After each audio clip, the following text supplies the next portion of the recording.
Chapter 23. Mandate Sorcerer. The students of Qingzhou Academy discussed in shock. That formation, it was a life spirit, no wonder he was able to create the matrix so quickly. Mandate Sorcerer. The students of Qingzhou Academy discussed in shock.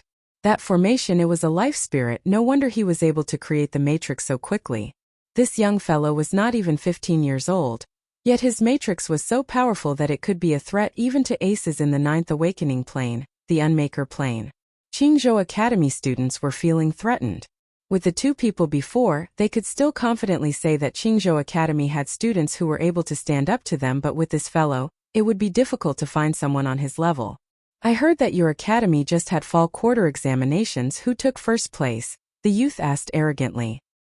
He did not even spare a glance at the students. They were not good enough to be his opponents. He stared straight at the important figures of Qingzhou Academy. Murongqiu, someone answered him. Everyone immediately shifted their gaze towards Murongqiu. But his fellow schoolmates did not hold high hopes for him. Even though he came in first during the exams, everyone knew that Yushang and Hua Jieyu were both much stronger than him. Murongqiu had no confidence in himself either. Everyone was looking at him, but he just stood there having no intentions of stepping up. Even Qiu Yan, who had been defeated earlier, was more capable than Murongqiu. The important figures of Qingzhou Academy were also watching Murongqiu, but they were quickly disappointed when it became clear that he was not going to participate in the duel. Yushang, Cabinet Master Leng Qingfeng of the House of Swordsmen called out. It was rumored that Yushang had broken into the Unmaker plane not long ago. Plus, Leng Qingfeng had already witnessed his power at the fall quarter examinations. To have him battle increased their chance of victory. Yushang glanced at Leng Qingfeng once and did nothing. He did not move nor give a response. His expression was as cold as ice. It was like a silent protest. Seems like Yushang is still pissed. I don't think he plans on fighting, someone said. Everyone shuddered at the expression on Yushang's face. Not once did they think Yushang was afraid of fighting like they thought Murongqiu was. They felt that he was unwilling. In the past 2 months, Murongqiu had become an official disciple.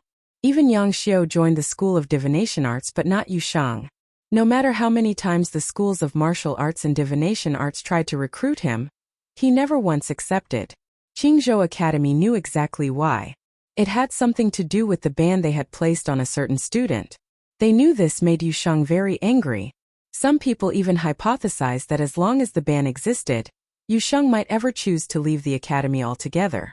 The higher-ups of Qingzhou Academy had argued over this topic many times, but there were still some individuals that refused to give in and lift the ban. It was because of this that Yushang refused to battle, even if the academy's reputation was on the line. In Yushang's eyes, the academy's punishment on Yi Futian was incredibly insulting. Until the academy was able to provide him with a satisfying result, Yushang was unwilling to do anything for the academy.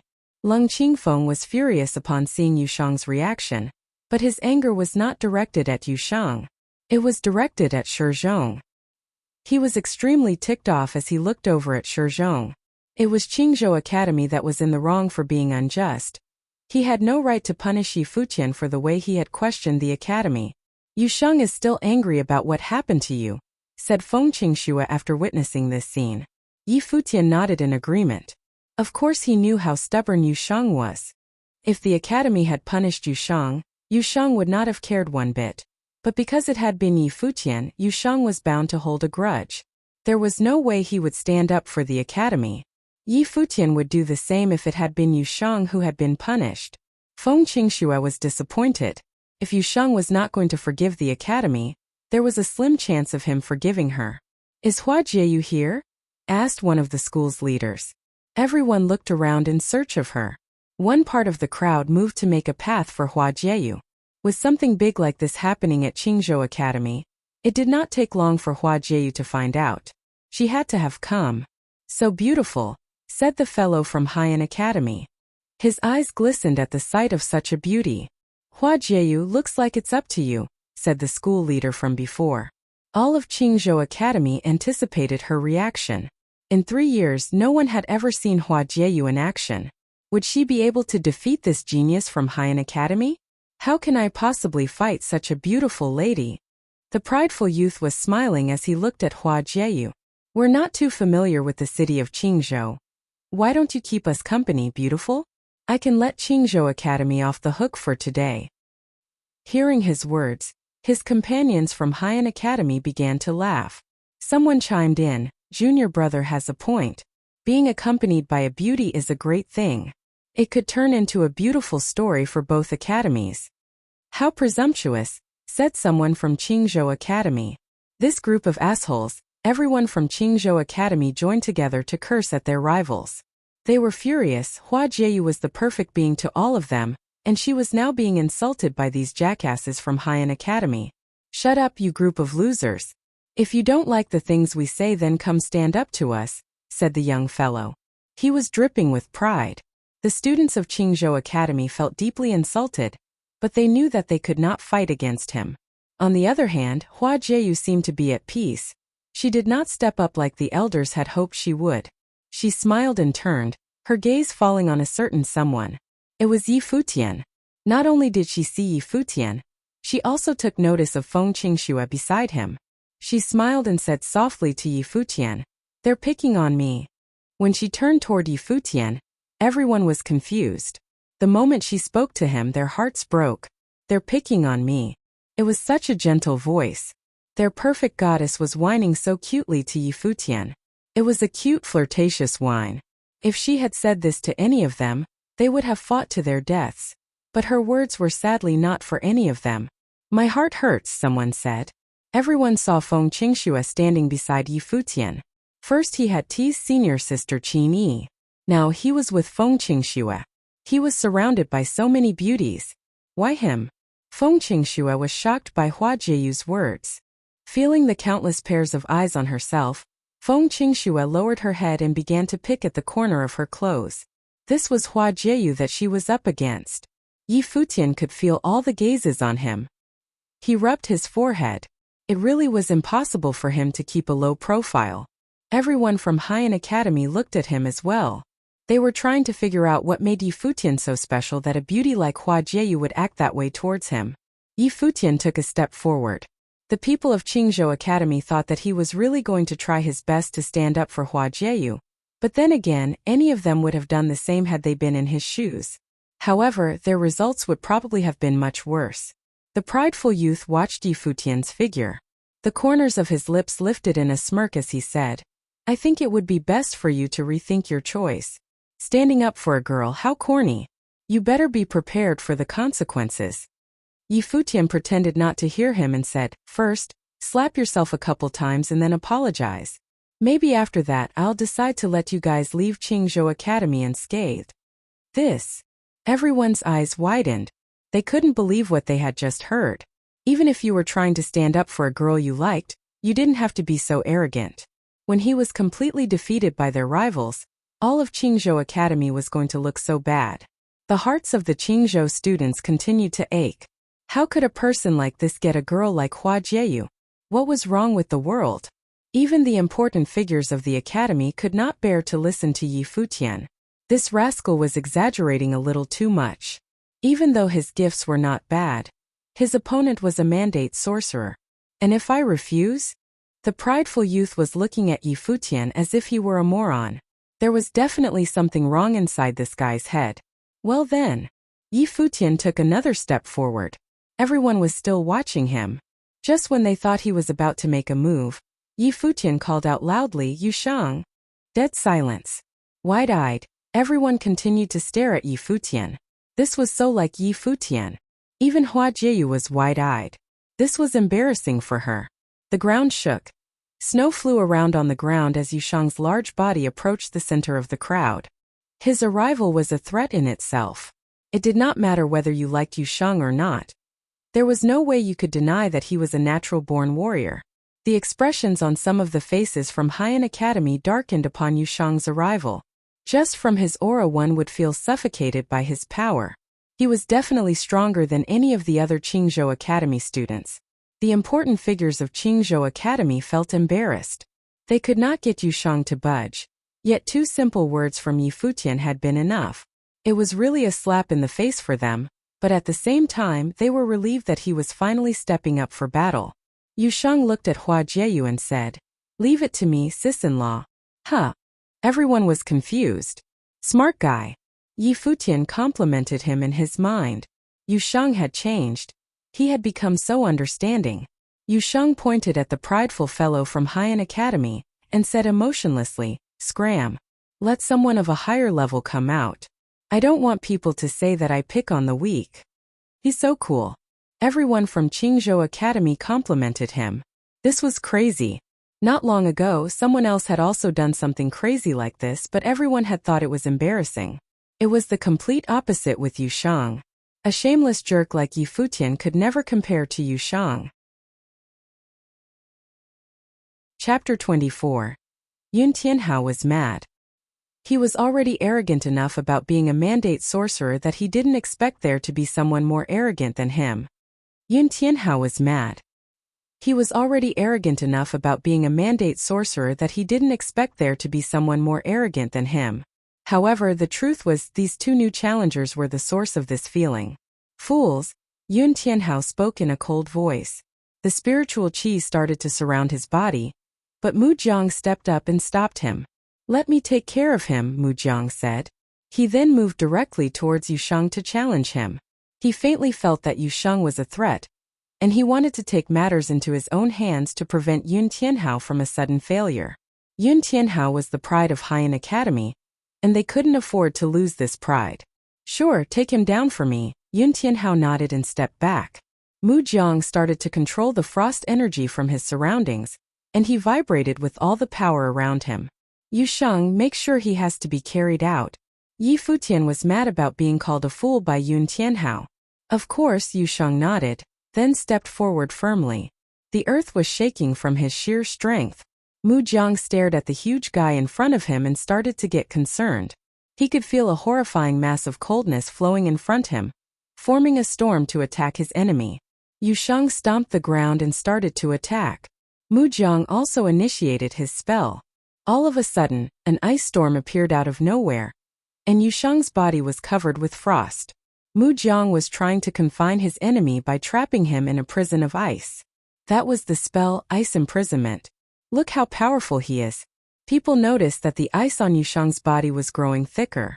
Mu Jiang was still in the plane of awakening, but he could already convey ice imprisonment without physical contact.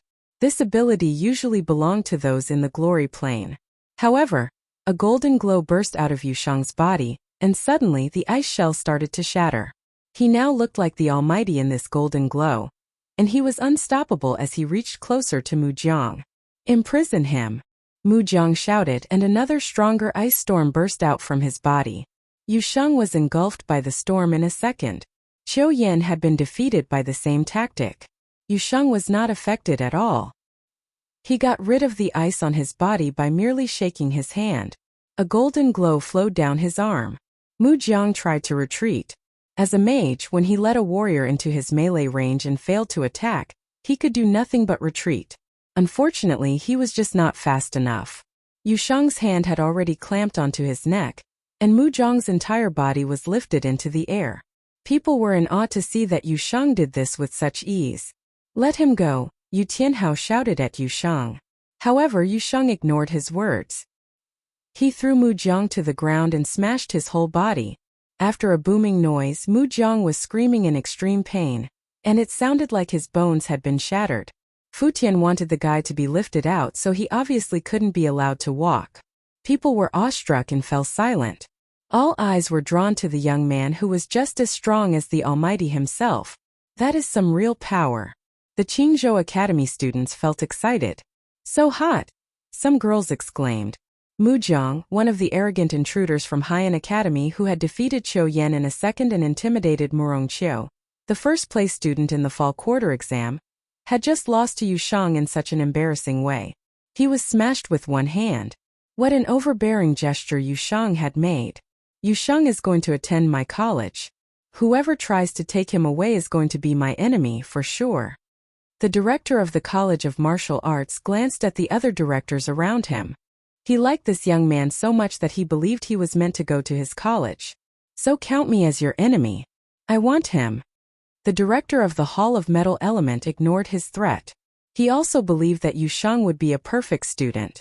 Yi Futian seemed to be the only one that was not shocked by Yu Shang's performance. In fact, Yu Shang had been able to defeat those who were even in the higher planes of cultivation. Who else? After seeing the Haiyan Academy medical team take Mu Jiang away, Yu Shang began to invite challengers again pridefully. Yun Tianhao was going to step up, but right at that moment, a hand landed on his shoulder and stopped him. The head of Haiyan Academy Group, the man with eagle eyes, had keenly perceived the immeasurable power of Yu Shang. He had told Mu Jiang to challenge Yu Shang and test his power. Now he had the answer. He just could not risk the future of Yun Tianhao. Even though Yun Tianhao was a mandate sorcerer and able to defeat those in higher planes of cultivation, Yu Shang was a monster. Even a powerful mage like Yun Tianhao did not have a 100% chance of winning against him. Okay, we concede, the eagle-eyed leader said. Yun Tianhao felt reluctant to concede, but did not say anything. Then get out of here, a director at Qingzhou Academy uttered. We only lost one after you had lost 3. You have thousands of students in the planes of awakening in your academy, but only one of them can fight? The eagle-eyed leader taunted them. At least that one's enough to sweep you all, Yu Shang responded. You arrogant fool, Yun Tianhao said angrily. If I ever reach the 9th plane of awakening, you will bow down to my power. Seriously, who allowed challenges regardless of planes? What now? You want to change your mind? Yi Futian asked sarcastically. Yun Tianhao glanced at Yi Futian and said, if you want to challenge me, just step up and fight. Otherwise, stay a coward and shut up. People were now looking at Yi Futian. They didn't believe he was as powerful as Yu Shang, so he was going to humiliate himself. Yi Futian frowned a little at the provocation. He laughed at the words be a coward and then stepped forward. This humiliation would not be tolerated. Yu Shang. Yi Futian yelled. Yep, Yu Shang responded. It's my turn. Yi Futian stepped forward. Suddenly, Yu Shang started laughing and pointing at Yun Tianhao and said, this one's for you. Actually, he had let Yun Tianhao stay in the arena intentionally for Yi Futian to show off. However, why did he believe that Yi Futian would win? Besides, how dare Yi Futian challenge the pride of Haiyan Academy? The students had witnessed in person how powerful Yun Tianhao was. He was a mandate sorcerer who specialized in matrices, and he had defeated multiple challengers with only one strike from his matrix.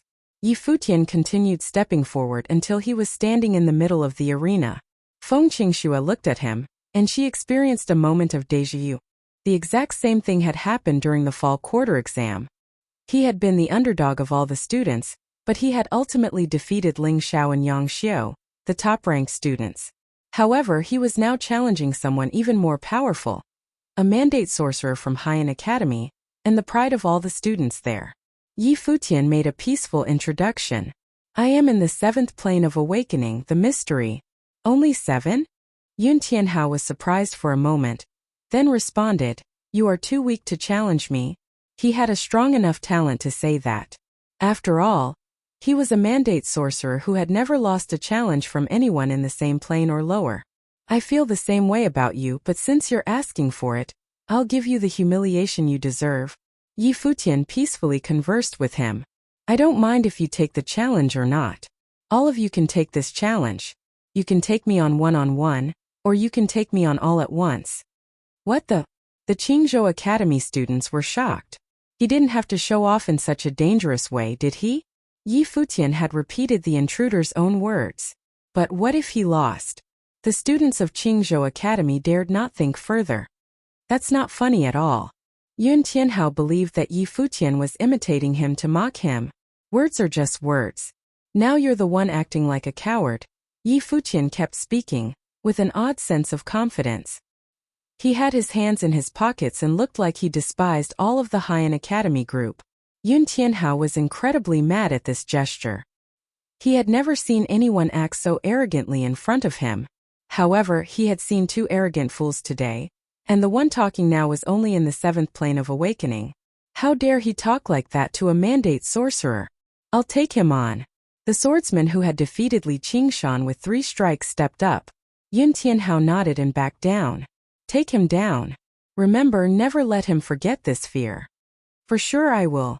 The swordsman unsheathed his sword and pointed it at Yi Futian. 3 strikes, no more no less. He had made the same statement before while defeating Li Qingshan. I don't need 3. You'll be down after 1 strike, Yi Futian said calmly.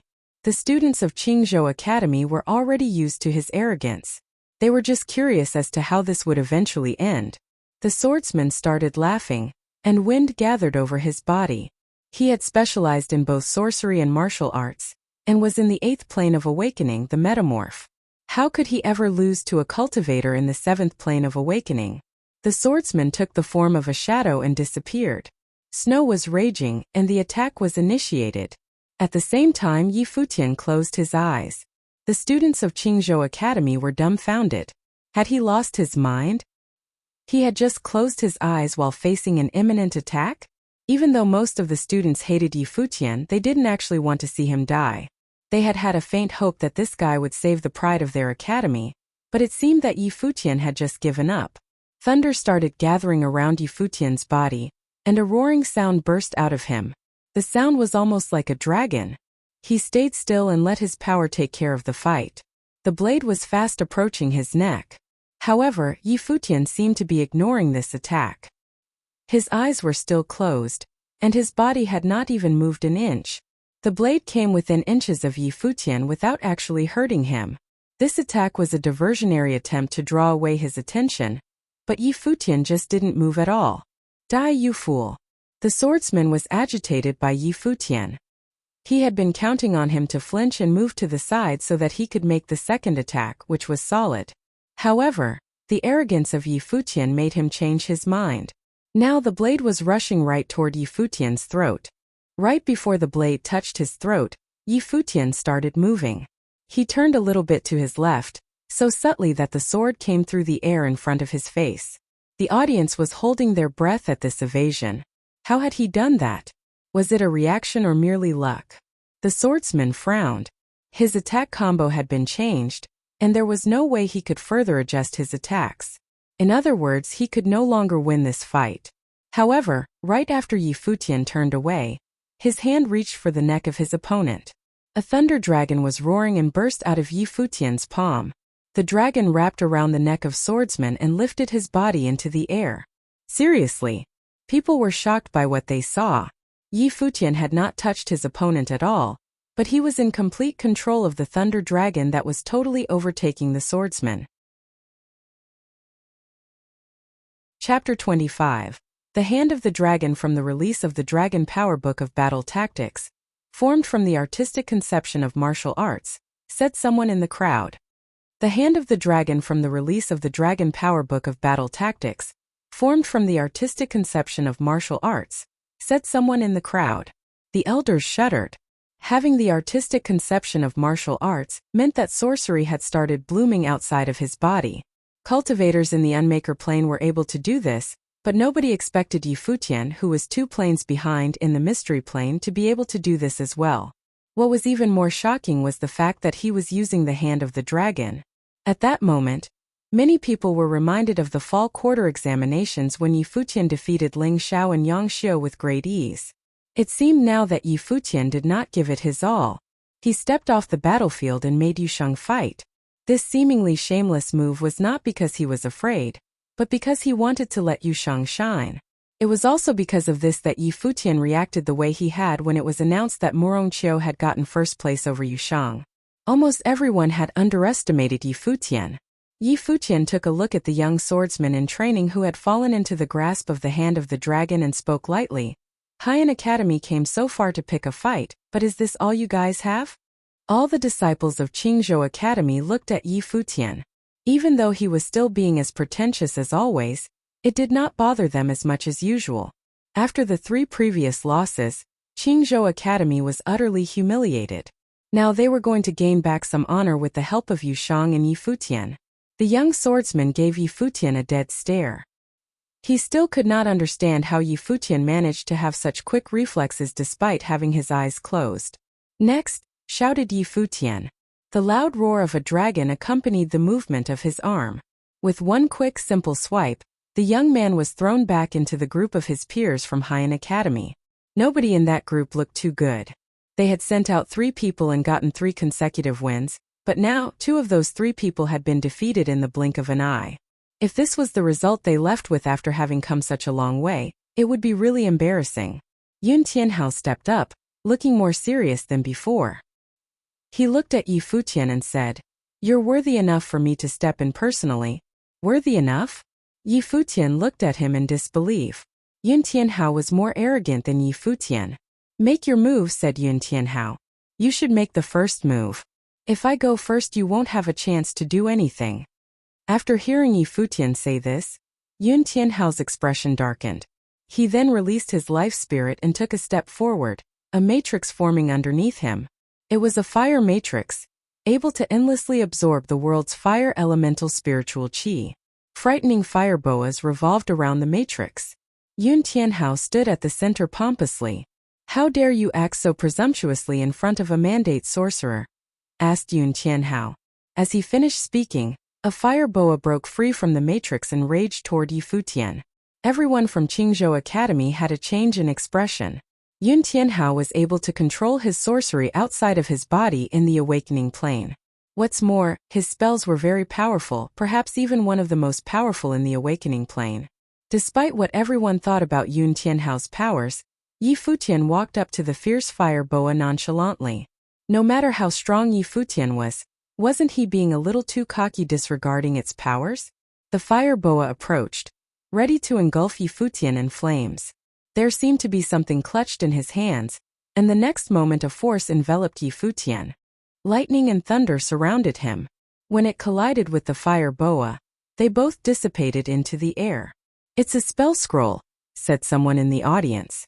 "Shameless, how can he use spell scrolls in a battle?" The people of Haiyan Academy complained. Yun Tianhao continued to control his matrix. More fire boas danced through the air and charged at Yi Futian. Yi Futian charged head-on at the boas with multiple spell scrolls in his hand.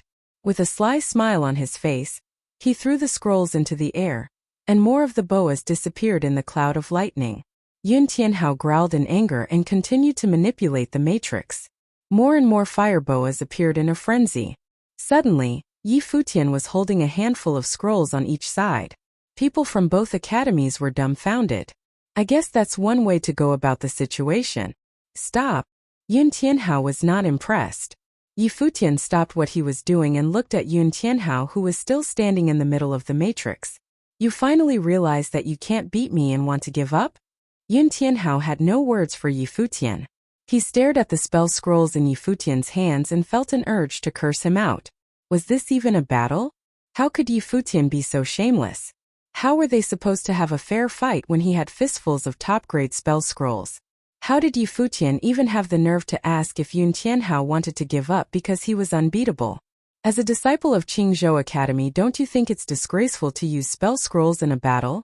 Asked the eagle-eyed leader from Haiyan Academy. He could no longer stand what Yi Futian was doing. Others from Qingzhou Academy felt ashamed of Yi Futian.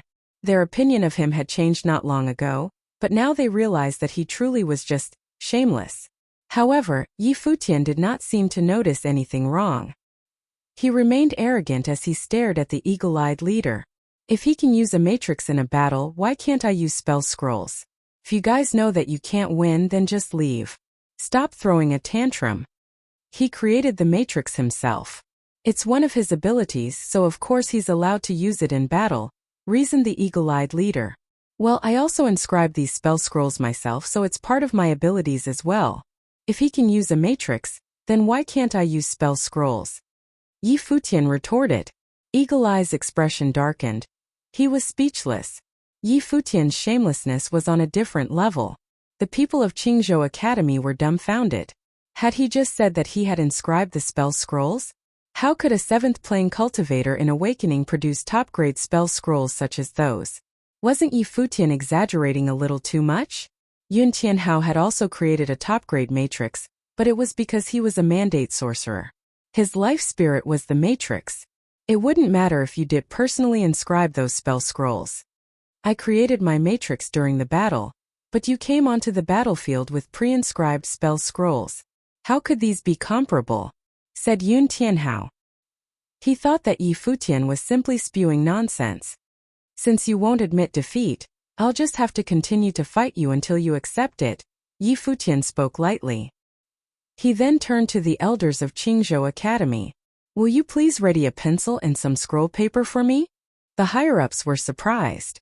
Was Yi Futian planning to inscribe spell scrolls during battle? "I'll get them for you," an elder responded and departed quickly. The audience was discussing quietly amongst themselves as they all studied Yi Futian. Could he really be an inscriber? Did he really inscribe all the spell scrolls he used earlier? If what he said was true, then Yi Futian really was gifted beyond belief. A short while later, the elder reappeared and handed a pencil as well as a stack of scroll papers to Yi Futian. "Thank you very much." Yi Futian thanked him and began to lay out the papers in front of himself. What is he doing? Everyone wanted to know. Inscribing spell scrolls was just like creating a matrix. You needed time. Yun Tianhao was a mandate sorcerer who possessed a matrix for his life spirit, so he was able to create the matrix quickly and was able to use it immediately in battle. Even if Yi Futian really was an inscriber, he wouldn't be able to mimic Yun Tianhao's speed and efficiency, would he? If the opponent attacked with their matrix before you could finish inscribing your spell scroll, you would be as good as dead. However, it seemed that Yi Futian wanted to challenge the impossible. Many people turned very serious. Although Yi Futian was shameless, his capabilities were not something people doubted anymore. Is he mocking me? Yun Tianhao was furious when he saw Yi Futian laying out the papers. Even if he was an inscriber, to do so while in battle with a mandate sorcerer using a matrix was a form of mockery. "You may begin," said Yi Futian. He held on to his pencil calmly. He was being serious. It was as if a holy light was emitting from his person. This made people want to believe in him. It seemed like he was born with this aura around him. Yun Tianhao took a step forward and released his life spirit once again. This time it was no longer a fire matrix but an ice matrix. The water elemental spiritual qi in the surrounding area began to be absorbed into the matrix. From there it cooled into ice. A blizzard began where Yun Tianhao stood. He was in a world of ice and snow all by his own doing. One could feel the freezing temperatures from far away. Because his life spirit is the matrix, he is able to control all elements. His matrix is able to absorb all the different elements. "He's too powerful," said someone from Qingzhou Academy. Even though the two schools were rivals, the elders of Qingzhou Academy could not help but be envious of Yun Tianhao's gift. He was truly a genius. No wonder Haiyan Academy had brought him here to gloat. Even so, the young man whom Qingzhou Academy placed a ban on was facing Yun Tianhao fearlessly. Yi Futian sat on the ground, covered in snow, and inscribed his scrolls quietly. He created his strokes at the speed of lightning. The pencil danced across the paper like a dragon in the sky. Lightning spiritual qi flooded into the pencil in his hand. The bright lightning shone from the pencil. At that moment Yun Tianhao made his move. A long icicle broke free from the matrix. "Watch out!" screamed out many concerned onlookers. Despite their warnings, Yi Futian kept his head now and continued inscribing the scrolls. With every stroke lightning flashed. In just a moment, a curtain of lightning appeared in front of him, stopping the icicle headed his way. The icicle fell to the ground and shattered. "A defense spell, lightning shield," said someone in the crowd. Many people knew what spell Yi Futian had used. He was able to use this spell to defend against his opponent's attacks. The ice on the ground cracked loudly. The spiritual qi continued to flow into the matrix. Upon the completion of the matrix, Yun Tianhao raised both of his hands, controlling the icy world around him. "Jiao!" yelled Yun Tianhao. At his command, countless icicles flew towards Yi Futian relentlessly. Finished! Yi Futian completed his final stroke and lifted his pencil. The scroll followed the pencil and was lifted into the air. Once again, the lightning shield appeared and destroyed the attacking icicles. Yi Futian had still not lifted his head. He was inscribing another scroll. The movements of his arms were extremely fluid. Coupled with his good looks, he had the female disciples swooning. Who knew he was this powerful? Feng Qingxue kept her eyes on the young man sitting in the snow. She felt a slight sadness in her heart. She did not know why she felt this way. Yi Futian had just started to showcase his talents, yet it was already obvious that his gifts were unparalleled by that of any other. Chapter 26. The big chiefs of Qingzhou Academy were staring at Yi Futian. almost as if they were looking at a monster. The big chiefs of Qingzhou Academy were staring at Yi Futian, almost as if they were looking at a monster. He could inscribe the scrolls so quickly that it was definitely important. It meant that this boy possessed an insane control over the perception of spiritual qi. Therefore, even without the scrolls, he was still able to initiate spells that were above his level and plane. Looks like we missed someone on the list of excellence for the fall quarter exam, and this guy is now on probation. Anyone mind explaining that? The director of the Hall of Thunder Element questioned these decisions, giving Shizhong a cold glance. Shizhong looked really awkward. Yu Shang had been so powerful in the previous battles, while Murongqiu had been wholly intimidated by the enemies. Yi Futian just made Shizhong's situation worse with his talents. Yi Futian kept inscribing with absolute focus. Yun Tianhao, however, was mad. His matrix had no advantage against the inscriptions and it was humiliating. Yun Tianhao initiated spell attacks continuously. In fact, a lot of them were actually over the plane of awakening level. Yi Futian seemed to be unaffected by the attacks. He blocked every attack from Yun Tianhao with a swing of his inscribing pen and kept working on the scrolls. Soon another scroll was coming into form. He finally finished the scroll and laughed slightly. At the moment he dropped his pen, a horrifying thunderstorm burst out of the scroll, roaring towards Yun Tianhao. Frost barrier. Yun Tianhao sealed his body with the frost he had summoned. He almost looked like an ice sculpture. Frost barrier was the top-level water element defense spell in the Plains of Awakening. The thunderstorm was raging down from the sky. However, rather than attacking the frost barrier, it was the matrix under Yun Tianhao that was the focus of this attack. The patterns of the matrix were being scraped and destroyed. Be careful. He's aiming for your matrix. Someone from Haiyan Academy tried to alert Yun Tianhao. At the same time, Yi Futian stood up. He charged toward Yun Tianhao like the wind. He was so fast that Yun Tianhao had no time to defend himself with his matrix. Yun Tianhao stood up straight. Coldness flowed around him, absorbing the power of the universe, and he was turning his own body into a matrix to generate spells. All the space around him began to freeze.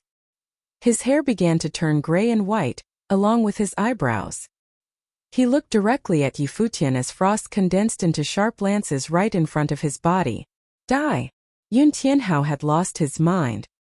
He had decided to kill his opponent, and the frost lances were aimed at Yi Futian's heart. However, at the same time, a flame burst in front of Yi Futian. Soon, countless flames suddenly started to appear. Grand Meteor? The people of Qingzhou Academy were confused. The Grand Meteor was, in fact, the most basic spell of all attacks and its power was truly limited. The question was, where did it come from? Had Yi Futian controlled the fire element power in the same space to initiate that? It was impossible, because it required the level of elemental power perception that did not belong to a cultivator in the plane of awakening level. He was at the highest level of martial arts power perception and thunder element power perception. People were now reminded of his talents in power perception. In fact, they now believed that he also possessed talent in fire element power perception, which could be at the highest level as well. Of course, the Grand Meteor did not serve as an attack. Yun Tianhao briefly lifted his hand, and his frost engulfed all of the flames in front of him. However, more flames were flying around his field of view. He suddenly realized that Yi Futian was blocking his sight with the flames and approaching him. Yun Tianhao considered this distraction useless. He was ready for any possible attacks. Suddenly, Yi Futian bolted to his side. At that moment, Yun Tianhao shouted with extreme anger. All of the frost lances floating in front of his body rushed at Yi Futian without any hesitation.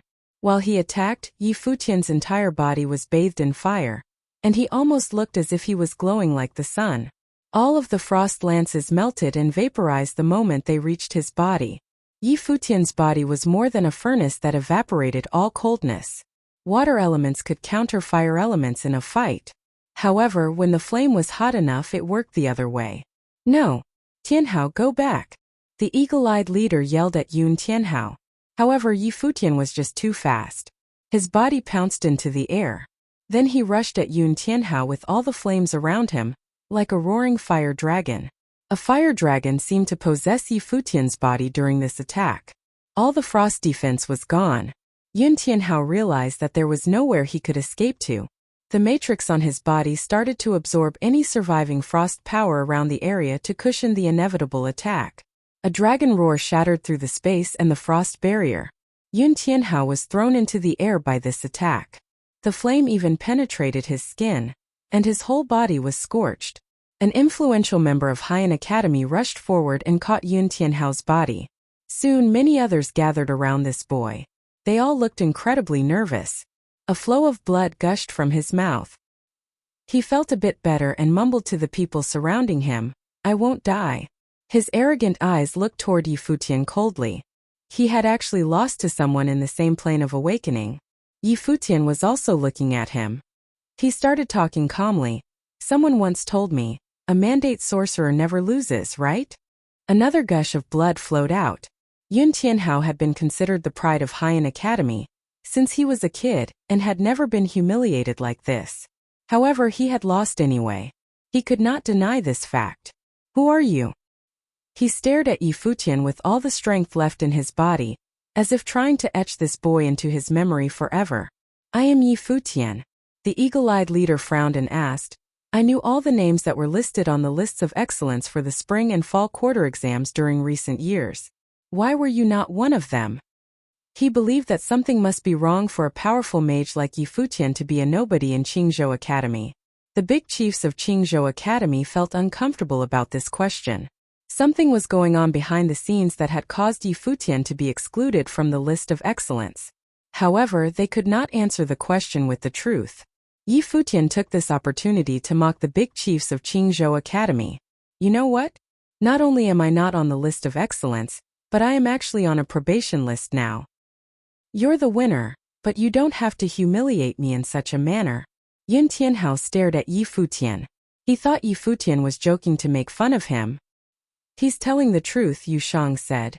Although it seemed like he was not satisfied by this truth, the people of Haiyan Academy were confused, but soon the eagle-eyed leader began laughing and looking at the big chiefs of Qingzhou Academy with contempt. "Seriously, you put such a genius on probation? Boy, just quit your school and come with us. I promise you that you'll be the star over here." The people of Qingzhou Academy felt ashamed by this invitation, especially the big chiefs. Their enemy was now inviting a student that they had decided to put on probation. What irony was that? "Thanks for your consideration, but no," Yi Futian rejected them directly. "Sure. Next time we see each other, it's going to be a real fight." The eagle-eyed leader sounded like he was threatening and warning him. Then he turned back. "Let's go." The group from Haiyan Academy glanced at the Qingzhou Academy group, then turned around and left. Even though they had lost, their pride seemed unharmed by the defeat. Actually, the people of Qingzhou Academy weren't relieved either. Their top students had lost all 3 fights. Without Yu Shang and Yi Futian, their arena would have witnessed the worst humiliation in the history of the academy. How exciting that one of the saviors of the academy's honor was currently on probation, and the other one had lost his first place on the list of excellence. They were standing together, and all eyes were drawn to these boys. Only moments ago, people had finally realized how powerful they were. Before the fights, people believed they were just bad students with inappropriate arrogance. However, they now believed that their arrogance was in fact well-deserved. "Yi Futian, I apologize on behalf of the academy. We have mistreated you. I am glad that we have seen our mistake. Now, since we know that you have the highest level of talent in Thunder Element, Fire Element and Martial Arts Power, do you have any preference in the selection of a college?" Lung Qingfeng, the director of the Hall of Swords, was now asking for Yi Futian's decision. The big chiefs had realized that with all of these talents and his scroll inscribing ability, Yi Futian would be the star of any hall he chose to attend. Both the College of Martial Arts and College of Sorcery were waiting for his choice. "And Yu Shang, you are more than welcome to join the Hall of Martial Arts. I will accept you as my own disciple if you choose to join, I promise." The director of the Hall of Martial Arts invited Yu Shang. "Consider the Hall of Metal Element, Yu Shang, you would be a great addition for us." The director of the Hall of Metal Element was also competing for the prize students. Yu Shang said nothing but looked toward Yi Futian. Yi Futian would make the final decision for both of them. The big chiefs realized what Yu Shang meant by this gesture. They understood that Yi Futian would decide their futures. Everyone was watching Yi Futian, waiting for him to make the final call. Yi Futian perceived the expectations that all of the big chiefs had of him. He started speaking slowly. Are we done with what happened during the fall quarter exam yet? This question indeed made a lot of big chiefs feel awkward, and the students wondered how stubborn this boy was to stay fixated on the topic even at this point. This boy, Qini mumbled. Of course he felt happy for Yi Futian and Yu Shang, because their abilities had been confirmed to everyone at the school. There was no doubt that their futures would be splendid. However, why did he continue to misbehave and bring up the topic of the fall quarter exam again? Leng Qingfeng looked at Yi Futian, and he was even more dissatisfied about the conspiracy from Shizhong. He said, Yi Futian, we admit that we somehow made a misjudgment during the fall quarter exam. However, you guys have totally proven to us how powerful you are. Let's just leave it in the past, please. Misjudgment, that's it? Yi Futian was laughing because he was still not satisfied. He knew that something must have been going on behind the scenes during the fall quarter exam that made Morongqiu rank first place. What Leng Qingfeng said was only to appease him. What do you want? Leng Qingfeng asked again. Yi Futian bowed slightly and said, to be honest, I am not even an official student at the academy. It is definitely not proper for me to say whether it was truly just a misjudgment. We defeated Haiyan Academy only as a favor for the 3 years of education we received from Qingzhou Academy. As for becoming an official student, there is no need. People were shocked by his decision. The whole arena was in silence. Nothing moved other than the falling snowflakes through the air. People finally understood how stubborn this young man could be. Chapter 27. He had actually rejected their offer. Countless people had their eyes on Yi Futian. Just a while ago, Yu Shang and Yi Futian defeated the people of Haiyan Academy and saved the honor of Qingzhou Academy. In combination with his astonishing gift, everyone knew that the ban was as good as gone. These two young men were definitely going to be well favored by the higher-ups of Qingzhou Academy. The reality was exactly as had been expected. Many of the school leaders extended a welcoming hand to the two, and it seemed as if this whole fiasco was coming to an end. They would have never expected such an ending. Everyone had obviously underestimated Yi Futian's stubbornness and pride. If he were still the Yi Futian of the past, no one would have cared about him. He was now a genius prodigy. He was able to inscribe top-notch spell scrolls in the blink of the eye and defeat a same-plane mandate sorcerer. He had every right to be prideful. Everyone fell into a deep silence, even the authoritative figures of Qingzhou Academy. At Qingzhou Academy, outer sect disciples receive guidance and basic knowledge on cultivation from instructors. However, they had to put in a lot of work themselves for cultivation. Even at the library, they were only allowed on the ground floor. They did not have the privilege to make use of many other resources at the academy. The battle also now involved the honor of the entire academy. So when Yi Futian had said that this victory was a sign of gratitude for being able to cultivate at the academy for the past 3 years, no one could blame him for anything. From the looks of it, Yi Futian and Yu Shang stepped up to battle together not only for Hua Jieyu, but they had everything thought out in advance. At the thought of this, none of the authorities had a thing to say. Yi Futian had studied at the academy for 3 years, and not a single person was able to see his immense potential. In the fall quarter examinations, Yu Shang should have been ranked first and Yu third. This will be written down in the academy's records, Leng Qingfeng said to Yi Futian. In the crowd, Morongqiu's expression darkened immediately. This was so embarrassing. 2 months ago, it had been announced that Morongqiu ranked first in the fall exams. Now the academy was going to break tradition and alter its records by taking him off the ranks. This was sure to cause a huge ruckus. If the news got out, how was he going to look to the world? He would be a giant laughingstock. There was not a word from any of the other students. They could not help but look over at Morongqiu. It was true. He had had no right to be ranked first. When Haiyan Academy attacked, he had not even had the courage to step up and fight. Yu Shang, on the other hand, had been able to do everything Morongqiu could not. I object, Shizhong spoke up. He was not pleased. He stared at Yi Futian and said, the results have already been announced, how can we change them so easily? Even though Yi Futian's performance today was impressive, We cannot ignore the fact that he used his victory in today's battle as a bargaining chip and threatened the academy. What's the use of having a student like this, even if he is immensely gifted? Threatening the academy? Yi Futian stared at Shizhong. It looked like it was Earth Elemental Pavilion Lord Shizhong, who put Murong Qiu in the first rank position. It was most likely his idea to place the ban on Yi Futian as well. As for Cabinet Master Lung Qingfeng of the House of the Swordsman, he had always been friendly to Yi Futian. He probably had nothing to do with any of this. Looking at Shizhong, Yi Futian could not hold in his smile. I'm just an outer sect disciple. What ability do I have to threaten Qingzhou Academy? On the contrary, I would like to ask Pavilion Lord Shizhong, what have I done to offend you? What do you mean? Asked Shizhong. During the fall quarter examinations, Yusheng obviously had the upper hand in terms of both gifts and capabilities. Today's battle was proof of that. When you gave first place to Murong Qiu, I was being reasonable to object your decision. Even if you thought I was purposely going up against you, I was already punished when you removed me from the ranks and banned me from class. I cannot understand why removing the ban on me is the only thing you are willing to offer after all the work Yusheng and I put in today to protect the academy. Does the honor of Qingzhou Academy mean that little to you? Yi Futian looked at Shizhong and continued, or should I ask what exactly have I done for you to dislike me so much, and what about Murong Qiu is so great that you had to give him first place? You even placed a ban on me under his influence, is that not true? How presumptuous, shouted Shizhong.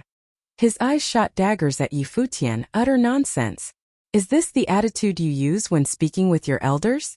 Even if we groom you into the best of the best, a treacherous student like you will only bring disaster in the future. Treacherous. Everyone could obviously tell that there was something deeper going on behind the results of the fall exams. Every word Shizhong said was an attempt to get Yi Futian expelled. Besides, just like Yi Futian had said, Shizhong's ban on Yi Futian was influenced by Murong Qiu. Thinking about what might have been going on behind the scenes gave the students of Qingzhou Academy shivers. Shizhong, that's enough, said the Pavilion Lord of the Thunder Elemental Pavilion. The 7 Pavilion Lords of the School of Divination Arts were all acquainted with each other. There were some unspoken rules between them, and a blind eye was turned as long as it did not interfere with the interest of Qingzhou Academy. However, none of them expected the 2 young men, who were unfairly judged during the fall exams, to be this talented, as well as stubborn and prideful. Yi Futian, in today's battle you did a really big favor for the academy, so the academy will not mistreat you. There will surely be Pavilion Lords interested in accepting you two as official disciples. You guys will be able to focus on cultivations, and in the future, the 2 of you will definitely make a name for yourselves and achieve great things. You shouldn't be too stubborn regarding other things. Pavilion Lord Li Jiang of the Wind Elemental Pavilion tried to persuade Yi Futian. Hearing these words, Yi Futian began to laugh at himself. It looked like he was still too young and too confident in himself. No matter how exceptional his gifts were or how much work he put in to protect the academy, it did not change anything. All it had done was help him gain the attention of a couple authoritative figures and speed up the process for him to become an official disciple. But was this really enough? Pavilion Lord Li Jiang wanted Yi Futian to stop being so stubborn. It was obvious that he wanted Yi Futian to stop while he was ahead. Li Jiang most likely shared Shizhong's opinion that Yi Futian was simply trying to threaten the academy. He was not really going to drop out of the academy.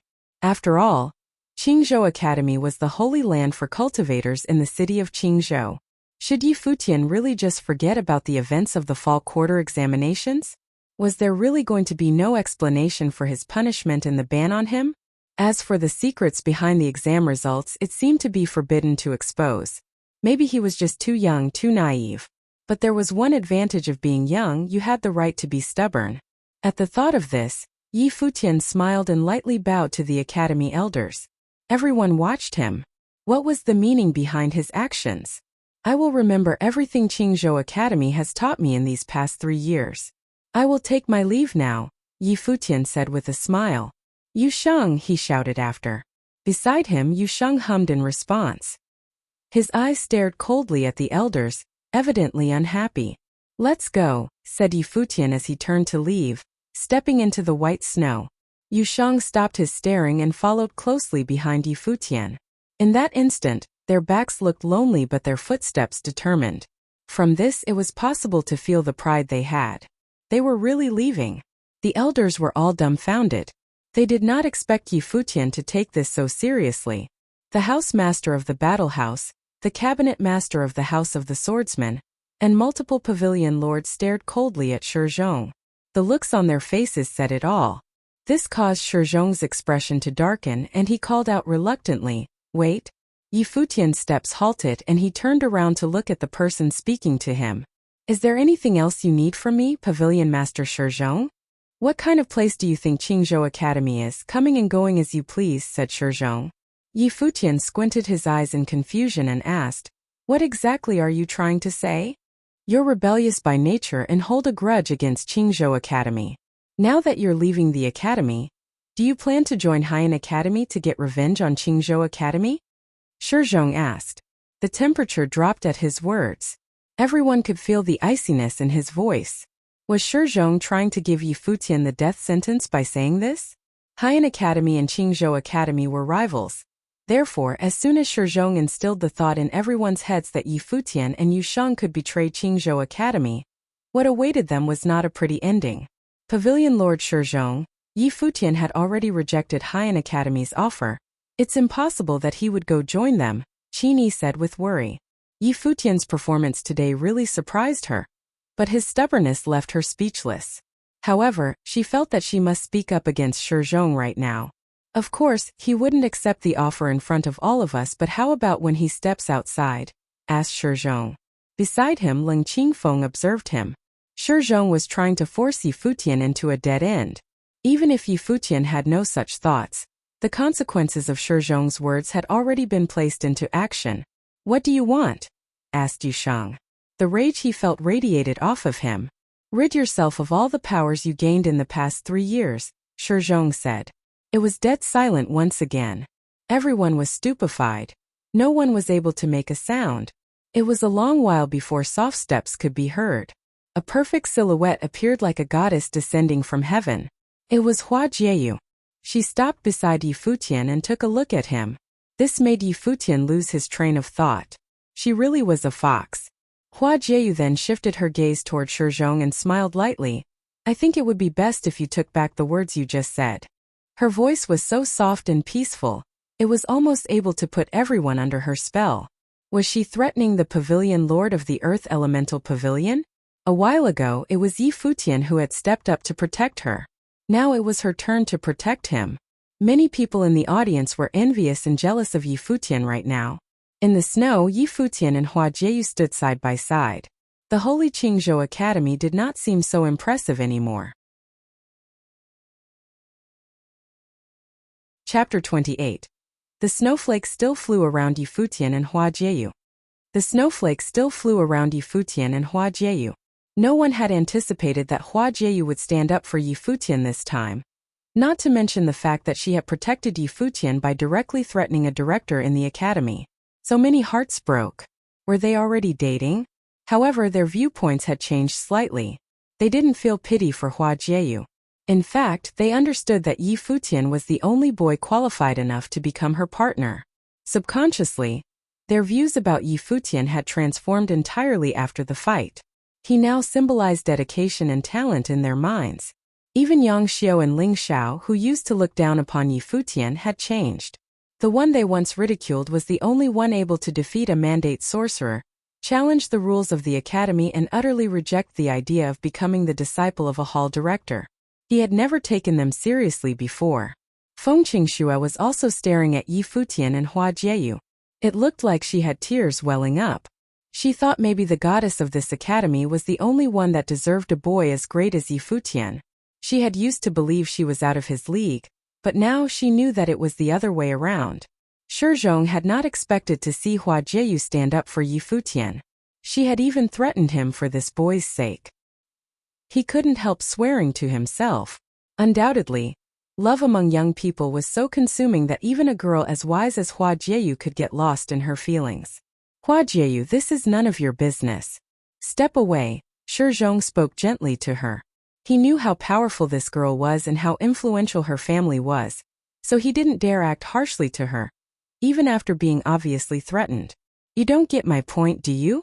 She was still smiling in such a beautiful manner that it totally contradicted her cold tone of voice.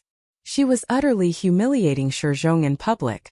Shizhong became even more upset and stopped trying to hide it. No matter how remarkable this girl was, he was still a director at the academy, and he was the elder in this conversation. How frustrating it was to be threatened twice by a young girl, in front of the students no less. Listen, this should be taken care of by the academy. Even your father wouldn't interfere. Shizhong's tone turned rigid. Hua Jieyu looked him in the eye and kept talking.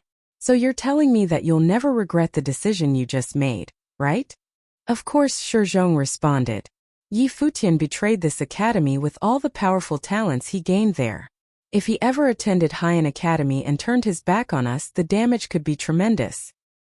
His abilities must be taken to prevent this treachery. Hua Jiyu was laughing at Shizhong's statement. She did not even try to hide her contempt. Was he being serious? I gave you a chance to redeem yourself, but it's gone. Hua Jiyu mumbled as if talking to herself. The moment she stopped, the snowflakes surrounding them turned into a frenzy. The wind blew harder in the area, and everyone was feeling frostbitten. A general sense of threat was impending. Even though people had tried to attribute this to the snow, they believed it was actually anger from the beautiful girl. Whose power are you going to strip? A cold voice sounded on the far side of the space. There was a path between the rows of trees, already white due to the massive snowfall, and someone was walking down the road toward them. The man was wearing a white fur coat and had long black hair that casually covered his shoulders. He was middle-aged and truly handsome, like a melancholy scholar. He was walking slowly, but his pace was magically attracting the attention of all the bystanders. In fact, he was walking faster than his pace seemed to allow. In a short while he was approaching the crowd, and people had the chance to look clearly at his face. This gentleman is unparalleled by the rest of the world. People were amazed by this incredibly handsome man. Both his appearance and temperament were just perfect. People believed that when he was young, he must have been a real ladies' man. Mr. Hua, the big chiefs of the academy, even the directors greeted him. Shizhong, however, looked upset at the fact that he had arrived. The students of Qingzhou Academy were shocked to suddenly see someone that was called Mr. by all the big chiefs, even the directors. Who was he? Father. Hua Jieyu greeted. The students finally realized why Hua Jieyu had such superior power at this academy, even strong enough for her to confront a director. It was no wonder anymore, when even the directors had to greet her father respectfully. Plus, his face definitely explained where Hua Jieyu's beauty had come from. Hua Fenglu nodded, then turned to look at Shizhong. Answer me now. Mr. Hua. Excuse me for the misunderstanding. I would never dare to strip the abilities of your daughter. I did not mean any harm to Ms. Hua. Shizhong said politely. I know. Hua Fenglu understood that Shizhong didn't have the guts to threaten his daughter. He turned back and looked at Yi Futian. Then he is your target, right? Shizhong nodded and pointed to Yi Futian. Mr. Hua. This boy is a student of Qingzhou Academy. He was committing treachery by trying to quit the academy and join our enemy. To prevent further treachery, his abilities and talents must be removed. Jieyu was trying to stop me for a reason I do not understand. Is he telling the truth? Hua Fenglu asked the boy. Professor, how could this be true? Yi Futian shook his head with a wry smile. He knew that Mr. Hua should have been informed of what really happened. Professor. Shizhong was shocked by this form of address. His face suddenly became pale. He could not believe that Yi Futian had been a disciple of Hua Fenglu and that Hua Fenglu had come here not to stand up for his daughter, but for this boy. Shizhong now felt cold, his back dripping with sweat. He felt the temperature around his body drop. Even with his plane, he felt true coldness. My disciple just fought for the honor of Qingzhou Academy, but now you're trying to deprive him of all his power? Hua Fenglu sounded peaceful, but everyone realized that he was concealing his anger. He stepped forward a bit toward Shizhong. People noticed that Shizhong was actually trembling. Hua Fenglu gave his ultimatum. Looks like you have been the director of the Hall of Earth Element long enough. His beautiful eyes suddenly turned white and glowed. Horrifying lights shot out of his eyes. His hair flew around his shoulder from the storm wind he had caused. The storm took a moment to form, then suddenly rushed toward Shizhong. Shizhong had no choice but to defend himself. He summoned the earth element spiritual qi of the universe to form a wall to protect against Hua Fengliu's attack. However, it didn't work at all. The wall was shattered in a moment, and Hua Fengliu reached his hand out toward Shizhong. The wind around his body formed an invisible hand that clamped around his neck and lifted his body into the air. Mr. Hua, forgive me. I did not know he was your disciple. Shizhong was yelling for mercy, but his voice was hoarse from his throat being clamped. Now you know. Hua Fengliu became frenzied. The white lights from his eyes were horrifying. He smashed Shizhong's body to the ground so hard that a fissure appeared. The big chiefs could not do anything but watch as Shizhong was being smashed to the ground and lifted into the air repeatedly. Two sounds were resonating around the space. The sound of Shizhong hitting the ground and his screams. People could only feel pity for Shizhong, because even as a director, he shouldn't have pissed off someone as powerful as Mr. Hua. After a while, the torture finally stopped. The earth wasn't shaking anymore. Hua Fengliu put his hand down, and his eyes became peaceful again.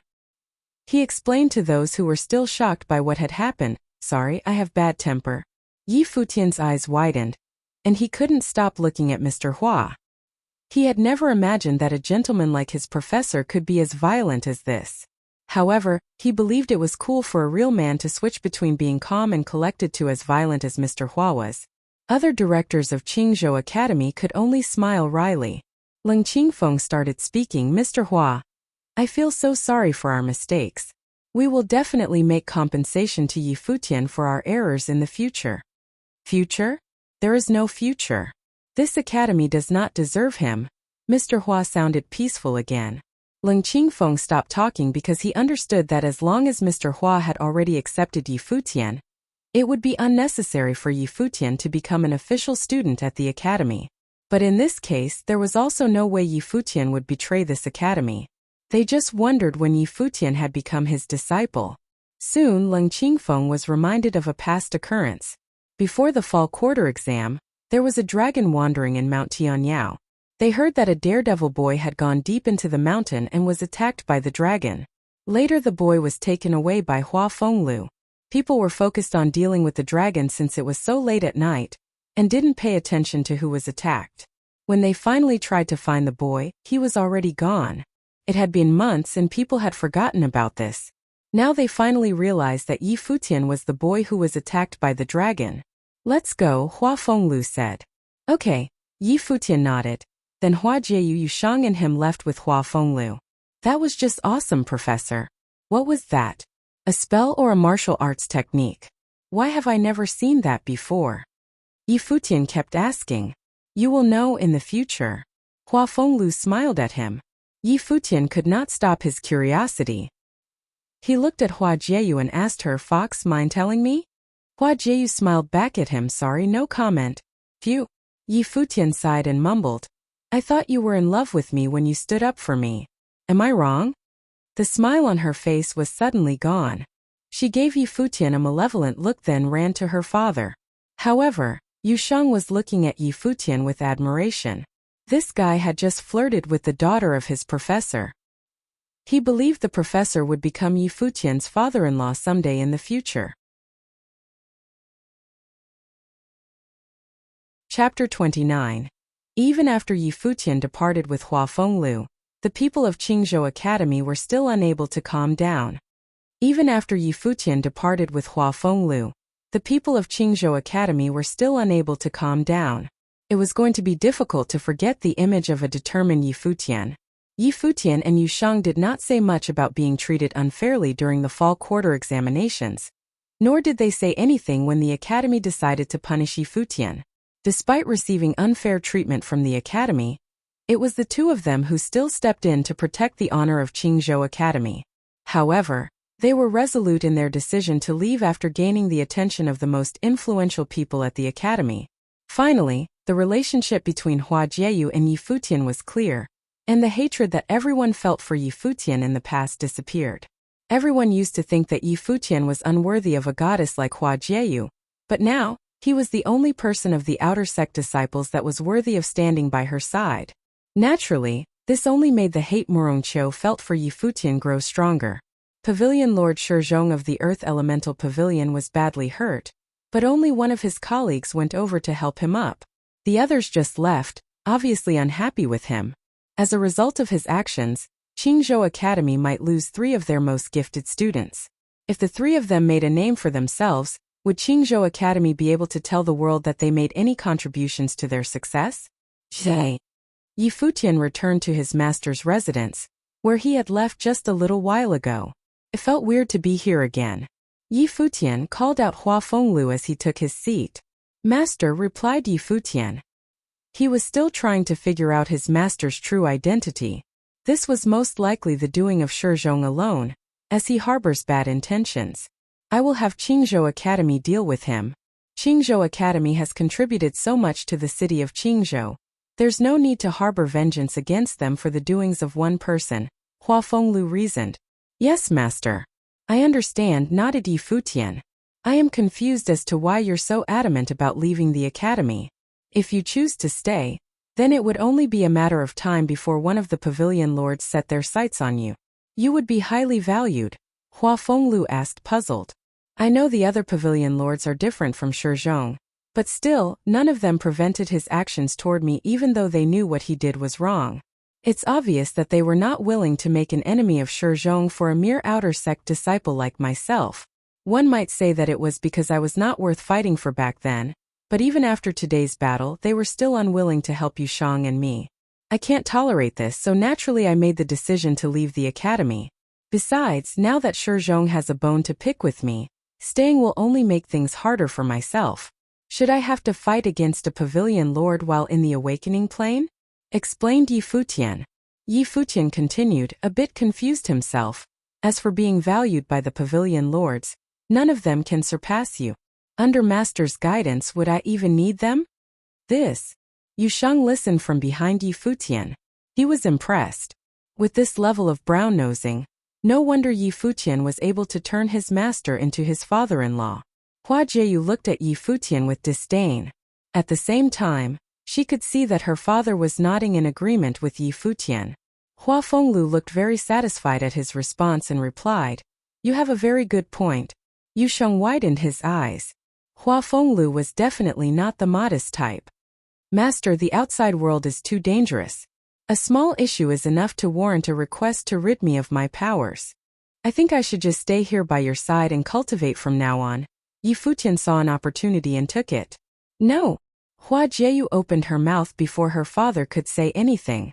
What did he mean the outside world was too dangerous? Did he plan on just staying indoors for the rest of his life? Father, you said that cultivation isn't simply about putting work into training and practice. You must also have actual battle experience. If I have to regularly go to Mount Tianyao for battle training, then he should definitely have to as well. Since his gift is so great, he needs to go out and gain actual experience to aid his cultivation, said Hua Jieyu. Master, what she said is correct. So, from now on, besides cultivating here, I should go out regularly with Hua Jieyu. Under her care, Master shouldn't have to worry about me, said Yi Futian. Hua Jieyu was completely speechless. She felt wronged as she looked toward her father. Father, are you really not worried he might do something to me? Of course I'm not worried. You've been cultivating longer than he has and you have more experience. Would he even be able to bully you? Asked Hua Fenglu jokingly. But Hua Jieyu had more to say but was cut off by Yi Futian. Thank you, Master. Am I the third wheel? Yusheng asked quietly. He scratched his head in confusion. Yi Futian looked back at him and thought that Yusheng was getting smarter and more observant by the day. Hua Fenglu smiled at Yusheng and said, Yusheng, you're a natural warrior and need to continuously refine your skills through battle. I will give you a spell scroll for defense later. You should also pick out some books on battle tactics and some spell books for cultivation from my library. Then head to Mount Tianyao to train. You should keep challenging higher-level demons to help yourself improve. Okay, nodded Yusheng. It seemed like he really was the extra wheel. Master, what about me? Asked Yi Futian with anticipation. He had already learned to inscribe spell scrolls, and could not wait to see what Hua Fenglu had in store for him next. Since you're cultivating in martial and divination arts, you'll need to break through the planes for both at the same time. You've got tons to do, said Hua Fenglu. Yi Futian nodded and headed towards the study. Hua Fenglu had a large collection of books in his library, including books from all categories. It was a smaller version of Qingzhou Academy's library. Awakening level Thunder Elemental Sorcery, Thunderlash and Fire Elemental Sorcery, The Burning of Silence. Yi Futian picked these 2 spellbooks to study. As he continued to study the spells, night fell. The snow was still falling and a crescent moon hung in the night sky. The sound of a string instrument resonated throughout the residence. It was a guqin. The song was peaceful and brought serenity. Yi Futian was drawn in by the sound of the guqin. He left the library and walked toward the main residence. There, he saw Hua Fenglu plucking away at the strings of the guqin. Basking in the moonlight, he looked so graceful. Freedom meditation kicked in by itself. Yi Futian could almost see the music notes floating through the air like tiny fairies. His eyes closed, Yi Futian sat down in the snow and emptied his mind. He could feel the moonlight washing down on him, the cool light cleansing his body. The music flowed into his body, into his life palace. There the world tree began to rustle. Each leaf danced as the music notes wafted. The notes floated around and eventually formed a picture. It was a guqin. The guqin continued to play. Yi Futian entered a state of oblivion. Only the music continued to enter his mind, relaxing his entire being. His worries were all tossed into the back of his mind. The song ended. Yi Futian still had his eyes closed. In his life palace, a 3rd type of life spirit appeared in addition to the natal spirit and the world tree spirit. It was the guqin spirit. Yi Futian was shocked. He knew that even by using the freedom meditation, life spirits could only be created in very special conditions. However, all it had taken for him to create the guqin spirit was 1 piece by Hua Fenglu. Yi Futian opened his eyes slowly and asked Hua Fenglu, "Master, what piece was that?" "Purification of the night moon," replied Hua Fenglu. "I felt something change within me after listening to Master play. My ability to perceive energy has strengthened. I want to learn to play the guqin," said Yi Futian with great determination. Energy determined the level of a sorcerer, so if pieces played on the guqin could help improve that, then it would definitely aid in cultivation. "Okay," said Hua Fenglu with a smile. Hua Jieyu watched everything unfold off to the side. She looked at her father and knew that he purposely played the guqin to test Yi Futian. Hua Fenglu wanted to pass down this skill to Yi Futian. "Let's start by learning some basic pieces. Hua Jieyu, bring the sheet music." "You will teach Yi Futian," ordered Hua Fenglu. "Me?" Hua Jieyu blinked in disbelief and looked at her father in distress. Yi Futian felt touched. Master was too good to him. "Be a good girl," Hua Fenglu tried to persuade Hua Jieyu. She glared at her father and left to get the sheet music. Moments later, the moonlight was shining down on Hua Jieyu as she sat elegantly in front of the guqin. She unwillingly explained something to Yi Futian. "Hey Fox, how do I play this note?" Yi Futian pointed at the music score and accidentally touched Hua Jieyu's hand. Hua Jieyu immediately turned to look at him. In response he said, "Sorry. It was an accident. I can't see clearly since it's dark out here." "How many accidents have you had already?" Hua Jieyu asked with a smile on her face. Her hand touched Yi Futian's waist. Her fingers grabbed hold of him and she began to pinch down hard. He gasped and looked at the beauty in front of him. At least he could enjoy the view while in pain. Yi Futian learned quickly, acquiring all the basic knowledge. He then began to play sheet music. Slowly, his skills matured until he was able to play smoothly. It got deeper into the night. Hua Fenglu had already gone to bed, but Hua Jiyu was still by Yi Futian's side, teaching him the ropes. At that moment, Yi Futian had his hands on the instrument and a bright aura emitted from him. When his fingers plucked at the strings, the music flowed and sent shivers down Hua Jieyu's spine. She watched as Yi Futian kept his eyes closed. His guqin spirit harmonized with the guqin, giving life to every note that resulted from a stroke of his fingers. Under the moonlight, his handsome face looked peaceful. His hands were like magic. They had the ability to get the listener moving with their every stroke. Hua Jieyu became more and more relaxed, her eyes closing as well. She was immersed in the music, and eventually fell asleep sitting in the snow. A prodigy, remarked Hua Fenglu, who was listening from his bedroom. He was very pleased. He too closed his eyes, drifting off to sleep with the music. Yi Futian was spellbound by the music, unable to pull himself out of the state. He continued to play throughout the night, but felt no fatigue. On the contrary, he felt clear-minded. The next morning he opened his eyes and felt a change within himself. Using the freedom meditation to perceive the spiritual qi of the heavens and the earth, he knew that he had broken into the 8th plane of awakening for sorcerers. He could not help but smile. Yi Futian looked ahead and saw Hua Jieyu laying in the snow, her body covered in a layer of white snow. The jacket laid out on top of her was now drenched. He walked up to her and carefully removed the jacket. At that moment, Hua Jieyu opened her eyes and looked up at Yi Futian. He smiled at her and retracted his hand. "The jacket's wet. I didn't want you to get sick, so I took it off for you," he explained. "Really? You didn't have any other intentions?" she asked with a faint smile. "Am I that type of person?" Yi Futian saw her smile and took a step back. "What do you think?" laughed Hua Jieyu. Suddenly they heard something. It was the door to Yu Sheng's room. He stepped out and saw Hua Jieyu and Yi Futian. He then gave them a strange look. "I'm going to leave now. Please feel free to continue whatever you guys were doing," Yu Sheng said as he took giant steps to bring himself away from the two. They were flirting in front of him so early in the morning. How inconsiderate. How was he supposed to feel about this? Chapter 30. Yi Futian was living in the guest room at Hua Fengliu's house. His days consisted of playing the guqin, practicing his inscribing, and enjoying the company of a beautiful girl. With this comfortable life, time flew and the new year was fast approaching. Yi Futian was living in the guest room at Hua Fengliu's house. His days consisted of playing the guqin, practicing his inscribing, and enjoying the company of a beautiful girl. With this comfortable life, time flew and the new year was fast approaching. One day, a giant monster flew into Gukingju Academy, a huge black condor. Even though the guards of the academy had tried to stop her, she flapped her wings so vigorously that the wind prevented anyone from approaching her. There were several people mounted on the condor. The leaders of this group were an old man and a young man. That way. The older man pointed toward the academy.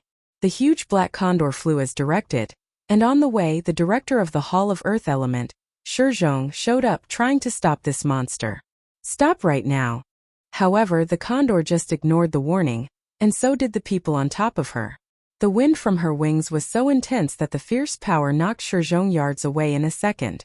The people on her back didn't seem to be affected by his interruption. The condor was heading to Hua Fengliu's house. The gentleman in white came out of his house and walked to the black condor without making much noise. "Hua Fenglu," the old man started speaking with a sneer. "It's been 3 years since our deal. Where is Ms. Hua Jieyu?" "It has not been 3 years yet. You promised me that you would not interfere with her." Hua Fenglu responded coldly. "The new year is coming in a few days, so it has in fact practically been 3 years. She's too talented to waste so much time with you. This is just enough for our deal," the old man said. "Time is time. I insist it has not been 3 years yet." Hua Fenglu did not give in. "Mr. Hua, the Guqin devil, I am Zhoumu," the young man who bowed slightly to Hua Fenglu and greeted him. It was just general courtesy. In reality, the smile on his face showed that he was too young to be genuinely humble, and had a faint sense of disdain. Hua Fenglu glanced at him and asked, "Who are you?" "My master, the art saint, has been feeling somewhat guilty over the years since he destroyed your natal spirit. He sent me here to see if you were doing well." Zhoumu smiled as he spoke. Hua Fengliu's eyes soon turned sharply to this young man, but he was not going to attribute this humiliation to Zhoumu. He turned to the older man and asked, "Why did you bring his disciple to my home?" "I did not bring him here. The art saint actually sent him." Zhoumu, 16 years old, a glory plane invoker, the old man told Hua Fenglu. Suddenly, Hua Fenglu understood what the art saint was trying to do. He started laughing so hard that his hair flew around him. Then he said, "He lost to me in the past, and he wants his disciple to win in the present? Is that correct?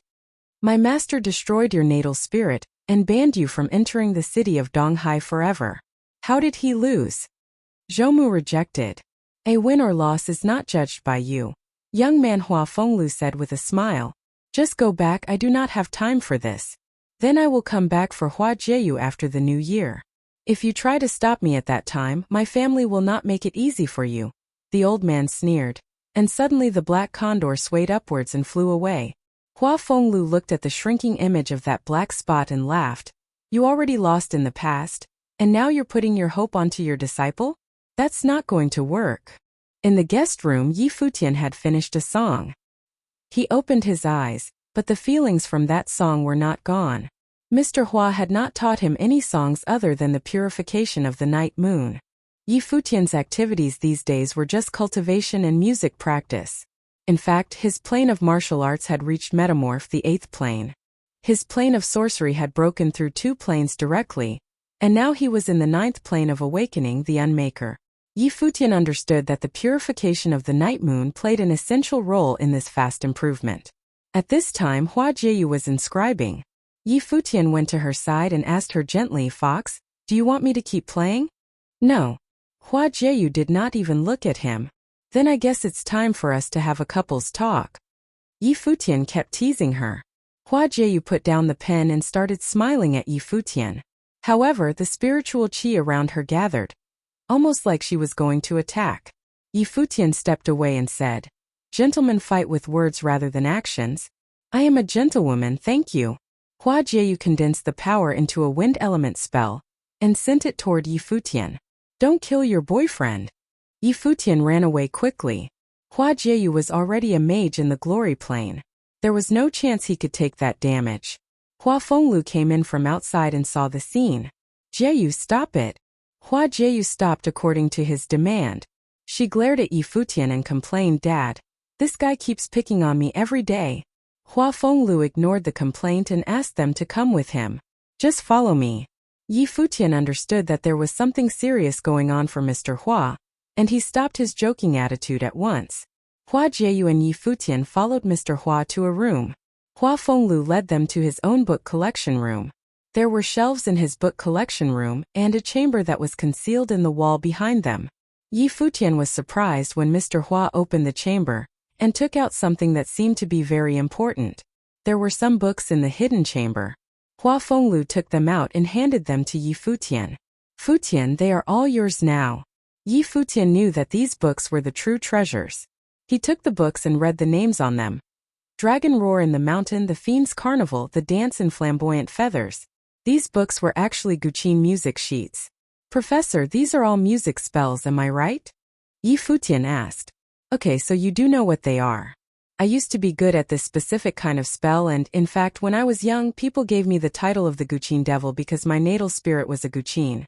Someone destroyed my natal spirit and totally prevented me from making any progress on my cultivation since then. Now, it's your turn to take over, Hua Fenglu said and sighed. Yi Futian was surprised. He had already known that the professor was a mandate sorcerer, but he never knew that his natal spirit had been destroyed. Don't ask me why or try to avenge me. I just hope you cultivate hard enough to not to waste all the talents you have been granted. Hua Fenglu looked him in the eye and kept talking. This city is too small for you in the long term. Next year I believe you will reach the glory plane. Do you want to sail through the East Sea and go inland? My godfather asked me to leave here after I turn 18, but I still need to consult with my father and my godfather about this, Yi Futian responded. The new year is coming soon. You should get home. I'll tell Yu Sheng to go home when he gets back, Hua Fenglu told him. Yi Futian nodded a little reluctantly. He looked at Hua Jieyu and said, Fox, take care of your father after I'm gone. Hua Jieyu, however, felt angry. In fact, during the whole time this boy was living at their house she had done all the household work. Now he was just telling her to take care? Oh my, you're finally leaving. Hua Jieyu seemed excited. Hey, what's with the attitude? Yi Futian felt heartbroken. What do you think? Hua Jieyu laughed at him. I'm leaving now, Yi Futian told her. Okay. Hua Jieyu smiled. Yi Futian walked to the door and looked back at her. Seriously, I'm leaving. Just go. She was still smiling. Yi Futian sighed and waved to Mr. Hua. See you next year, Professor. Then he left for home. After he left, The room became quiet suddenly. Hua Fenglu shook his head with a wry smile and said, "He made this place so lively, and now that he's gone, this silence almost feels unfamiliar." "You're too into this boy, Dad." Hua Jieyu joked to her dad. "Then what about you?" Hua Fenglu smiled at his daughter. "Me?" Hua Jieyu blinked her eyes and said, "I'm happy that he left. The 3 years is up. Someone already came here from the city of Donghai to inform me. Actually, you might also have to leave after the new year." Hua Fenglu turned his eyes to the snow outside. He felt lost. Hua Jieyu was shocked. She was reluctant to leave her father. She looked at the lonely figure of her father and said, "I don't want to leave. I want to stay here with you, Dad." "Silly girl, your mom is also missing you. Your family is not going to let you stay with me anymore. I am happy to have enjoyed your company over these 3 years." He patted his daughter on the head and kept speaking gently. "You may never see Yi Futian again. Moments ago may have actually been the final farewell for you guys, and you were just making fun of him." Hua Jieyu was tremendously shocked. Several minutes ago the boy had left, and they were joking with each other. Now it was their farewell? "Jieyu, tell me, do you like this boy?" Hua Fenglu suddenly asked her. "What are you talking about, Dad?" Hua Jieyu was surprised again. She looked at her father, and it seemed that she was shy about answering this question. "That's just impossible." "Really?" Hua Fenglu smiled at his daughter. "You're turning 16 this year. You do have the right to decide your future, including whom to be with. You have not experienced much, so you don't understand that there are things and people in this world that once you miss them forever. I do like that boy. He's smart and talented. It seems to me that he's not going to waste his talents. More importantly, he looks like a playboy. But he is truly devoted to love. I'm pretty sure he is the same as I was at his age. Make your own decisions. Don't miss someone you really love forever. Think about my words these days. Remember, life is short. Do not have any regrets." Hua Jieyu was dumbfounded by what her father had just said. She hadn't realized that she might miss someone forever. The boy has been spending so much of his time with you, and you just take it for granted. But if you disappear from each other's lives, another beautiful girl will appear in his. You are not a couple yet, so do not just think that you are the only one for him in this world. Hua Fenglu smiled and left his daughter alone. Hua Jieyu started to think about this seriously for the first time. The feeling was intense, but the concept of love seemed to be pretty faint and unfamiliar to her. She always felt annoyed when Yi Futian was around in the house. However, when he was suddenly gone, she actually felt as if something was lost and even needed time to adapt. Her father had told her that she could miss someone forever, and thinking about this indeed gave her a sense of fear. Fear of the thought that she had just lost something precious. Chapter 31. The city of Qingzhou was an island city, located in the East Sea, surrounded by the water. The city of Qingzhou was an island city, located in the East Sea, surrounded by the water. On the vast ocean water sailed a big ship, headed in the direction of Qingzhou city. On the deck stood multiple people suited in armor. They were a group of knights. There were 3 figures. A middle-aged man, 1 young man, and a young lady stood on the edge of the deck. The man looked dignified and imposing. The young man beside him was handsome, his eyes giving off a hint of evilness, and the young lady on his side looked cold and arrogant. However, her sex appeal was off the charts. "So this is the city of Qingzhou?" The young man spoke while looking straight ahead. "That's right. Qingzhou City is an island city in the East Sea. But because there are many similar island cities in the East Sea, it doesn't stand out. So you've probably never heard of it before," explained the man. "That's true. If it weren't for you, I never would have found out about this island city. Did someone like him really come from this small place?" asked the young man, unable to believe this. Even though the young man has always been haughty, when they spoke of him, he could not stop the fear-induced palpitations of his heart. "The information we have should be accurate. We were able to find some traces from the history books found in the East Sea Prefecture. The only thing we don't know is if he left anything behind in Qingzhou City," said the man. "Hopefully this won't be a wasted trip," said the young man, his lips curling into a smile. It was hard to imagine that the most legendary character in the divine prefectures of the East originated from this little island city. Emperor Yi Qing, a legend in the divine prefectures, along with the great East Phoenix, ruled the divine prefectures for over 300 years. He died suddenly 15 years ago. His death is a mystery to this day. Nobody was brave enough to investigate the cause of his death, and his name had since become a taboo. However, traces he left behind in the East Sea Prefecture pointed to him leaving the prefecture and ending up in the city of Qingzhou. The ship sailed quickly, and as they got closer to shore, their view of Qingzhou city became clearer. On the shore stood many high authority figures. The city lord and authoritative figures of the Murong Chamber of Commerce waited deferentially. The people of Qingzhou city had no idea some very important people had arrived. Yi Futian was also oblivious to this. Walking down the familiar streets, the Yi house came into view. Yi Futian's steps relaxed. He had missed his family. Yi Futian is back, shouted a street vendor selling bing, a type of flat cake. Hello Auntie Shi, greeted Yi Futian. Then, he turned to two older males playing chess not far away and called out, Uncle Wang, Grandpa Yun. Oh you sweet boy. The Lin family's daughter is home. After the new year she'll be 15. She's looking prettier every day, laughed Uncle Wang. Uncle Lin, is Xiaoqing here? Yi Futian asked the shopkeeper of the restaurant next to where Uncle Wang and Grandpa Yun were playing chess. No, she's not here. You haven't been home in a while, hurry home, ushered Uncle Lin with a quick smile. He then turned to Uncle Wang with a glare. Yi Futian is home? A crisp voice rang throughout the restaurant.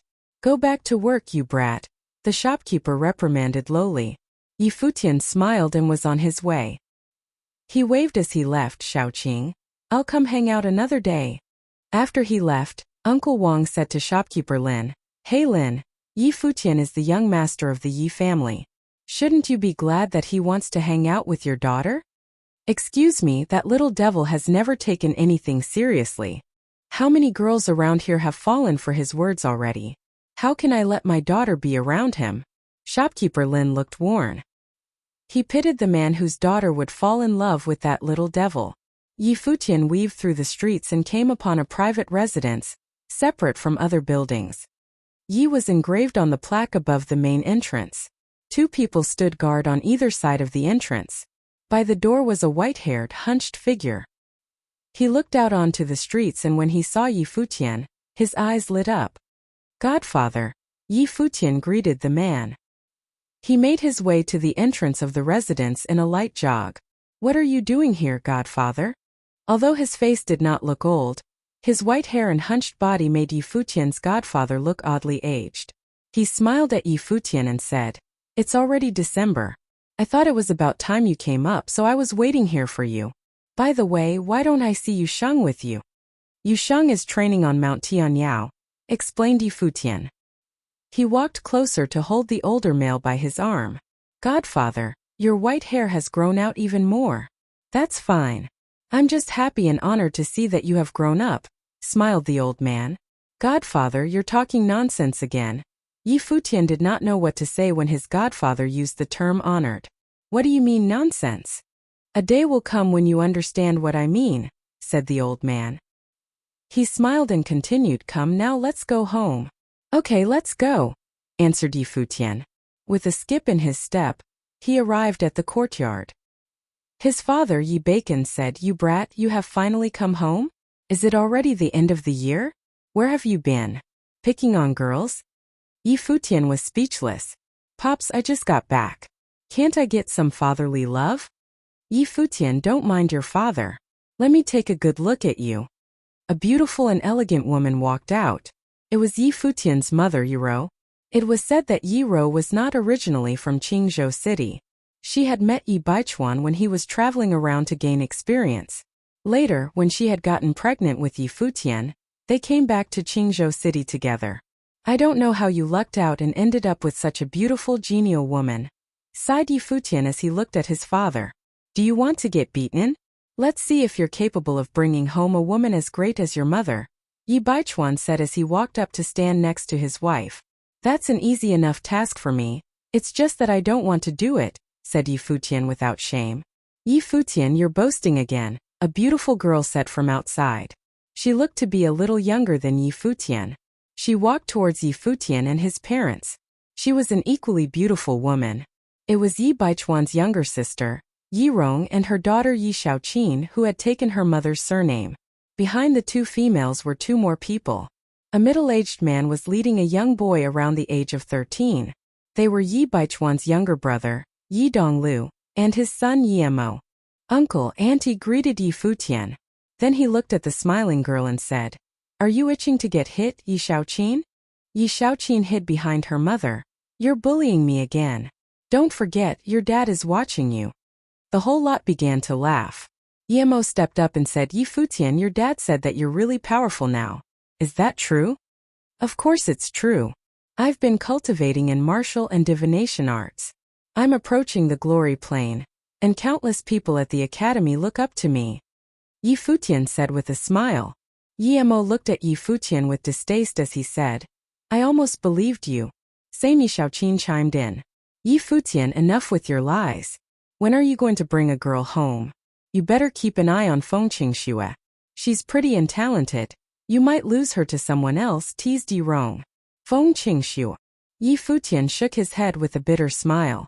Seeing his reaction, everyone seemed to have everything figured out. It seemed like Yi Futian couldn't get her to be his. "All right now, it's rare to have the family gathered together like this, so let's go catch up while we eat," Yi Ro suggested.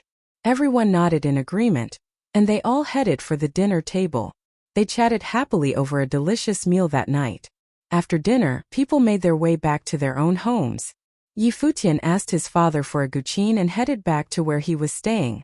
Not long after, the sounds of the instrument filled his room. Under the moonlight, everything seemed at peace. The next day, Yu Sheng returned. He was now officially in the glory plane of martial art cultivation. Yi Futian was very happy for him. In the blink of an eye, it was the last day of the year. The night came, but Qingzhou City was illuminated with lights. The streets were buzzing, and the skies were decorated with fireworks. At the Yi house, there was an area occupied with the sounds of the guqin. One person was elegantly playing the guqin while another person at his side sat cultivating on the ground. However, at this moment, Yu Sheng opened his eyes to look at Yi Futian. Something did not seem right.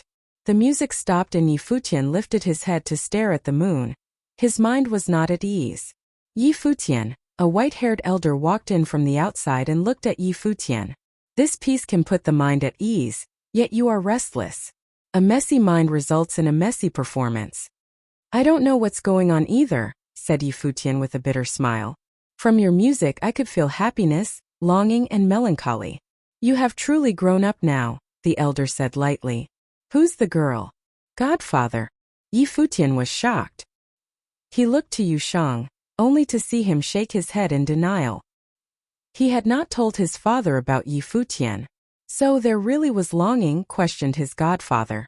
Yi Futian shook his head with a bitter smile. "Godfather, did I let you down by not focusing on what I was supposed to?" "Silly child. This is the journey to adulthood.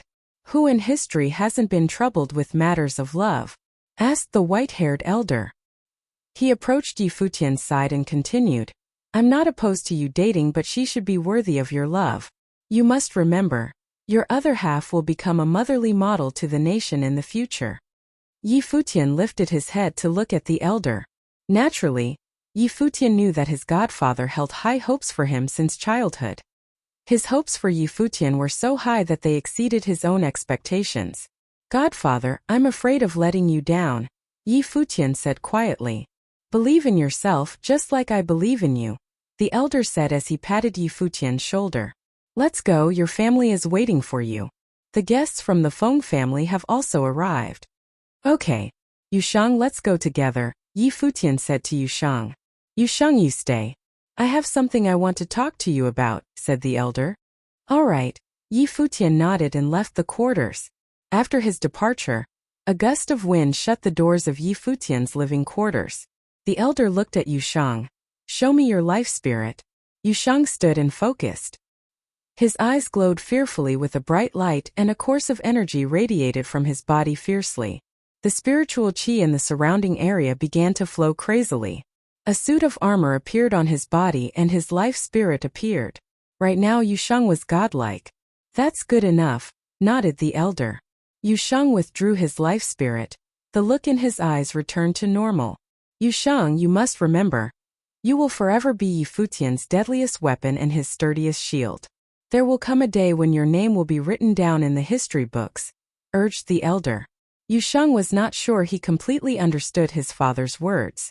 All he knew was that he would forever protect Yi Futian, and it was not only because his father told him to do so.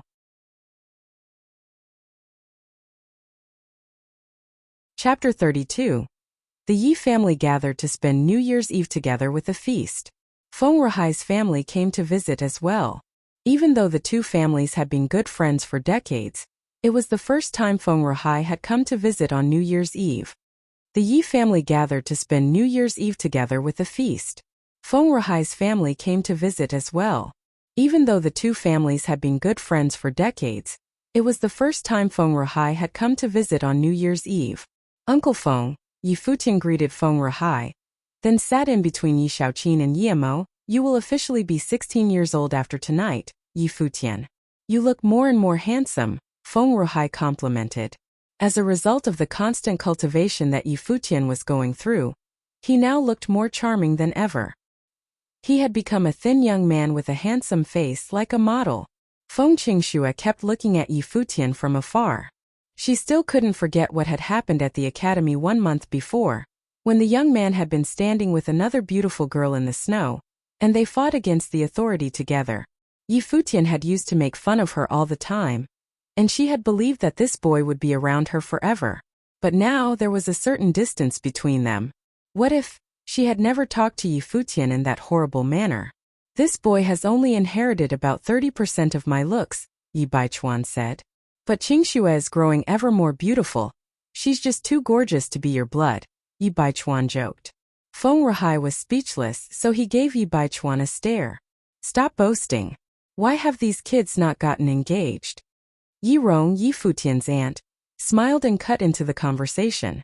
Yi Futian was shocked by this while panic flashed across Feng Qingxue's eyes. She lowered her head to avoid the glances cast on her. Feng Ruhai looked at Yi Futian and Yi Rong kept talking. Brother, why are you looking at him? I know this boy so well. Really? He would be laughing all night if Qingxue said yes to this engagement. Yes, Yi Futian loves beautiful girls. Yi Shaoqin was speaking for her mother. Looks like you're getting lucky, bro, Yiamo mumbled to Yi Futian. Yi Futian felt awkward that no one had even bothered to ask what his opinion was. Qingxue, my girl, what do you say? Yi Rong looked at Feng Qingxue. Feng Qingxue's face turned red from all the attention. She snuck a look at Yi Futian and soon was reminded of the time when another girl was standing up for Yi Futian. She suddenly felt disappointed and shook her head. He's too good for me, Aunt Yi. She had just rejected the suggestion. Yi Rong was a bit embarrassed, but she smiled and said, it's fine. You're still young, and there is enough time for you to foster your relationship. Nah, it's not happening. Yi Shaoqin was trying to relieve her cousin. That's too bad, bro, Yiamo mumbled to his cousin. Futian, you need to work harder, and I believe Qingxue will finally accept you someday. Yi Donglu, Yi Futian's uncle, also said. They all thought that Yi Futian had just been rejected by the girl. Yi Futian remained silent and nodded. Actually, he didn't care about what the others were thinking. Soon someone approached the Yi home. A guard from the house came in with a message.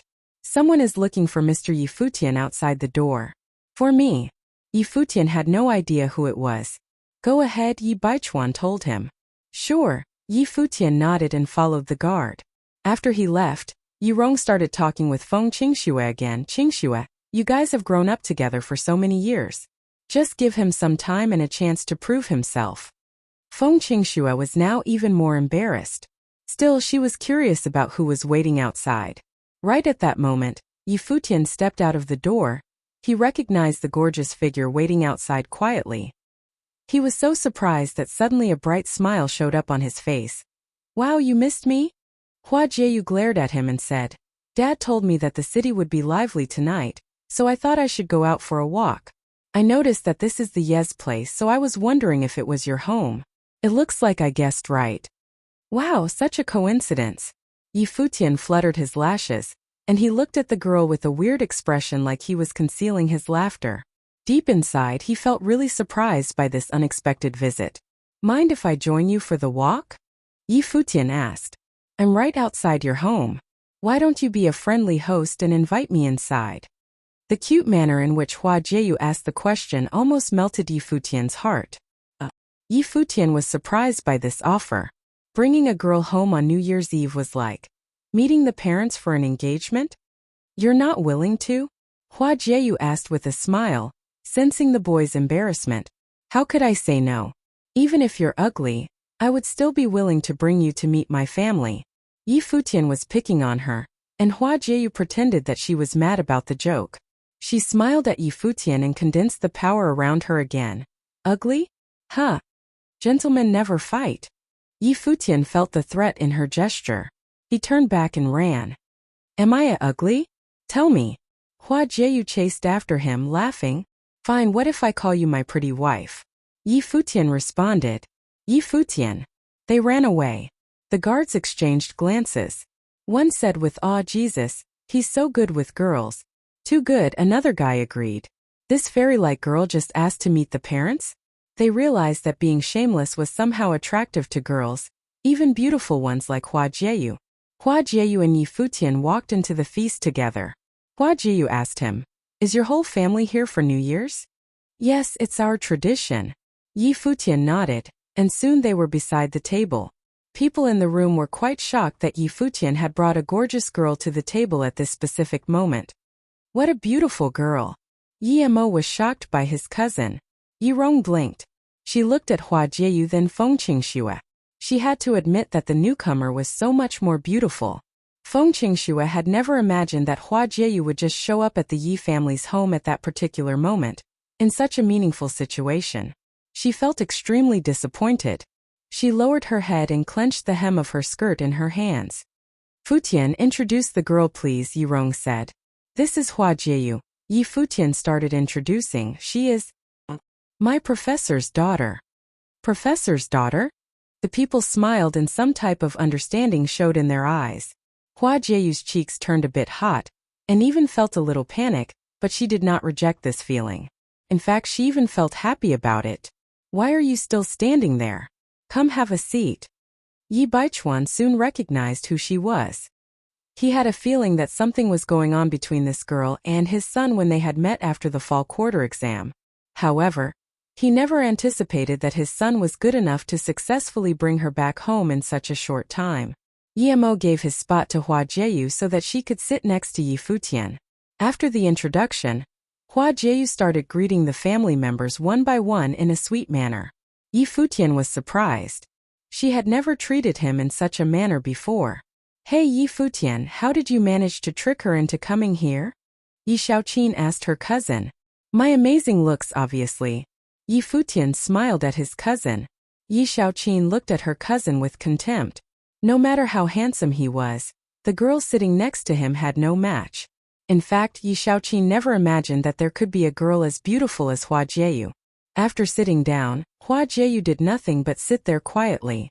However, the whole atmosphere had changed since her arrival. Soon after, Feng Qingxue mumbled to her father, Dad, I'm full now. Let's just go home. Okay, Feng Rahai nodded. Then the Feng family said goodbye and left. Yi Rong noticed that Feng Qingxue's eyes avoided the boy and girl sitting together. She suddenly realized that what Feng Qingxue had said was right, rather than an excuse for rejection. Dad, Mom, I'm going to take Jieyu out for a walk, Yi Futian said. Sure, go ahead. Take care of her, Yi Baichuan responded. Sure, we will, Yi Futian answered. Then they left the house together. Colorful fireworks were everywhere above the city, and the area of Qingzhou Lake had the best view of them all. People were rafting in the lake, some of them families and others couples. The restaurants on the shore were full of people. All of them were enjoying the beautiful scenery while drinking. It's beautiful here. Hua Jieyu and Yi Futian had come to a stop. While looking at the scenery around them, the happiness could be read in the girl's eyes. It is not as beautiful as you are, Yi Futian said. Hua Jieyu gave him a spiteful glance, but deep inside she was happy from being complimented like this. She had never felt this unique happiness before. This was apparently the first awakening of love for the 16-year-old girl. Hua Jieyu walked all around the place. There was a lot of entertainment going on. Lantern riddles, magic tricks. Yi Futian kept following her. The cute smile on her face suddenly melted all the depression he had had these days. He finally realized that he could not be at peace without her. They had only spent 3 months together, but it was such a joyful time that they were already attached to each other without realizing it. On the shore of the lake, Hua Jieyu saw many tourists placing wish lanterns onto the water. She bought one, put it on the lake, closed her eyes and made her wish. "I'm done." She opened her eyes and told Yi Futian. "What was your wish?" Yi Futian asked.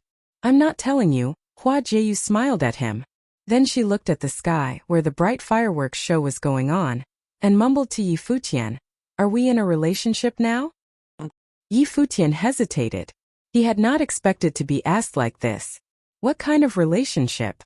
Yi Futian blinked his eyes. Hua Jieyu looked up at the sky rather than at Yi Futian. But in the next moment, Yi Futian felt a tender hand touch his arm as if looking for something. Yi Futian reached over and grabbed the hand. A smile appeared on his lips.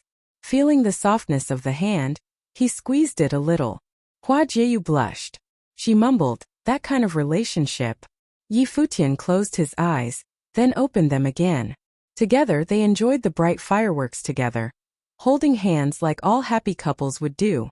It was the first time Yi Futian realized that a fox could be so cute and silly. It seemed like time had stopped and everything had fallen silent. Neither of them spoke to the other. However, Yi Futian believed that the smile on Hua Jieyu's face was even brighter than the fireworks.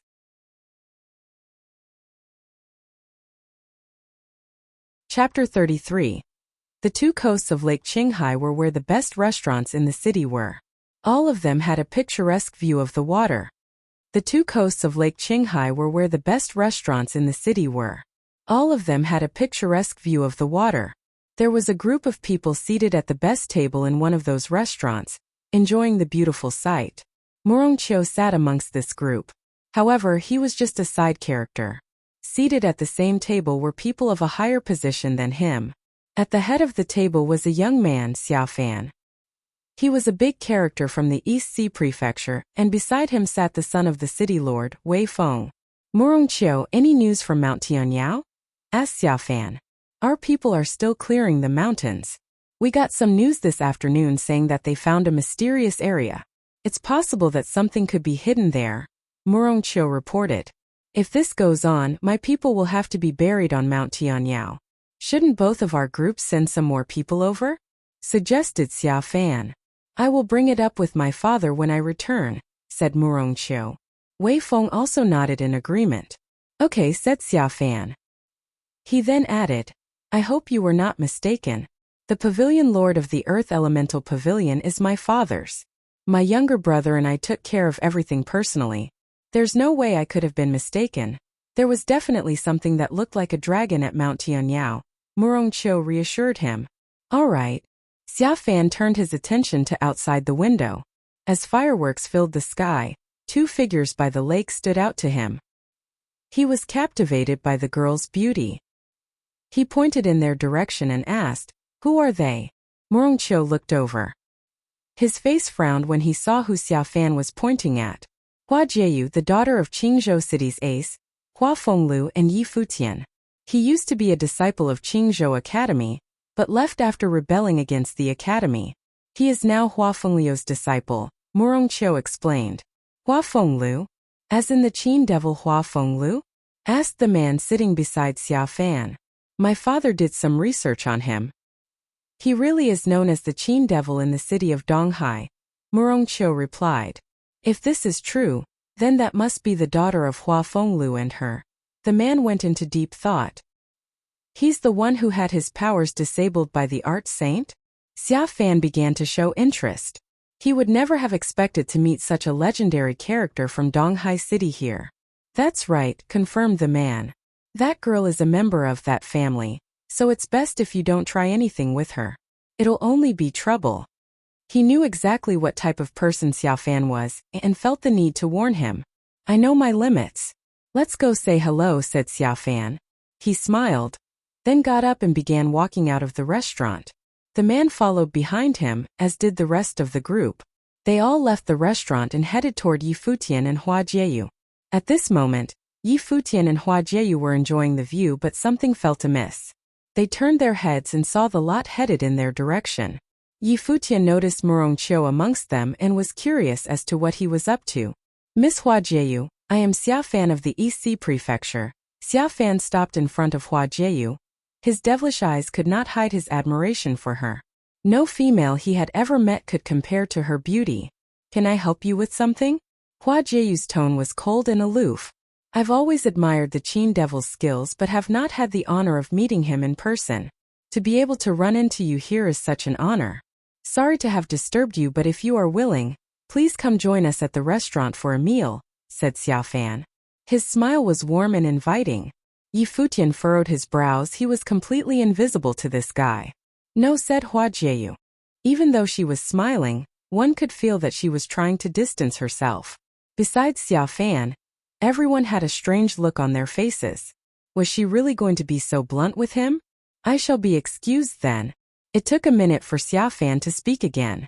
As soon as he turned his back, the smile on his face disappeared, replaced with a stone-cold demeanor. Mood ruined, complained Yi Futian. His hand reached out to try and grab Hua Jieyu's. What are you trying to do? Asked Hua Jieyu. She laughed and pulled her hand away. I thought our relationship was now confirmed, said Yi Futian innocently. Yeah, hasn't our relationship already been confirmed? Teased Hua Jieyu. Fox, how can you do this to me? Yi Futian felt wronged. So he couldn't touch her now that they're dating? Doing what to you? Laughed Hua Jieyu. Now that we're dating, you are forbidden from flirting with other girls. Also, you have to come to me no matter where I am. No, our relationship hasn't reached that point yet. Yi Futian felt like he was being scammed. Just you try. Father said that you're not trustworthy, and told me to hurry home. I have to go back. Hua Jieyu looked at Yi Futian. She did not want to leave him. They were going to have to part tomorrow. Would he be upset at her for leaving? Yi Futian looked sad. Hua Jieyu could not bear to see him like this. She reached her hand out to him. However, Yi Futian did not take her hand. He continued to look at her. Do you really have to leave? Hua Jieyu knew when Yi Futian said leave. He did not simply mean they're parting right now. Parting ways after falling in love with one another, followed by a long journey to reunite. I never imagined my love life to be so melodramatic. Don't you think you're being a little unfair to me? Yi Futian searched for something in her eyes. He obviously knew the kind of person she was after having spent months together. Even after realizing her feelings for him, there was no way she would pursue him actively. Plus, after what she had said before, Yi Futian knew exactly what was going on. Hua Jieyu had a sad look in her eyes. She looked down when she felt her eyes begin to water. She did not know how to explain it to him. What do you want me to do? She whispered, lifting her head to meet his eyes once again. Looking down at her flawless face and puppy dog eyes, Yi Futian felt his heart melt. If it's going to be melodramatic, so be it. Who told me to fall for a fox? The power of beauty was so great. Hearing his words, she smiled and her mood picked up. She looked at Yi Futian and said softly, okay, I'll make it up to you.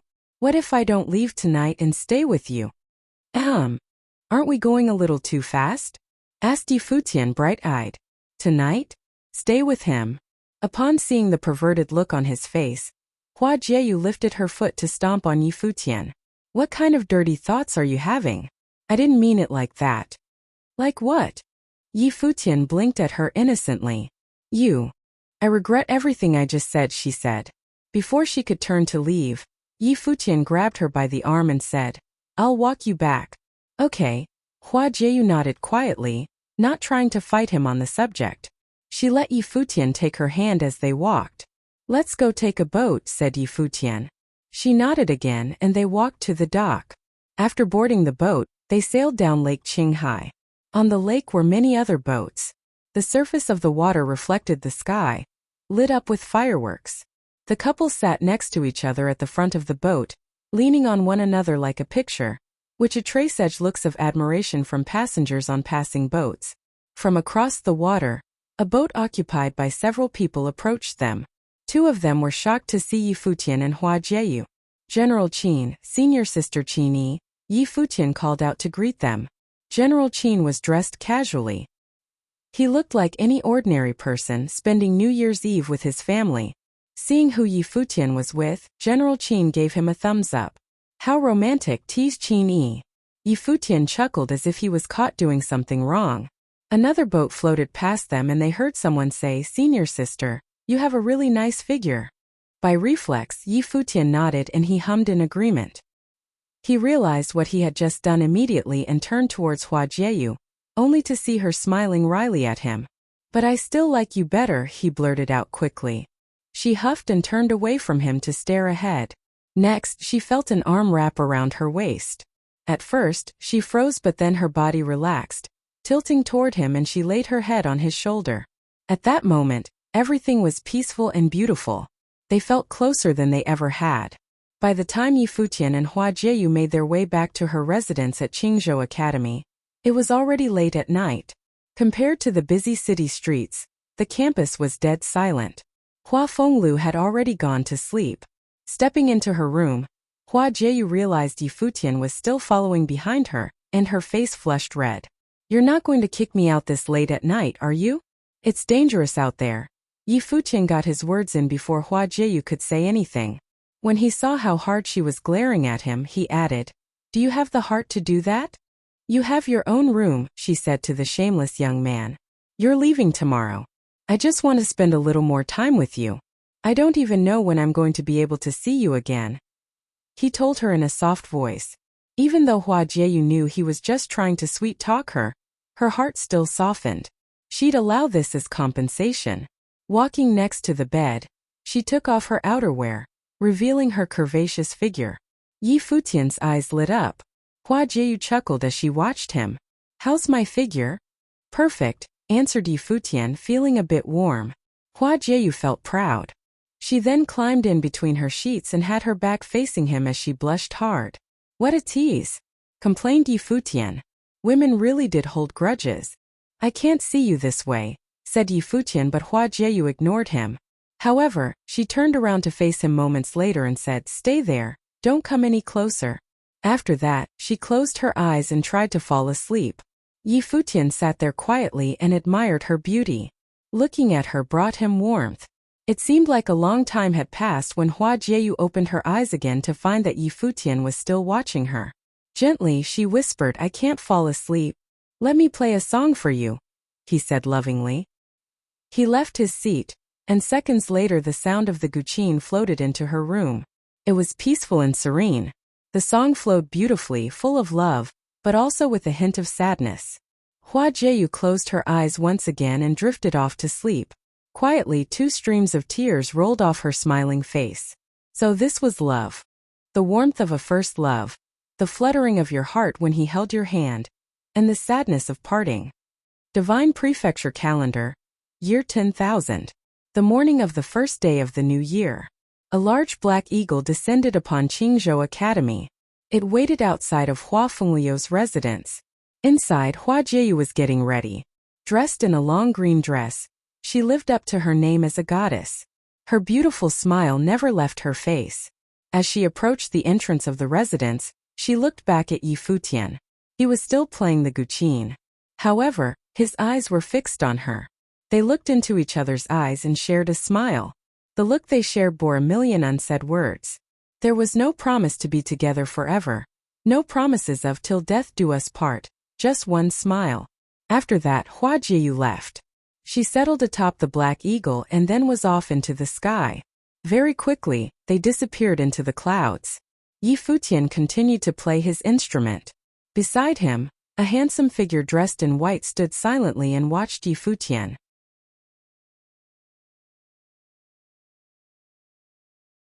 Chapter 34. Yi Futian played the guqin for a long while before he stopped. He sighed with a particular sadness. He felt empty deep inside after his fox was gone. Yi Futian played the guqin for a long while before he stopped. He sighed with a particular sadness. He felt empty deep inside after his fox was gone. Stop your fake sadness. The city of Qingzhou belongs to East Sea Prefecture. and the city of Donghai is the capital. You can get there simply by sailing through the East Sea, and I don't believe that you don't know this. Hua Fenglu looked at Yi Futian and said, I know you'll leave once you reach the glory plane. With your talent and effort it would be several months at most. Don't tell me you have no interest in this. Yi Futian blinked his eyes and looked at Hua Fenglu. As much as you already know, could you please just save me some honor? To reveal my plan like this makes me sound like a horrible person. How far did you go last night? Hua Fenglu asked Yi Futian with a smirk. Yi Futian felt really embarrassed and stressed. He had finally realized there was a difference between a professor and a father-in-law. Apparently, Mr. Hua was transitioning between the two roles smoothly. His embarrassment actually made Hua Fenglu laugh. He told Yi Futian, just stay here until you reach the glory plane. You'll make it soon. Sure, father-in-law. Yi Futian understood Mr. Hua's plan.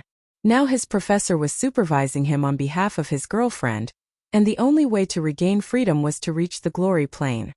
You glib-tongued boy, Hua Fenglu smiled at him and said, I will teach you the songs I gave you before. Yes, sir. Yi Futian nodded. Since this man was going to be his father-in-law, there was no reason not to obey his orders. Time passed by and the students of Qingzhou Academy came back to school after the break. Yu Sheng went to Mr. Hua's place to look for Yi Futian. Sometimes they went to Mount Tianyao for cultivation, sometimes they practiced songs in the yard. One day, Yi Futian was sitting in the pavilion with his eyes closed. Suddenly he felt that something was happening in his soul. He focused and all the fire element spiritual qi of the universe gathered into a scarlet form around his body. It was dusk, and the orange sunlight fell on his body. Yi Futian started freedom meditation to perceive the vast essence of the universe. Soon after, constant flames concentrated over his body. It was not merely just spiritual qi at all. In fact, it had taken solid form, and the space around Yi Futian was turned into flaming territory. Now his spiritual qi comes into form. Hua Fenglu happened to pass by and noticed the new progress made by Yi Futian. He smiled, genuinely pleased and proud. Yi Futian opened his eyes. He laughed and mumbled, That's the glory plane of sorcery for me. Professor. He greeted Hua Fenglu. Since you have reached a new level of sorcery, the next step should be to break through in your martial arts. Hua Fenglu smiled and told him, then gave Yi Futian a letter. Hua Jieyu sent it. Fox sent me a letter? Yi Futian's eyes twinkled. He snatched the letter and could not wait to open it. The letter said, You lecherous boy, I dare you not to flirt or even talk with other girls while I am away. I know it's just unfair to you that I had to leave. But I promise you that when you come to Donghai City, I will compensate you for everything big time. Compensate me for everything? Yi Futian felt excited about this everything. He could not stop thinking about Hua Jieyu's beautiful face and her curvy body that he saw the night before she left. In fact, he almost wanted to leave now. This girl knew him so well that she was throwing him a daring temptation. How do you want to reply? Hua Fenglu smiled at Yi Futian. Professor, you peeked at the letter before giving it to me, didn't you? Yi Futian demanded when he saw Hua Fenglu's eyes. On the envelope of the letter was written, Yi Futian's eyes only.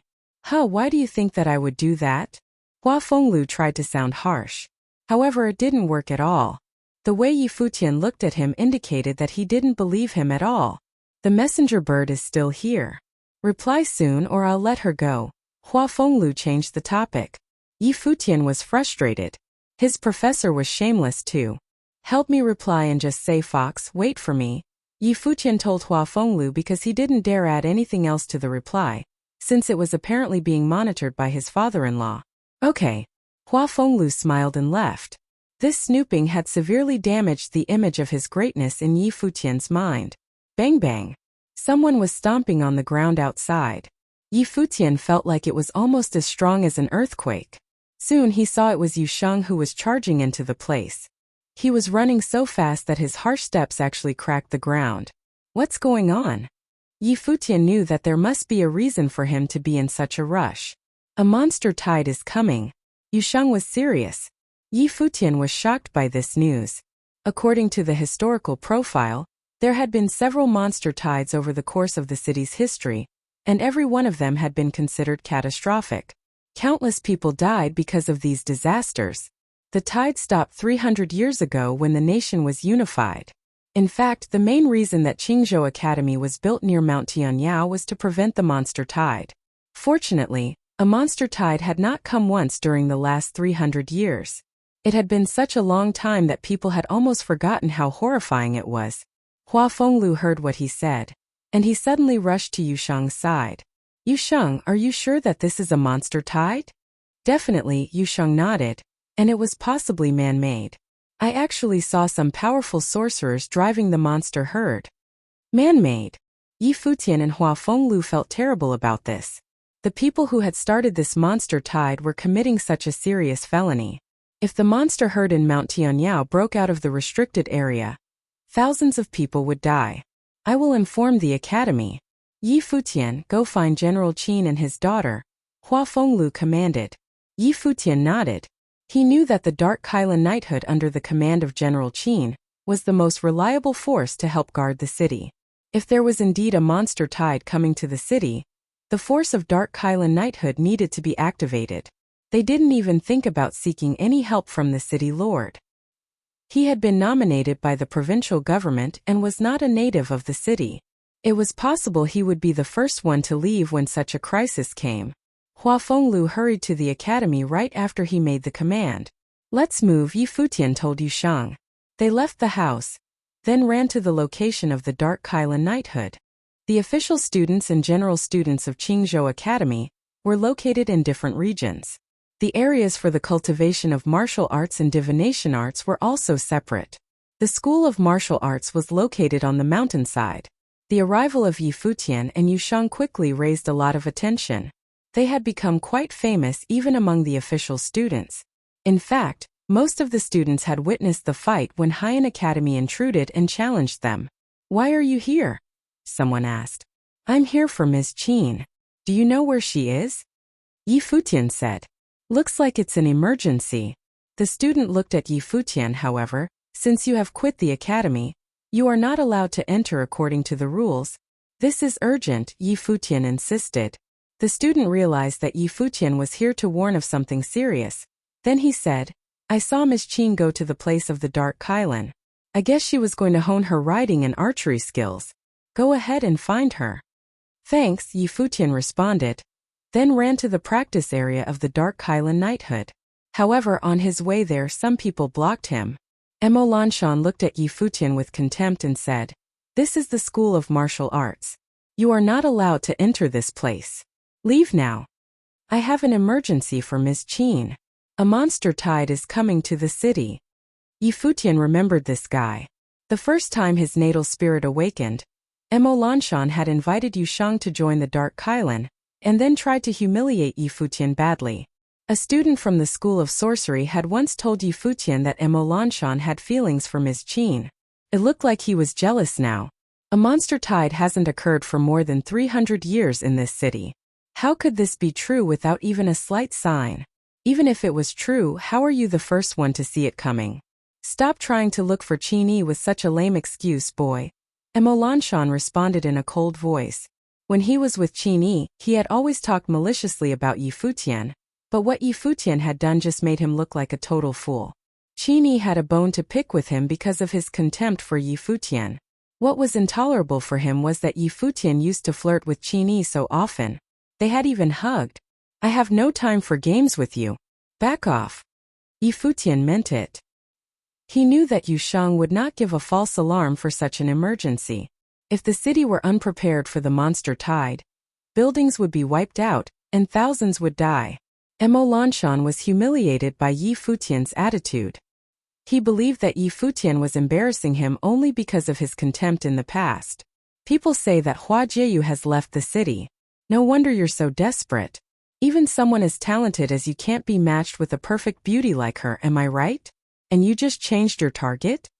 Mo Lanshan started to humiliate Yi Futian, believing that Yi Futian was after Qin because he had failed to pursue Hua Jieyu. Bang! Yushang stomped on the ground, a frenzy of energy all around his body. The group around Mo Lanshan frowned at Yushang, and they prepared to fight. Someone said, This is our place. You better not try to fight us here. Yi Futian stared at Emo Lanshan. He was determined, knowing that it was the only way to solve this meaningless quarrel. Yu Sheng, are you ready? Yi Futian asked. Sure, Yu Sheng nodded. Yi Futian gave a simple order. Go. As soon as he finished the command, Yu Sheng charged right toward the group to attack them.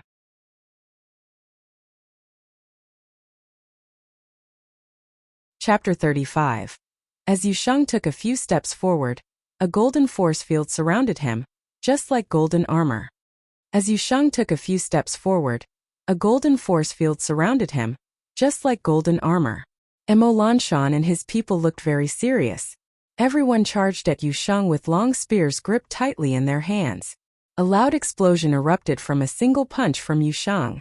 Even his fist that he used to enclose the tip of an attacking spear was golden. The point of the weapon was enveloped by his fist when a cracking sound was heard. The point had been broken off by the enormous amount of strength exerted by Yu Sheng. Yi Futian continued to charge forward. He had no time to waste on these people. However, Emo Lanshan had no intentions of letting him pass. Avoiding Yu Sheng, Emo Lanshan aimed his ice-frosted spear at Yi Futian. Yi Futian did not slow down his steps. While in a light sprint, he reached out both of his hands. In a second, bursts of lightning flashed around him. With the movement of his hands, a storm of lightning and thunder was projected toward Emo Lanshan. Excursive sorcery. You're a glory plane sorcerer. Knights observing the battle were shocked.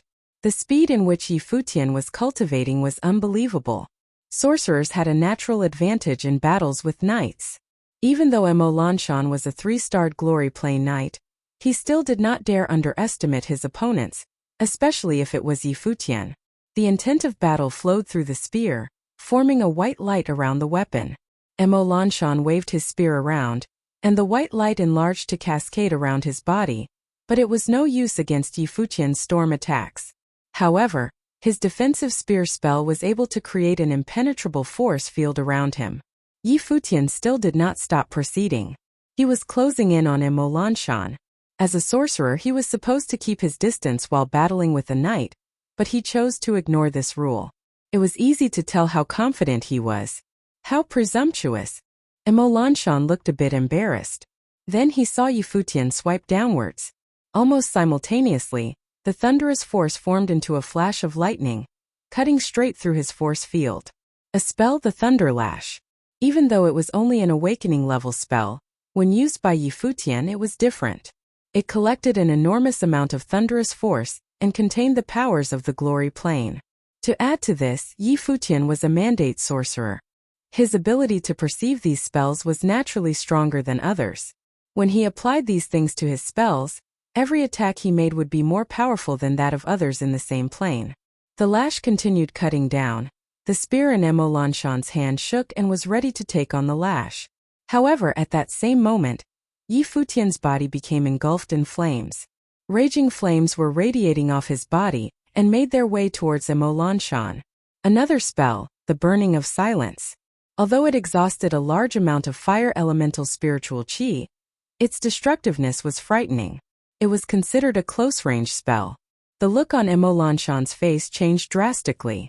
He quickly summoned all the spiritual chi in his body and created a force field. It acted as an armor to protect him against the attack of the Burning of Silence. Yi Futian's attacks were so quick that it made it difficult for Emo Lanshan to retaliate. The Burning of Silence was a spell feared by bi-elemental sorcerers because it was able to continuously release spells of different elements for a short period of time. Boom! A fist came down on Emo Lanshan's poorly defended head. He was propelled directly to the ground, blood gushing violently from his wound. Yi Futian simply stepped over Emo Lanshan's body, not even bothering to spare him a glance. Onlookers felt bad for Emo Lanshan, though Yi Futian had not said a single insulting word. His disregard for Emo Lanshan was even more insulting. Sorcerers were indeed stronger than cultivators of martial arts, but Yi Futian was not exactly an ordinary sorcerer. When the bystanders looked back to the other battle going on, they saw that Yu Sheng had defeated multiple high-leveled martial arts cultivators. They were confused. Yu Sheng was not using any sorcery, just the pure power of martial arts. These two were monsters. When Futian made it to the training grounds, he saw Qini sitting on top of a black qilin, practicing archery. Qini gave off an air of valiance with her hair tied up. Her figure looked extraordinary in the tightly fitted clothing she wore, but Futian was in no mood to stop and admire this view. He called out to her, "Senior Sister Qin." She followed his voice and was confused to see him. She dismounted the black qilin and jogged towards Futian. Still a distance away from him, she asked, "What are you doing here?" "There may be a monster tide erupting on Mount Tianyao. You should inform General Qin as soon as possible," said Futian. Her gaze froze and her face fell. She then sprinted towards the black qilin and mounted the creature. As they were about to pass by Futian, she said, "Hop on, we'll talk as we go." Something sparked in his eyes and he got on behind Qini without hesitation. "What happened?" asked Qini, worried. A monster tide could only mean calamity. "Yusheng has been training on Mount Tianyao and noticed it," replied Futian. Qini looked serious and said, "Hold on to me." "Ugh." Futian hesitated but eventually grabbed onto her when he lost his balance as the black qilin rose into the air. He smiled bitterly and thought to himself, "Fox, I'm not doing this on purpose." On the ground, the people of the School of Martial Arts were speechless as they looked up at the sky to witness this scene. Why was his shameless jerk so popular with beautiful girls? First, it was Hua Jieyu, and now that she was gone, he was trying to make a move on the goddess Qin. "You bastard!" Mo Lanshan had just gotten his senses back when he witnessed the scene as well. Boom! He did not notice when Yusheng came back. A punch landed on his face and Mo Lanshan was thrown on the ground once again. After hitting Mo Lanshan, Yusheng looked up to see Futian leaving with Qin and quietly made his way back home alone. He was mentally cursing Futian as well. He really was a bastard. In the sky above the city of Qingzhou, the black qilin soared in one specific direction. It was going fast and the wind was whipping against their faces. The situation that Futian and Qin were in was rather questionable, but he had no time to think about that. His only thought was that they had to reach their destination quickly. However, before they could get there, they noticed a whole flock of black qilins up ahead soaring through the sky. Seeing this, Futian thought, could it be that word had already reached General Qin? They caught up with the group very quickly. The person leading the group looked surprised to see Qin. "Young Mississippi, what are you guys doing here?" Qin was equally surprised. "A monster tide is about to wash through the city of Qingzhou," the leader answered. "I came for the same reason. Looks like father already knows." "Where is he?" asked Qin. "He's taking care of some business by Lake Qinghai. We rushed here first," explained the leader. "Okay then. You guys head there first. I'll go to father," suggested Qin. The two parties separated once again. The Knights of the Dark Qilin Knighthood turned to take a quick glance at the young man sitting behind Qin. At that moment, outside a restaurant on the lake shore, stood a group of people from the knighthood. Their gathering attracted a lot of attention. General Qin was having his people surround the restaurant. What was going on? Naturally, when Futian and Qin arrived, they were met with this scene. They stood behind Qin Shui, trying not to disturb him. He must be busy with something. In the restaurant, a group of people appeared. Leading them was a young man. Upon seeing this group, Futian furrowed his brows. He had seen these people before. It was on the night of New Year's Eve and the person leading them was Xiao Fan. "Would General Qin like to join me for a drink upstairs?" asked Xiao Fan frivolously. "Is this the doing of your people?" Qin Shui asked coldly. "I don't seem to understand what General Qin is saying." Xiao Fan played with his cup and did not look at Qin Shui. "The monster tide on Mount Tianyao. Are you really going to put the whole city of Qingzhou in danger for your greed?" questioned Qin Shui. "I already said I don't know what you're talking about and please be aware of the tone you use when speaking to me."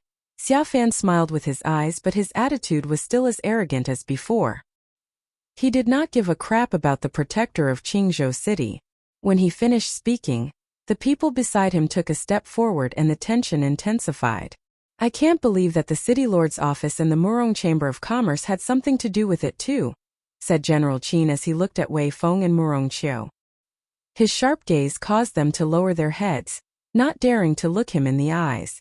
Finally, his gaze fell back to Xiao Fan and told him chillingly, "You want to use Qingzhou City to satisfy your ambitions?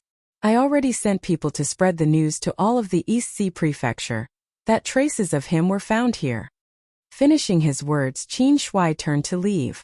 Xia Fan's expression darkened, and he glared at Qin Shui's back, wanting to kill him so badly. How dare Qin Shui try to ruin his plans? When Xia Fan had found out about the secret of Qingzhou City, he sent someone to deliver the news back to the East Sea Prefecture. His father then sent a professional. The purpose of that was to keep things under wraps, but if Qin Shui really spread the news, then it was bound to attract attention. Did Qin Shui know about this secret early on? Qin Shui led the group of knights up into the sky. Quickly, Qin Yi, who was accompanied by Yi Futian, followed right behind them.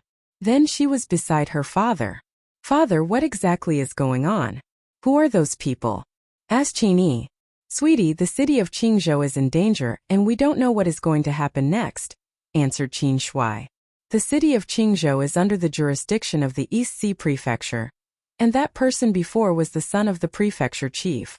I've been keeping an eye on him since he arrived in Qingzhou City, so I knew that he sent people to Mount Tianyao to search for hidden secrets. I just can't believe he actually found it. Mount Tianyao? Secrets? Qin Yi was even more confused now. Long before you were born, my master wanted to obliterate the big demon of Mount Tianyao to save ourselves from future problems. He sent people into the mountains but realized that it was an impossible mission after paying a heavy price. However, he did find something important on Mount Tianyao, Qin Shui reminisced. His mind seemed to be miles away. To this day, he could never forget the shocking scene he witnessed all those years ago. What did you guys find there? Qin Yi asked. Qin Shui looked at his daughter and spoke the forbidden name, Emperor Yi Qing.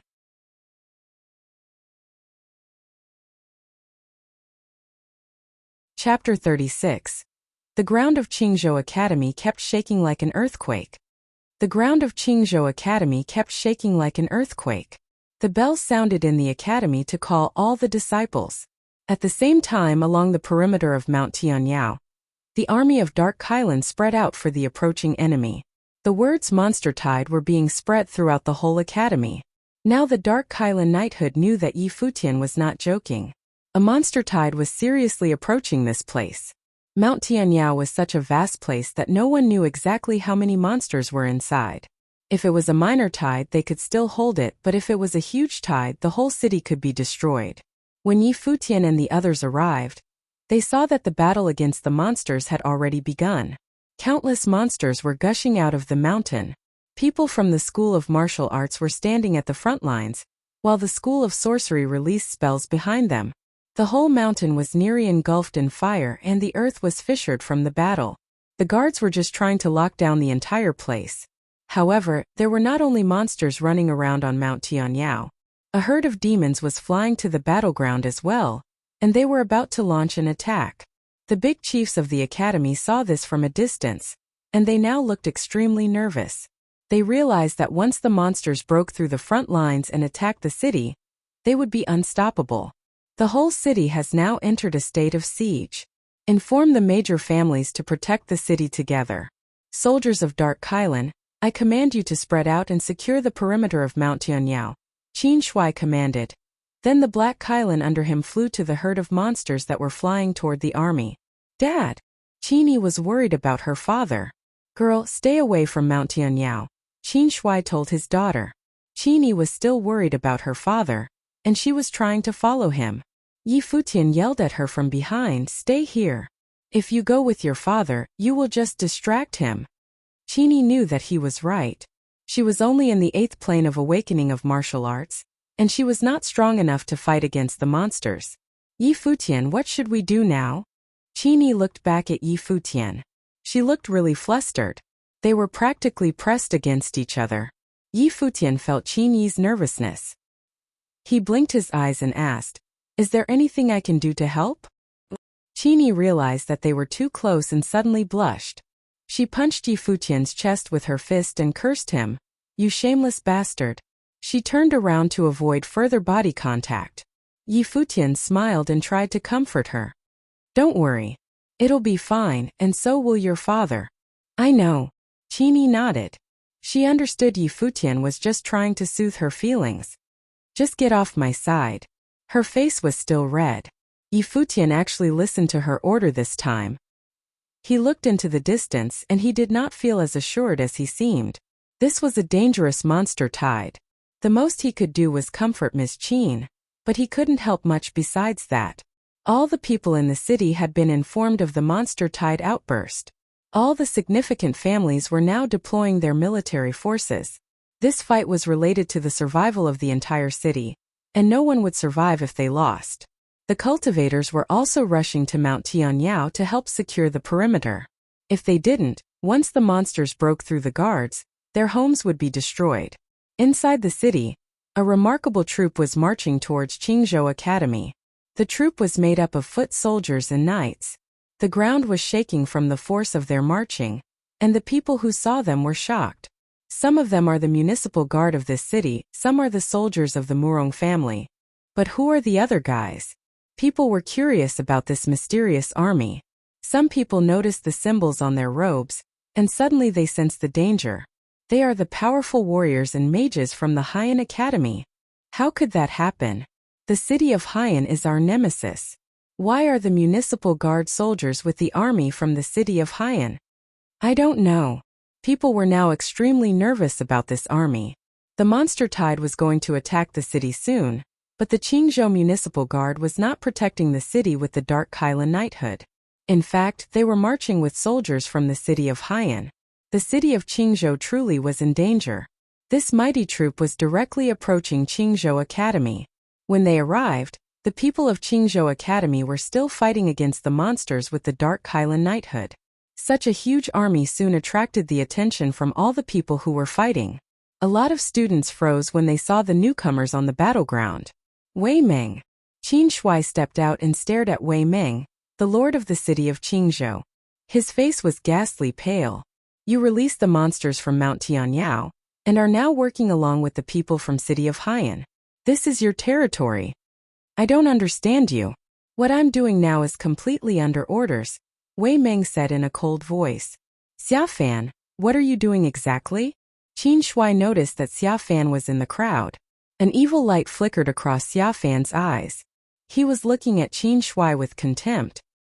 He believed that Qin Shui was only the commander of a private troop of a small city, and shouldn't be allowed to talk to him in such a rude manner. Where is the headmaster of Qingzhou Academy? Xia Fan ignored Qin Shui's question. He looked over the Qingzhou Academy group for the headmaster. The headmaster stepped out of the crowd. His hair was all white and gray, and it was apparent that he was over the age of 70. However, he still looked graceful. He was the headmaster of Qingzhou Academy, Gu Mu. He had left the school business for others long ago and focused on his cultivation. In fact, without the monster tide, he would not have even shown up in this place. Mr. Xia, the lord of East Sea Prefecture, why are you here? Gu Mu asked Xia Fan. Mount Tianyao has been a potential danger for the city of Qingzhou for many years. As the lord of Donghai province, I have come here as soon as possible to consult with the city lord about how to defuse the situation. Therefore, I have summoned the army of the municipal guard, the Murong family, and the city of Haiyan. We are going to break into Mount Tianyao, and we need your cooperation. Xia Fan laughed. Gu Mu didn't believe his explanation. However, the crisis of this city had doubled. They were now surrounded by the monsters and the army. If he said no to Xia Fan, they might all be wiped out. Okay, we will cooperate, Gu Mu answered. I believe Mr. Gu is making this decision for the good of the city. General Qin is the ultimate guard of this city, and I believe you agree with Mr. Gu, right? Xia Fan looked at Qin Shui again. You are shameless. All the people of Qingzhou Academy were cursing Xia Fan in their hearts. They looked at him with contempt. You have summoned quite a lot of powerful people from the city of Haiyan. What promise did you make to them? Qin Shui asked Xia Fan. General, they're merely here to help. There are absolutely no conditions involved. Now I know you're on edge, but I hope you can settle your attitude, Xia Fan said arrogantly. He had summoned a lot of influential people from the East Sea Prefecture and the city of Haiyan, so he had the advantage now. Okay, Qin Shui agreed reluctantly. He knew that there must be some conspiracy occurring under the table. However, with reinforcements breaking into Mount Tianyao, They could actually push the front line and minimize the damage to the city of Qingzhou. In fact, if he didn't agree and the two groups fought against each other right here, the result would be even worse. Then let's go now. Xia Fan smiled. Mr. Xia, I want someone from Qingzhou Academy. A man from Haiyan asked Xia Fan. Who is it? Xia Fan smiled. The middle-aged man looked through the crowd of Qingzhou Academy, and his eyes targeted Yi Futian. Yi Futian suddenly had a bad feeling about it. This middle-aged man was the same man with eagle's eyes who had led the intruders to Qingzhou Academy last time. Yi Futian, have you quit the academy yet? The eagle-eyed man asked him. What do you mean? Yi Futian responded with a smile. Last time I invited you to Haiyan Academy, you turned me down. I believe you won't mind if I raise this question again. I did quit the academy, but I already have my own master, so I'm sorry that I still have to turn you down this time, Yi Futian answered. Who is so lucky to be your master? He kept asking. I am. Hua Fenglu responded from the crowd. It's okay. In fact, Haiyan Academy is still willing to accept you even though you already have a master. The eagle-eyed man would not let him go easily. Haiyan Academy is making a really generous gesture, and I believe Mr. Hua, the Guqin devil, would not prevent this, right? Xia Fan also tried to persuade Hua Fenglu. He had not anticipated that Haiyan Academy would be looking for Yi Futian. He's too good for your academy, Hua Fenglu said peacefully. In the Haiyan Academy crowd, an old man whose eyes had been closed for a long time suddenly opened his eyes and asked, Hua Fenglu, you want to fight? Mr. Hua, you're just causing me trouble. Xia Fan laughed, and the army around him stepped forward. They definitely had not dared to mess with Hua Fenglu when he was young. But now, since his natal spirit had been destroyed, they didn't fear him anymore. Hua Fenglu began condensing power and preparing to attack. However, Yi Futian suddenly started laughing. You know what? I feel so honored you keep inviting me to your academy. I've changed my mind, and I believe Mr. Hua will not stop me, right? Hua Fenglu glanced at him. He knew that this boy was really shrewd, and there must have been a reason he suddenly changed his mind. He agreed and said, okay, I don't mind, but your academy must make sure he is safe. Otherwise, you will taste my rage. Don't worry, Mr. Hua. The eagle-eyed man was happy. Yi Futian had defeated someone as talented as Yun Tianhao. There were only two options for Haiyan Academy. Either accept him or kill him. Yu Sheng stepped forward. Yi Futian knew that he was trying to stop this decision. He shook his head and Yu Sheng stopped. However, Yu Sheng was still angry and confused. A young girl and a young man came out of the Haiyan group. The girl smiled and greeted Yi Futian. Now that you have been accepted by our academy, come over here. Yi Futian nodded and walked toward the Haiyan group. He ogled the body of the young girl and said, if I knew there was a girl so beautiful in your academy, I would have said yes the last time. You're a smooth talker, boy. The sexy girl laughed. Please take good care of me in the future. Yi Futian naturally held the girl in his arms, and the girl also seemed to feel comfortable. She laughed even harder. Of course I will, you cute boy. You shameless bastard. The people of Qingzhou Academy were swearing at Yi Futian. Traitor. How could a student of our academy be so off color? People kept cursing him. Qini looked sad about what had just happened. Xia Fan was jeering at all of this. He believed Hua Fenglu must be extremely embarrassed now, seeing the boyfriend of his daughter betray the academy and flirt with another girl. However, he was surprised that Hua Fenglu was still calm. It almost seemed like Hua Fenglu had no idea about the relationship between Yi Futian and his daughter. Xia Fan believed it was possible. Otherwise, Hua Fenglu would have been furious. Still, he wondered how such a lame boy could get Hua Jieyu to fall in love with him. What he did not know was that Hua Fenglu was calm because he knew Yi Futian all too well. Okay, let's head in there, Xia Fan made the command. He seemed to be pretty satisfied with all that had happened.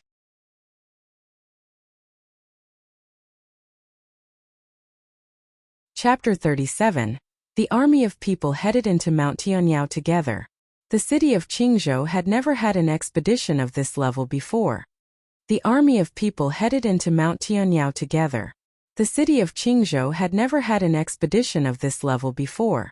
Mount Tianyao covered a large area of terrain, far larger than that of the main urban areas of Qingzhou City. It was difficult to imagine how many demons and monsters lurked in these mountains. Many people had attempted to clear Mount Tianyao of demons and monsters but to no avail. Now, because of Xiaofan, Qingzhou Academy and the city's first line of defense, the Dark Qila Knighthood, were forced to send troops of people into the mountains. In addition, the Qingzhou Guards and Haiyan City's army were following behind them. The sheer number of people there was seemingly more impactful than the monster tide. The Dark Qila Knighthood charged forward on the path that Qingzhou Academy's School of Divination Arts had cleared for them using sorcery. Their advance forced the demons and monsters deeper into the mountains, but Qin Shui was not excited about this at all. The troop was attacking at full force, but there were still demons and monsters slipping past them left and right into the main city. All they could do now was try their best to eliminate as many demons and monsters as possible. Lead the way, Xiaofan ordered the middle-aged man ahead of him. His people had left markers in the mountains the last time they were here looking for the historical remains of Emperor Yi Qing. Yi Futian and the people of Haiyan Academy were walking at the back of the group. He had already made some inquiries. Yi Futian found out that the girl beside him was named Tang Yu, 20 years old. She was definitely a flirtatious beauty. Yi Futian and Tang Yu got familiar with each other fairly quickly. "Senior sister, a beauty like you must have many suitors, right?" asked Yi Futian. "Why do you ask?" laughed Tang Yu. "Do I have a chance?" he asked her. She looked at Yi Futian and chuckled. "You do look pretty handsome, but it's a shame that you're a little too young for my liking." "Senior sister, I'm already an adult." 16 is not too young," said Yi Futian. When Tang Yu saw how serious he was, she could not help but burst out in laughter. The young men of Haiyan Academy glared at Yi Futian when they heard Tang Yu laughing. "Senior sister, do you know why we're here?" asked Yi Futian. "The elders say that there are historical remains in Mount Tianyao," explained Tang Yu. Yi Futian shook his head. "Senior sister, let me tell you a secret." He then leaned in close to whisper softly in her ear. "In Mount Tianyao, there is a secret methods index left behind by Emperor Yi Qing." Tang Yu's expression turned serious and she looked at Yi Futian. "Is what you said true?" It looked like Xia Yan had indeed kept this information to himself. It was hard to blame him though, because this had to do with Emperor Yi Qing, so of course, he would keep quiet about it. "Of course. My master is the Hua Fenglu and I also know General Qin. It's only natural that I know this secret. Why else would they have made such a big fuss?" said Yi Futian. "Wait for me here." Tang Yu finished her sentence and left. Yi Futian watched as she walked up to speak with the elder that had wanted to challenge Hua Fenglu, and made her way back. "Come with me," she said to Yi Futian. He followed her to stand in front of the elder who had his eyes closed. "Where did you hear this information?" the elder asked Yi Futian. "May I ask what your position is at Haiyan Academy?" questioned Yi Futian. The elder opened his eyes, his gaze sharp. "Why do you ask?" "Since I'm going to pursue an education at Haiyan Academy, it's only common sense to want to learn from the best of the best," explained Yi Futian. "I am Tang Mo, the headmaster of Haiyan Academy. If you do well, maybe I will think about teaching you myself," said the elder. Beside them, Tang Yu smiled and explained, "He's my grandfather." Yi Futian bowed down and began to blabber baseless information. "Since you're the headmaster and senior sister Tang Yu's grandfather, I would not dare withhold information from you.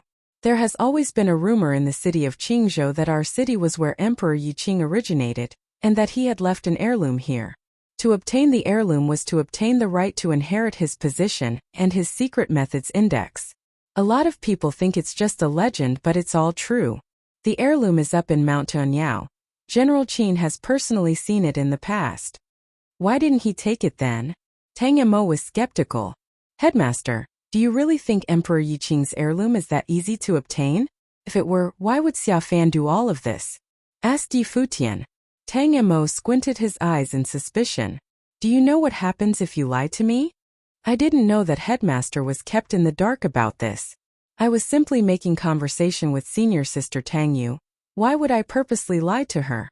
It's just that Xiaofan has already gathered professionals from the East Sea Prefecture. But he's using people from both academies to fend off the demons and monsters instead. I think he's up to no good," answered Yi Futian. "Are you trying to turn us against each other?"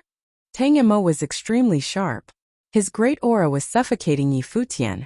When you reach the site of the remains, you'll know whether or not Xiao Fan has been lying to you. If what I said was false, then my life is in your hands, but if what I said was true, then you should start being wary, said Yi Futian. Why? Asked Tang Emo. I don't know what Xiao Fan promised you, but I'm sure you know what the inheritance of Emperor Yi Qing signifies. When the troops are done dealing with the demons and monsters, it would be easy to get his hands on the heirloom. After he accomplishes his goal, it would be a piece of cake for him to kill off all the witnesses. Headmaster, you must take caution. Yi Futian spoke solemnly. Up ahead, it was loud as the troops advanced and the boundaries of the mountain were on lockdown by the aces of Haiyan Academy. There would be no need to worry about a leak of information if worse comes to worst. Do you hate the vice chief? Tang Emo asked suddenly. Yi Futian lifted his head to look at Tang Emo. After a short silence, he nodded. Of course. Xiao Fan will do anything to get his way. He even started the monster tide to get us all on the mountain. The city of Qingzhou is my home. I can't allow him to bring harm to our city. If his plans succeed, it would be difficult for even me to make it out alive. If you don't believe me, then forget it. But if you choose to believe me, then please join hands with us. My master is Hua Fenglu, and I'm acquainted with General Qin. Even if the two schools have always been rivals, it's not impossible to work together just this once. If we can get our hands on Emperor Yi Qing's heirloom, wouldn't it all be worth it? You would be able to do anything you want, without fearing repercussions from a prefecture chief. Tang Yu, take him away. Tang Emo ordered abruptly with a sullen look. Tang Yu walked towards Yi Futian. He bowed once more to Tang Emo and left with Tang Yu, not saying another word. What do you think? Tang Emo asked the eagle-eyed man at his side. That guy has got quite a mouth on him. We can't trust him completely. The key now is to wait and see if what we find is truly the historical remains of Emperor Yi Qing, reasoned Eagle Eyes. And if they really are his remains? Tang Emo continued to question. Father, if it is actually the heirloom of Emperor Yi Qing, then what would a city like Qingzhou be to us? If we got our hands on the heirloom, not even the entire East Sea area would be able to stop us, said Eagle Eyes. Tang Emo went into deep thought. Even though Yi Futian's words were evidently trying to make the groups question one another, he had a point. With the heirloom in his hands, he would be unstoppable. Do you think he'll be of use to us? Tang Emo asked. Eagle Eyes thought for a while, then shook his head. Whether it be his gift or his personality, he's too hard to control. That's true. Yun Tianhao is naturally prideful and thinks only of cultivation, but this young man is different. Tang Emo agreed with his son. Even though Yun Tianhao lost to this fellow, he is still a mandate sorcerer. Yun Tianhao will only get stronger and more powerful. He has already left for the city of Donghai to seek more knowledge. He will definitely make a glorious return. Yi Futian, on the other hand, if we don't get him under control. Eagle Eyes looked at Tang Emo and then shared an unspoken understanding. The large group was advancing very quickly. Along the way, they stepped over countless carcasses of different types of demons and monsters, but they had also suffered many attacks. Both Qingzhou Academy and the Dark Qilin Knighthood made many sacrifices, some dead, some hurt. The fog on Mount Tianyao grew thicker. It would be impossible to locate anything in the mountains from up in the air. This was the only reason Xiao Fan chose to advance on foot. During their long expedition, Headmaster Gu Mu of Qingzhou Academy and Qin Shui went looking for Xiao Fan. When they found him, they made their intentions clear. If everyone else continues to take a back seat while our people from the Academy and the Knighthood clear the way, we will leave the way we came. Are you threatening me? Xiao Fan stared at Qin Shui, who had just listed his terms. Think what you will, said Qin Shui calmly. They were no longer in the city of Qingzhou. They had initially agreed to Xiao Fan's forceful request because of the monster tide, but now that they were deep into Mount Tianyao, things were different. Xiao Fan did not dare to push his luck. Fine, Xiao Fan gave in and called out, Headmaster Tang Emo, I understand. Tang Emo nodded and ordered his people to take the place of the people of Qingzhou Academy and the Dark Qilin Knighthood at the front line. Yi Futian stepped up with them. This area with the deeper fog housed more powerful demons and monsters. Sometimes there were even high-level Dharma-ranked demons and monsters. To defeat these creatures, the elders would have to step in. Time passed and day by day there were fewer and fewer people in their expedition. And a large number of those who were hurt were actually their most powerful people in the group. The weaker people were being protected in the back of the group. Nobody would send the weak out to die, so they were the safest. Whenever Yi Futian was met with danger, he ran to hide amongst the Haiyan Academy aces so he would be safe as well. He was not about to risk his life for the Haiyan Academy. A lot of people scorned him when he did this, but he did not care at all. Finally, when they had gotten far enough within the mountains, the fog began to clear. This area was bright, maybe even brighter than it had been off the mountains. Spiritual qi was gathered here. This area is heavy with spiritual qi, but the surrounding areas are layered in fog. Could it be? Someone in the group spoke up. That's right. We're here, said an ace beside Xiao Fan. He was excited. The lot continued to advance, and they started to realize that there was not a single demon or monster in this area. What is that? Someone pointed ahead and screamed. As they got closer, the view became clearer, and everyone's hearts began to pound. What they saw was an enormous statue. It rose from the valley below and stood in the middle of the mountains. Everyone was shaking, but they continued to advance until they were all standing on a cliff above the valley, looking out at the statue. Spiritual qi was flowing like crazy through the entire area. Look down. Someone pointed with a shaking finger down at the base of the statue. There they saw a dragon coiled around the statue. It was an actual dragon. Right now it had its eyes closed shut, seemingly asleep. That's the dragon, someone from Qingzhou Academy said. Everyone, including Yi Futian, was surprised. This dragon was the same one they saw last fall. Around the statue and dragon, the valley was swarmed by powerful demons. They were revolving around the statue, greedily absorbing its spiritual qi. This was a valley of 1,000,000 beasts. Emperor Yi Qing. Someone said in shock as they stared at the giant statue. 16 years ago, the death of Emperor Yi Qing became tabooed, and it became forbidden for anything in his image to exist, but right in front of their eyes was this magnificent statue of Emperor Yi Qing.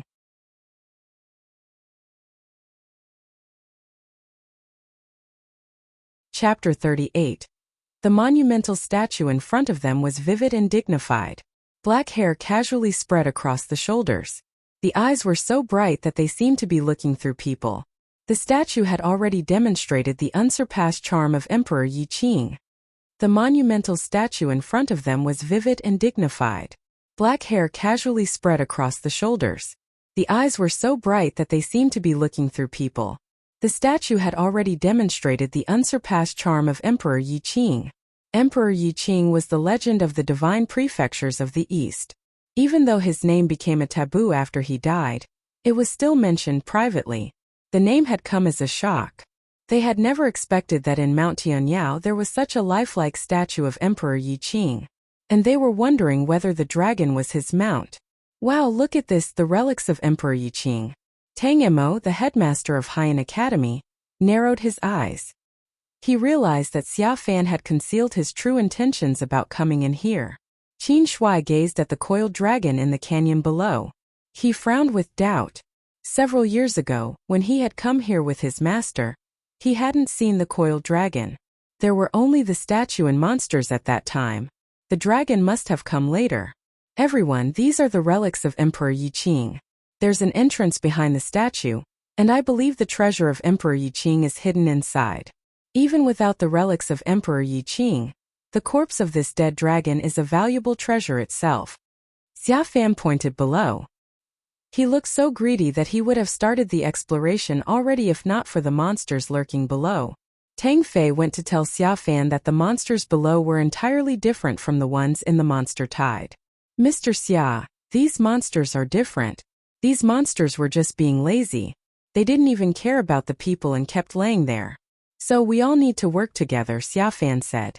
I didn't know Emperor Yi Qing was a native of the city of Qingzhou, and that there were relics in this place. How much longer were you going to hide this from me? Tang Mo asked Xia Fan tentatively. Xia Fan looked at Tang Mo and then smiled. In fact, I didn't know that Emperor Yi Qing lived in this city until recently. However, it's still unknown whether the relics are behind the entrance of that statue or not. I didn't tell Mr. Tang because I wanted to keep it confidential information. Okay. Tang Mo nodded. Yi Futian was telling the truth. Emperor Yi Qing had been a native of the city of Qingzhou. However, what he didn't know was that Yi Futian also felt shocked about this fact. He had totally made it up and he had no evidence to support it. To his surprise, Xia Fan admitted that Emperor Yi Qing had lived in the city of Qingzhou. Time to get to work, Xia Fan commanded. Awkwardly, no one started moving. None of them were going to risk their lives for Xia Fan at this time. General Qin, Mr. Gu? Xia Fan looked at Qin Shui and asked. We have already finished our job. I am not going to let people of the Dark Kylan Knighthood and Qingzhou Academy die for your interests, Qin Shui said coldly. Due to the huge amount of monsters below, Xia Fan would basically be sending them in as bait to distract these monsters from guarding the entrance. Mr. Xia, there are so many monsters and, to be honest, some of us will die if we fight them. If you get the treasure from Emperor Yi Qing, what will we get? I don't want my people to die for nothing, Tang Mo protested. Xia Fan was caught off guard then smiled. He realized that Yi Futian had talked with Tang Mo about his plan. Uncle. Xia Fan looked at the man in black next to him. Then he went silent. The next moment, a fierce storm of sword power burst out of his body. This storm became so intense that it enveloped all the people. People were nervous. The power of this sword storm was so overwhelming that it could destroy everything, monsters and people alike. He's in the Arcana plane, that's incredible. Hua Fenglu realized Xia Fan was serious this time. He had summoned his uncle from the city of Donghai who was, in fact, a powerful swordsman. The treasure of Emperor Yi Qing was so precious that it was hard for Xia Fan to fully trust his army. Tang Mo also looked uncomfortable and shot Yi Futian a despising glance. Do you have other questions? Xia Fan laughed out loud. He had gained control over the situation now. The Dark Kylan soldiers will fight for you. Let the young students of Qingzhou Academy go. Qin Shui responded. You're asking for death. Xia Fan was impatient. His uncle suddenly launched a powerful strike. The strike was too fast to evade. The Dark Kylan under Qin Shui was killed by this strike, and one of Qin Shui's arms was cut off. General. The Dark Kylan soldiers gathered around Qin Shui. They were terrified of what had just happened. Dad! Qin screamed in horror. The man in black hurried into the air. He could have launched another strike at any moment. Any more questions? Xia Fan sounded indifferent. I insist that only the Dark Kylan soldiers join the fight, and the young students of Qingzhou Academy should leave. Qin Shui was persistent. Blood gushed out of his missing arm, but he was still peaceful. Xia Fan was mad. He needed Qin Shui's army to fight against the monsters, but he knew they would not do so without their commander. Okay, let the young students go. Xia Fan then looked at Tang Mo. Mr. Tang, do you have anything to add? I obey your orders. Tang Mo had to comply. He didn't have the same courage as Qin Shui. So let's move, Xia Fan commanded. The army began to attack the monsters below. The Dark Kylan soldiers were the vanguards of this troop, and those powerful people beyond the Dharma plane level were following them. Xia Fan observed the fight. He wanted to test the power of these monsters with the bait he had just sent. Go away or die. A heavy voice came out of the canyon, which stiffened the members of the army. Soon they saw a white-skinned monster standing apart from the herd. She soon started to grow huge, and she looked almost as big as a hill. The rest of the herd were awakened by this voice. Suddenly, the whole herd became active. What the? Xia Fan was frightened. He didn't know there was a monster lord in this herd. How could that be possible? He looked at the statue of Emperor Yi Qing. Was the monster lord the guardian of this statue? People were shocked. The monster lord was a snow ape. When it stood up, it was so giant that it seemed invincible. Die, you intruders! The snow ape roared. The mountain began to shake from this roar. Sorry for the intrusion, Xia Fan said. He knew that this was an inevitable failure. They had lost quite a lot soldiers from their army and all of that for just a tour of this place. All of the armies retreated back to the top. Tang Mo started speaking. I'm sorry, Mr. Xia. We can't do anything about it. Xia Fan's face was gloomy. It seemed that he needed to release his anger desperately. Go fight the monsters and die there. Xia Fan told Tang Mo. Tang Mo was caught off guard. Mr. Xia, please forgive him. Mr. Tang was encouraged by the others. Morongqiu approached. Yi Futian knew that the conspiracy had been revealed now. He had tried to cause a crack between Xiaofan and Tang Mo, but he had not expected that Tang Mo would surrender to the power of Xiaofan. Yes, Yi Futian tried to turn me against you. He told me that he was planning to mess with Xiaofan with help from the students of Qingzhou Academy and the soldiers of the Dark Kylan Knighthood. Tang Mo sold Yi Futian out. Tang Yu was embarrassed by her grandfather. She had already started to consider Yi Futian as a friend. So, Qingzhou Academy sent Yi Futian to Haiyan Academy to mess up my plans, am I right? Xiaofan's voice was gloomy and cold. Mr. Xia, Yi Futian was expelled from Qingzhou Academy long ago. His activity had nothing to do with this academy. I will kill him for you to prove that, Shizhong explained. Is that true? Xiaofan looked at Gumu for confirmation. Gumu gave Hua Fenglu a glance, then nodded. This has nothing to do with Qingzhou Academy. So, I will believe whoever kills him first. Xiaofan was laughing out loud. I'll do it. Shizhong rushed toward Yi Futian. Tang Lin also rushed toward Yi Futian. They had already had plans to kill Yi Futian, so even without being interrogated by Xiaofan, he would have been killed anyway. Hua Fenglu appeared next to Yi Futian to protect his disciple. He glanced at Shizhong and Tang Lin. Do I not exist? Mr. Guqin Devil, this is none of your business. Xiaofan was complacent. Even your father didn't dare talk to me like that. Hua Fenglu stared at Xiaofan. That was in the past, Mr. Hua. Xiaofan sneered at him. I am in a bad mood. Stay out of this now. The moment he stopped talking, the man in black stepped forward. He soon started to attack Hua Fenglu with the sword storm. I am also in a bad mood. You better stay away from me before you get in trouble. Hua Fenglu sounded peaceful. Your natal spirit has been destroyed, and I'm kind of curious how bad your temper could be. He urged his power toward Hua Fenglu, and it looked like he was going to tear Hua Fenglu into pieces. Professor! Yi Futian was worried about Hua Fenglu. This man in black was in the Arcana plane. He was even more powerful than the people from Haiyan Academy who were in the Dharma plane. Qingzhou City had never seen someone as powerful as he was. He had no idea what plane Hua Fenglu was in, but the confidence of that man worried him.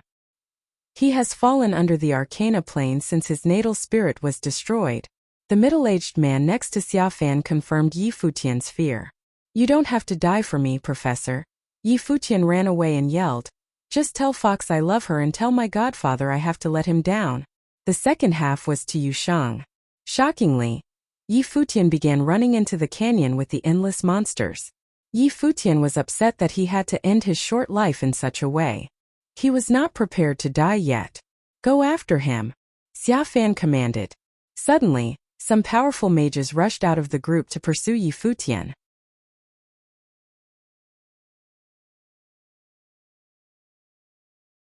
Chapter 39. Hua Fenglu did not expect Yi Futian to be so determined. He even left his last words. Hua Fenglu did not expect Yi Futian to be so determined. He even left his last words. He tried to run toward Yi Futian's direction but was blocked by the sword storm, cutting off his advance. Yi Futian, you get back here right now, screamed Hua Fenglu. You should worry about yourself, suggested the Arcana plane cultivator dressed in black. His body was surrounded by the endless sword storm. When he swiped his arms forward, a row of swords appeared, all charging at Hua Fenglu. Get lost, raged Hua Fenglu. An invisible force descended upon him, and the row of swords stopped right before they were able to pierce him. The swords shook violently in midair. While the two were in this deadlock, Hua Fenglu saw Shizhong, Eagle Eyes, and Tang Lin jump down into the canyon to chase after Yi Futian. His heart convulsed. His long black hair flowed without the wind blowing. The dust beneath his feet blew like a weird storm. I told you I have a bad temper, why did you have to provoke me? Hua Fenglu's voice was shaking. He felt extremely guilty. His life was just beginning. He couldn't die. A bright light emanated from Hua Fenglu. Then the light gathered and formed the strings of a qin. From there, the entire instrument appeared in front of Hua Fenglu. At that moment, his aura began to grow, breaking Dharma into the Arcana plane. Life spirit. That's impossible, said the Arcana plane swordsman. He quickly realized what was going on, and his expression changed. Hua Fenglu, this is suicide. Hua Fenglu disregarded him and began to strum the instrument with both hands. Music began to play. An abstract wave was released that pierced eardrums with a dragon-like roar. The swords formed with spiritual qi dissipated. The Tsongshan dragon chant. The swordsman could only stare at Hua Fenglu. The Tsongshan dragon chant was a musical spell that the Qin devil, Hua Fenglu, specialized in. The swordsman watched as Hua Fenglu's pace quickened. His music spread into his surroundings, and the sound waves created a force field, encapsulating everyone around. The force field made its way to the swordsman and Xia Fan. Boom! Xia Fan received a harsh attack and moaned in pain. His face was now pale. Be careful, this is his musical spell. Retreat! Shouted the swordsman. His sword raced toward Hua Fenglu once more. Hua Fenglu's fingers moved even faster. The sound of his instrument was magical, spreading far and wide. Kill him, ordered Xia Fan, blood in his mouth. He felt as if he were about to explode. His people came to protect him in their retreat. Everyone began to retreat, even Shizhong and Tang Lin, who were chasing Yi Futian. Kill, muttered Hua Fenglu. His music continued, and an even stronger wave attacked Xia Fan. His people tried to use their spiritual qi to create a force field for his protection, but the wave was too strong. The force field was broken, and Xia Fan was hit once again. His face was now even more pale than before. Shizhong, on the other hand, was not so lucky. Under the power of the music, he screamed in pain. He was killed by the power of Hua Fenglu's instrument, bleeding from every orifice. The Qin devil, someone said. Many people had heard of this name, but seeing him in action made them realize how truly extraordinary Hua Fenglu was. Let's go, said the swordsman. Protecting himself with a force field, he went to Xia Fan's side to retreat together. Seeing this, Tang Mo and Gu Mu also ordered an evacuation. Qing Shui led the Dark Qilin knighthood away from this place of trouble. Hua Fenglu attempted to chase after his enemies, but stopped after taking a single step. He began to cough up blood. This was going to be the end of the legendary Qin devil. He could no longer chase after them. Even so, the sound of his instrument never ceased. Yi Futian jumped down the canyon and felt the wind around him. Just as he was about to land, he was swept up in the wind, but not even the wind could defy gravity. He began to fall once more, and Yi Futian felt no strength in his legs. Would he die like this? He did not die, but he did see the demons and monsters gather around him. They looked as if they wanted to swallow him alive. Are you trying to get yourself killed? Asked the snow ape. Just as he spoke, Yi Futian's thunder dragon spirit was released. Senior Dragon and I are linked by fate. I have my life spirit thanks to him, so I came to express my gratitude, said Yi Futian loudly. He was not going to give up a chance to live even at a dead end like this. Demons and monsters stormed towards him, not paying attention to anything he said. Yi Futian could smell blood. It came from the mouth of a demon boa. He was out of hope now. Pang! A large hand smacked the demon boa far away. The snow ape stood in front of Yi Futian like a large mountain. It looked down on Yi Futian and asked this life spirit. It was given to you by the old dragon? Yi Futian's eyes twinkled and he spoke. Last year when I was training on Mount Tianyao, Senior Dragon's image appeared. After observing it, my life spirit was created. You created the life spirit by observation? The snow ape stared at Yi Futian. Show me your natal spirit. Yi Futian nodded. The world tree appeared. The ancient tree swayed in the wind just like a real tree. The snow ape shuddered, his eyes suddenly turning red. His large body fell to the ground, his head landing in front of Yi Futian. What's wrong? Asked Yi Futian, withdrawing his life spirit. The snow ape looked extremely sad. Child. The snow ape stuck out its finger to caress Yi Futian's face. Tears formed in his large red eyes and he began to cry. This was enough for Yi Futian to share his deep sadness. Why is it you? The snow ape's body shook as he continued to cry. Do you know me? Yi Futian's voice lowered, seemingly affected by the snow ape's emotions. You poor child. The snow ape was unable to pull himself out of his melancholic state. Slowly, he stood up, lifted his head, and let out an earth-shattering scream. His fists pounded down on his chest repeatedly. The snow ape's scream resonated throughout the mountain, and the demons and monsters bowed down as they shook in fear. The snow ape then got down on his knees and gave Yi Futian a deep bow, one fit for royalty. Senior, Yi Futian was dumbfounded. The demons and monsters of the canyon were bowing down to him. May you bring me back up there? Asked Yi Futian. He was worried about Hua Fenglu. Of course, answered the snow ape. He lifted his head and held on to Yi Futian with his huge hands. His feet stomped down on the ground, shattering it, and in a second they were catapulted back to the peak of the mountain. The whole mountain shook along with their movements. Letting go of Yi Futian, the snow ape placed him on the ground. Master! Yi Futian's heart squeezed at the sight of Hua Fenglu. He was still strumming away at his instrument, the strings now tainted with blood. Yi Futian called out Hua Fenglu. He could not believe his eyes. Yi Futian was safe and sound. A cord snapped, and his instrument disappeared. Hua Fenglu spit out blood once again and fell to the ground. Master! Yi Futian sprinted to his side and held Hua Fenglu in his arms. There's someone over there. The snow ape looked ahead. Yi Futian raised his head to see that the swordsman had returned. When he saw Yi Futian and the snow ape together, the swordsman's heart pounded. How could it be? Kill him, Yi Futian said coldly. The snow ape took big steps toward the swordsman, who began to run, but his speed was no match for the snow ape. The snow ape gave out a loud growl and stomped down on the swordsman. Before his demise, he managed to shout out a warning to his companions. Run!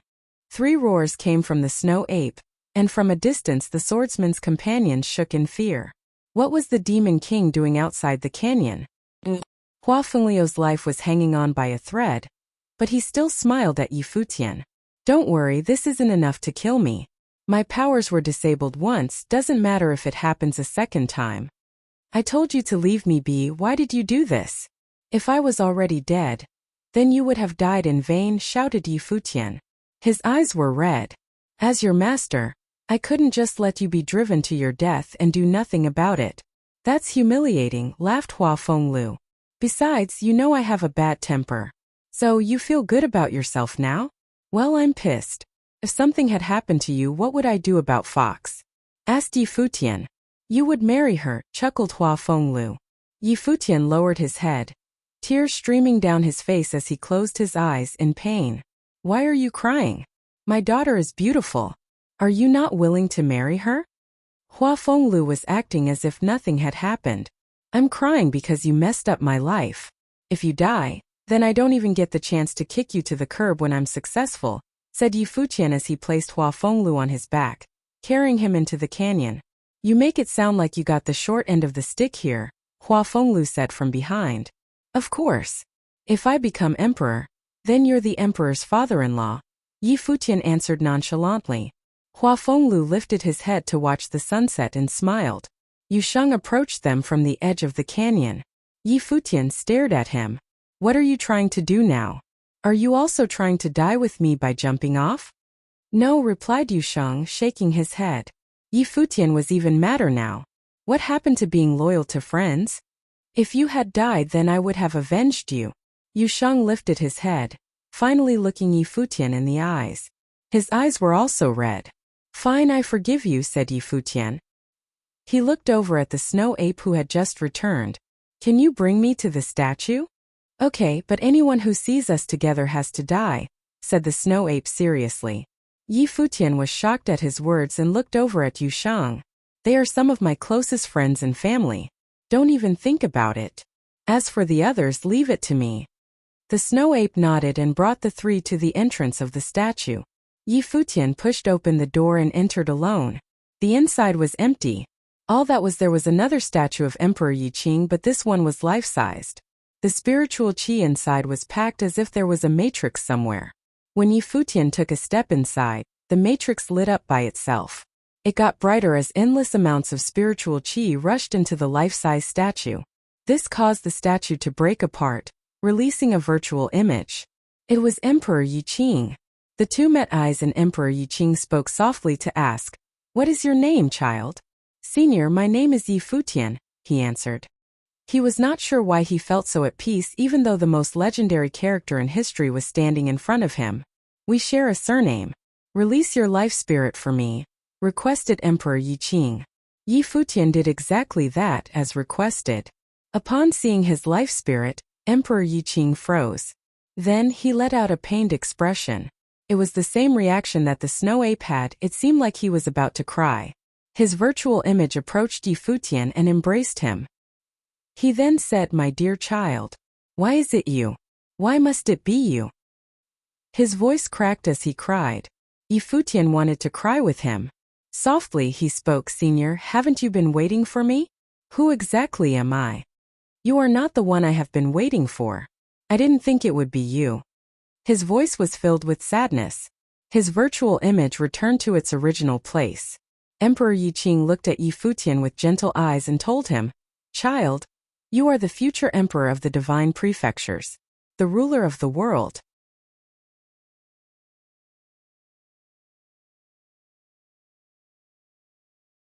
Chapter 40. Yi Futian was looking at Emperor Yi Qing with confusion. His godfather had used to tell him the same thing. He was curious why they had such high expectations for him. Yi Futian was looking at Emperor Yi Qing with confusion. His godfather had used to tell him the same thing. He was curious why they had such high expectations for him. His father had told him that he inherited his natal spirit from his ancestors. However, it was apparent that Emperor Yi Qing and the snow ape recognized his natal spirit. "I would not even dare to think about becoming emperor. Could you please just tell me who I am?" Yi Futian asked in a lowered voice. "Child, you have to trust yourself. You are destined to be the emperor because of your natal spirit," Emperor Yi Qing said patiently. However, Yi Futian was dejected because he had not received a clear answer. "As you're not waiting for me, I believe it's time for me to leave now." "You are wrong." Emperor Yi Qing now looked at Yi Futian, full of kindness. "I feel sad about meeting you in such a situation. However, no one would be more appropriate than you to inherit my power. Your treasures. You are giving me all of them?" Yi Futian was surprised. "Yes, my natal spirit, my original spells, and everything else." Emperor Yi Qing nodded. "Could you please teach my friend your martial arts techniques? He was born to be a warrior." Yi Futian was thinking about Yu Shang. He believed that Yu Shang would be perfect for those techniques. "Is his surname Yu?" Emperor Yi Qing asked. "How did you know that?" Yi Futian was surprised. "If you had not been born into this world, he would have carried my inheritance. However, since you are here, you deserve all of them. He was born into this world only to help you." Emperor Yi Qing rejected his suggestion. Yi Futian felt sad about this. He believed it was unfair to Yu Shang. "Child, there's not much time left for me, even though I want to see you grow up." Emperor Yi Qing's voice was low and sad. Yi Futian looked at him and asked, "Could you please tell me what the relation is between you and me?" Emperor Yi Qing shook his head. He now looked at Yi Futian with kindness and a trace of sadness. Soon the illusory figure of Emperor Yi Qing turned into a bright light, which shot toward Yi Futian's forehead. At that moment, Yi Futian felt a piercing mental power enter his head. His body was trembling because of the anguishing pain. This is already the third time. Yi Futian was disappointed, then lost consciousness. When he woke up again, Yu Shang and Hua Fenglu were sitting beside him. They had both entered the statue. The snow ape and the monsters were guarding the outside. "You are so lucky." Hua Fenglu looked at Yi Futian. Xia Fan had summoned someone so powerful, an arcana plane swordsman, to seize the treasures of Emperor Yi Qing. They had even released the monster tide to attack the guardians of Qingzhou City. However, all that they had done had just helped Yi Futian in the end. Yi Futian smiled wryly, yet he was still confused and depressed about what had happened. He closed his eyes and entered his life palace. There was another natal spirit now in his life palace, the Storm of Eyes. The eyes were made up of total darkness, almost like a black hole. There was horrifying mental power inside the natal spirit. This new natal spirit came as a gift rather than a result of cultivation. Yi Futian had to admit that he was lucky. Soon after, he opened his eyes. The next moment, his eyes became as dark as the Storm of Eyes. A robust mental power was filling his eyes. Hua Fenglu was surprised by this new power granted to Yi Futian. He vaguely felt the sense of an emperor. His eyes then turned back to normal. Hua Fenglu asked him, Spirit Elemental? Yes, it's Beast Mastery. Yi Futian nodded. Besides the sorcerers of the 7 elements, there were some special mandate sorcerers. For example, Hua Fenglu specialized in music spells. There were also some beast masters. In fact, all these special sorcerers were categorized as mind controllers, who attacked their opponents with the mental power of the spirit elemental. So, Emperor Yi Qing was a beast master, Hua Fenglu mumbled. And he was a powerful cultivator in martial arts. Yi Futian remembered and added. Sorcerers specializing in mental power were powerful offensively. However, they had weak defenses. I guess that was why he enhanced his techniques with martial arts cultivation. That just made him perfect. Hua Fenglu nodded. Emperor Yi Qing was the legend who had unified the whole continent, so his talents must have been incredible, incomparable. Take your time to look through the treasures you have received. Just ignore us. Hua Fenglu was happy with Yi Futian's situation. Okay. Yi Futian closed his eyes, and then pieces of memories were swarming in his mind. He saw the dragon riding on the cloud, the bird flying over the sky, and the giant ape stomping on the earth. They were so real that Yi Futian almost felt like he could reach out and touch them. The dragon serves for my strength, the ape serves for my power, and the bird serves for my speed. I can make use of them and form my body to perfection. Yi Futian was shocked deep inside. He had already possessed the soul of the dragon, and now he was using freedom meditation to extract the souls of the ape and the bird. Gradually, the wind, earth and metal element powers raged around in his body, and new natal spirits began to show up in his life palace. Yi Futian finally understood why Emperor Yi Qing had let him inherit all the treasures rather than Yu Sheng. He had the rarest of talents. He could actually create new natal spirits on his own. Before long, he had 2 new natal spirits in his life palace. In his life palace he already had many natal spirits other than the original world tree. The sun, the thunder dragon, the Guqin, the storm of eyes, the bird, and the ape. It was even more impressive that the natal spirit of the bird had 2 elements, which were wind and metal. After he opened his eyes, he looked at Hua Fenglu and Yu Sheng with confusion. What are you looking at? Hua Fenglu looked back curiously. He noticed that a weird smile had shown up on Yi Futian's face.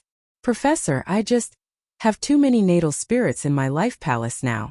The treasures I received from Emperor Yi Qing were too powerful for me. Yi Futian blinked his eyes. Hua Fenglu was embarrassed. He only had 1 natal spirit, and it was destroyed a long time ago. He pretended to be mad at Yi Futian. Get out of here. Yi Futian also started to laugh. He took a deep breath and said, You are also lucky, Professor, to have such a lucky son-in-law. Yu Sheng's notion about how shameless Yi Futian could be was reaffirmed entirely at that moment. As for Hua Fenglu, he almost wanted to kick Yi Futian's ass right now. During the next month, Yi Futian kept cultivating in the canyon of Mount Tianyao. The relentless monsters led by the snow ape locked down this area to make sure no one could approach Yi Futian. Yi Futian was practicing his skills on a bunch of demon beasts. A demon bull pounced toward Yi Futian. However, Yi Futian didn't even try to evade the attack. He headed straight on to the demon bull to counter the attack. While he was charging, the roar of the dragon came out of his body. He made a fist and punched the demon bull hard. That punch looked as if it was landed by the giant ape. With a loud thump, the demon bull was knocked away by that punch. Yi Futian didn't let the demon bull go that easily. His hands reached out to clamp down on the throat of the demon bull. The attack this time changed into another form. Yi Futian almost looked like he had wings and began flying with the movement of a bird. A demon panther also started to attack, but she missed Yi Futian because he was too fast. She saw the counterattack coming, but it was already too late to dodge it. Yi Futian's arms were like the wings of a bird, and his thunder-like strike left the demon panther with a deep wound on her body. The other monsters kept growling.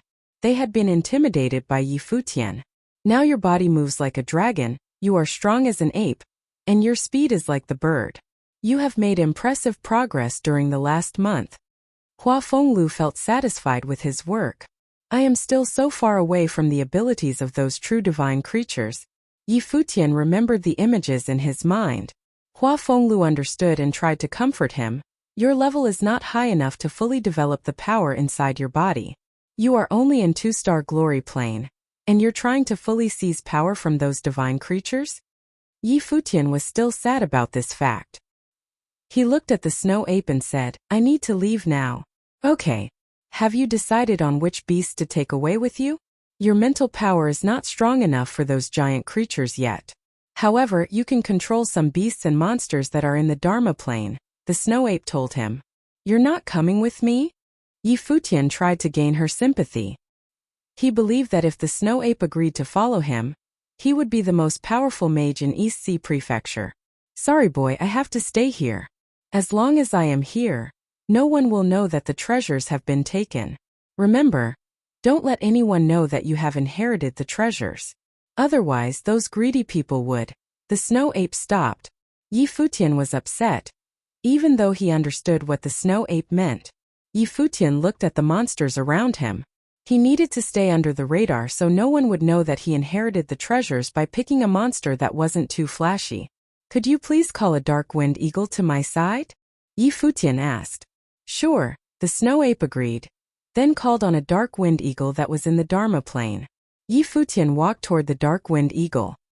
He started to release the power from his eyes, which was generated by his natal spirit, the storm of eyes.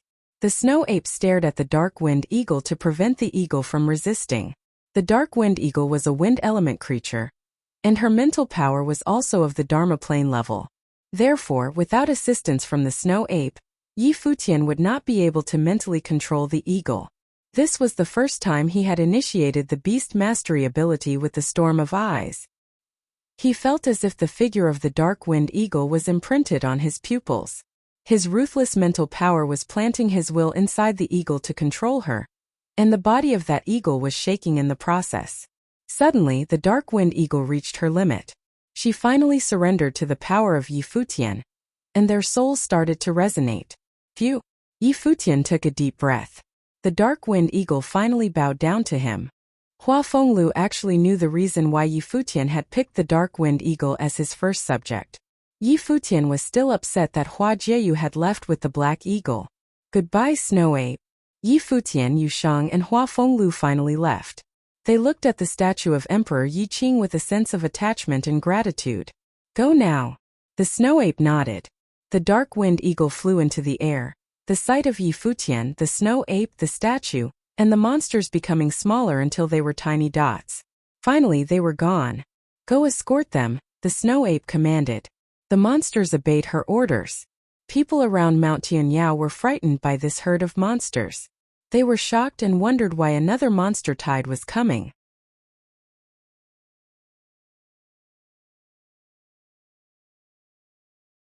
Chapter 41. The city of Qingzhou was a mess because of the monster tide. Buildings had fallen and many people had died. The whole city looked gray and pitiful. The city of Qingzhou was a mess because of the monster tide. Buildings had fallen and many people had died. The whole city looked gray and pitiful. Luckily, the monster tide did not last very long. Towards the end of the monster tide, aces from the East Sea Prefecture had come to help kill off demons and monsters. Thanks to them, the damage was not as bad as it could have been. Despite this, it would take a very long time for things to return to what it once was. There had also been consistent earthquakes in Qingzhou City since the monster tide had ended. After the people of Qingzhou Academy returned with General Qin's Dark Qilin knighthood, it was rumored that the vice chief of the East Sea Prefecture was very unhappy. Then, in a fit of rage, he removed General Qin from his position as leader of the Dark Qilin knighthood. This angered the knights, but they were suppressed by the aces from the prefecture, the Qingzhou guards who were under the orders of the city lord, and the people of the Murong Chamber of Commerce. After a bloody battle, many of the knights had been met with a sad end, and the Qingzhou city protectors, the Dark Qilin knighthood, had become a thing of the past. Then, City Lord Wei Meng was transferred out of Qingzhou City, and his place was taken by the leader of the Murong Chamber of Commerce, Murong Yunshan. Many people were displeased with this decision. Rumors were spreading throughout the city. They said that historical remains of Emperor Yi Qing had been found on Mount Tianyao, and that the continuous arrival of the East Sea Prefecture aces had proved this rumor to be true. However, no one ever made it back from Mount Tianyao with viable information. Some people only make it halfway, some people make it near the remains but get surrounded by demons and monsters.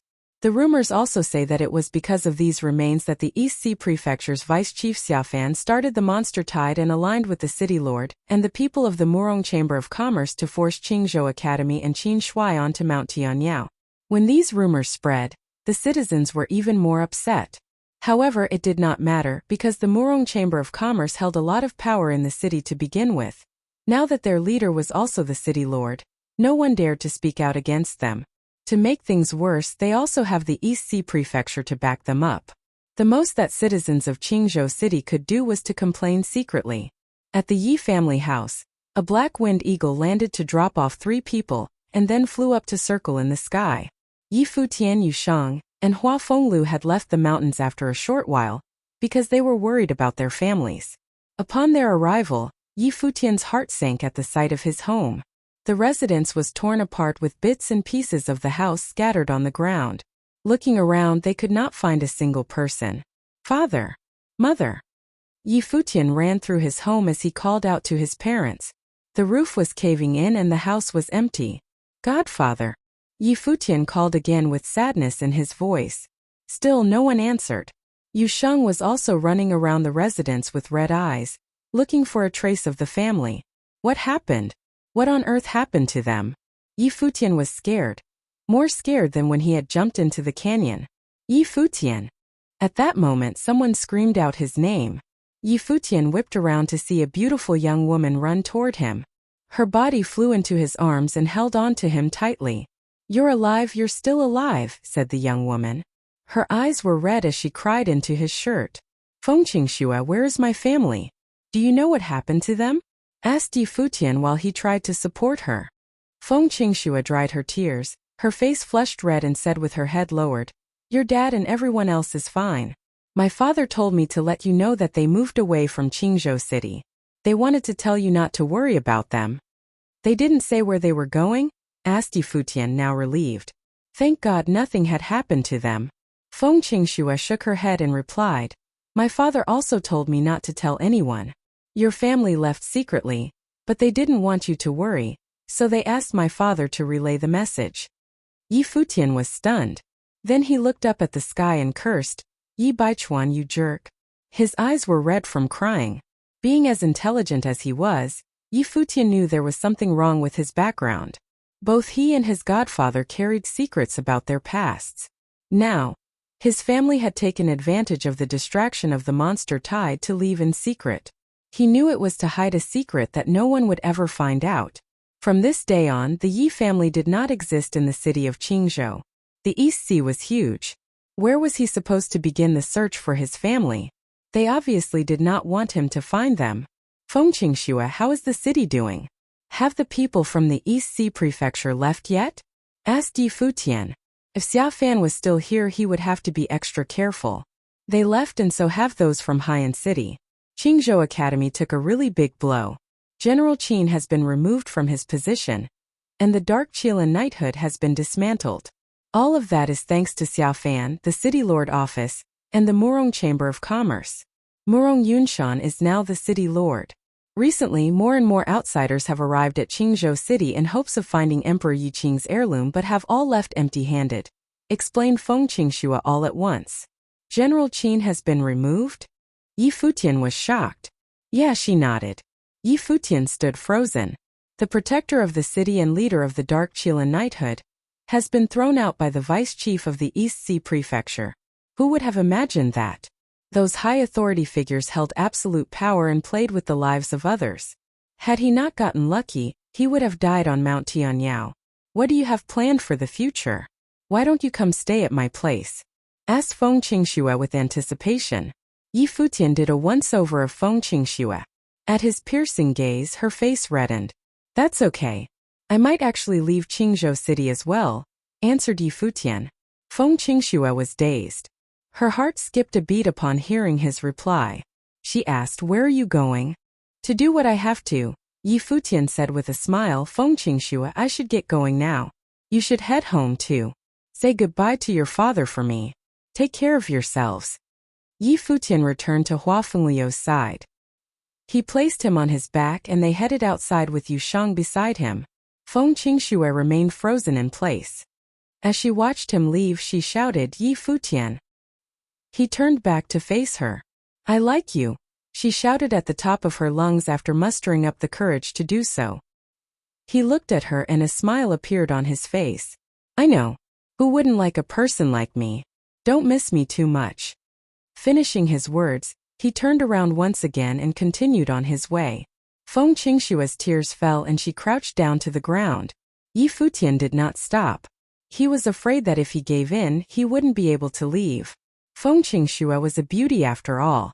"If I wasn't here, would you go with her?" asked Hua Fenglu, who was on Yi Futian's back. "Why would I? I only need one fish from the sea. Fox is the only one for me." Yi Futian answered his question matter-of-factly. At this, Hua Fenglu rolled his eyes. "How did a shameless person like you get my daughter to fall for you?" "Looks," was all Yi Futian said. Hua Fenglu had words for him. "Master, when are you going to get better? If I keep carrying you like this, people might misunderstand," asked Yi Futian in a low voice. "If you don't want to carry me, then just throw me on a corner somewhere," retorted Hua Fenglu. In that battle, it took all the power he had to rekindle his Qin spirit. It also caused irreversible damage. At that time, he barely managed to keep standing. "I'm sorry, father-in-law," Yi Futian apologized quickly. Only then did Hua Fenglu smile again. "Where are we going now?" asked Hua Fenglu. "To kill a person," answered Yi Futian. In the air above Qingzhou Academy, a black wind eagle was circling. Its sharp eyes were trained on the earth elemental pavilion below. It could not seem to find its target and continued to circle. Then, when a group of people exited the pavilion and headed for a restaurant off campus, the black wind eagle flew off after them. It did not attract the attention of the people below. As of late, things had been going great for Murongqiu. Even though the expedition to Mount Tianyao failed, he was still able to establish a good relationship with the vice chief of the East Sea Prefecture. This aided his climb up the ladder at the Murong Chamber of Commerce. He had already been unanimously chosen as the successor of the chairman's seat, and his father was now the city lord. The whole city was under his family's control. Although he understood that a lot of people disliked him, including most of his classmates, he did not care. They had no choice but to treat him with respect. The lobby of the restaurant was packed with people, many of whom were disciples of Qingzhou Academy. When Murongqiu and his people arrived, almost everyone bowed their heads with respect. This was very satisfying to Murongqiu. He proceeded to look for a place to sit with a smile on his face.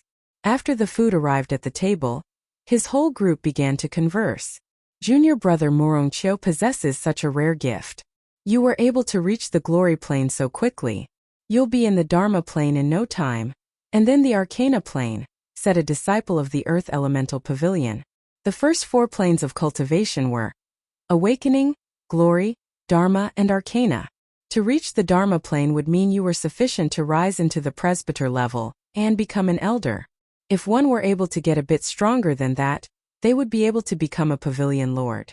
After all, the highest level anyone in the city of Qingzhou had reached was the Dharma plane. In the past, Hua Fenglu was known as the city's #1 ace because he was once in the Arcana plane. He was considered a top ace in all of the East Sea Prefecture. Well, of course, Murongqiu will take control of all of Qingzhou City in the future. Naturally, he will be the most powerful person in the city. Murongqing boasted about her older cousin. "That's right. Don't forget about us when you have the city in the palm of your hands, junior brother," someone said as they held their cup up to toast. Murongqiu smiled elegantly and lifted his cup as well. He looked ahead as if he were in deep thought. "Seems like I'm a bit of a failure when it comes to the ladies," he said. His utterance put the table in an awkward silence. It was not a secret that Murongqiu liked Hua Jieyu, but she ended up with Yi Futian. Then when Murongqing introduced him to Feng Qingxue, everyone thought he had it in the bag. In the end, it seemed like Feng Qingxue still had feelings for Yi Futian. "That bitch. Feng Qingxue is just ungrateful. She's not good enough for you. You shouldn't feel bad about it," said one of Murongqiu's junior brothers. "That's right, junior brother. Look at you now. The ladies won't be able to get enough of you," consoled a senior brother. Feng Qingxue is blind. I already told her to stay away from Yi Futian, but she went back to him in the end. Now that he has been killed by the demons and monsters, she must be regretting her decision. She really missed out on you with all that power in your hands, said Murongqing. I actually hope that he's not dead. Things will be more interesting that way, Murongqiu said with a cold demeanor. You're right. If he's not already dead, then he will be shaking in his boots when he sees you, laughed Murongqing. She then realized that the restaurant was suddenly very quiet. Many eyes were watching their little group. She furrowed her brow in confusion and looked out the door. At the lobby entrance of the restaurant stood a handsome but arrogant figure. Everything you guys said is correct. Yi Futian's voice resonated. A frivolous smile was on his face.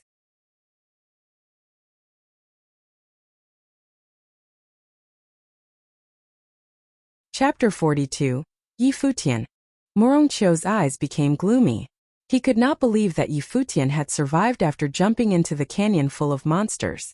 How could the monster lord have let him go? Yi Futian. Murongqiu's eyes became gloomy. He could not believe that Yi Futian had survived after jumping into the canyon full of monsters. How could the monster lord have let him go?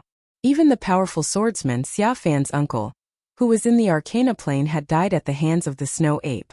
In fact, many powerful mages had tried to sneak into the canyon to find Emperor Yi Qing's relics. None of them had been successful, and most of them had died. In the restaurant, other students of Qingzhou Academy were also looking at Yi Futian with confusion. The entire restaurant was in extreme silence as they watched the confrontation unfold. How did you survive? Someone next to Murongqiu asked him. Yi Futian shrugged his shoulders and said, I share the same first name as Emperor Yi Qing. His soul told me that I was destined to inherit his treasures. I just got back from the canyon after accepting his powers. People around him thought he was insane. They believed he was acting shamelessly to show off. Treasures? Inheritance? Destiny? What was he talking about? If he actually had these treasures, why wouldn't he try to keep a low profile? Yep, Yi Futian hadn't changed his style at all. He was still the lucky boy that loved to bullshit. You're alive, and you dared to come back to the city of Qing.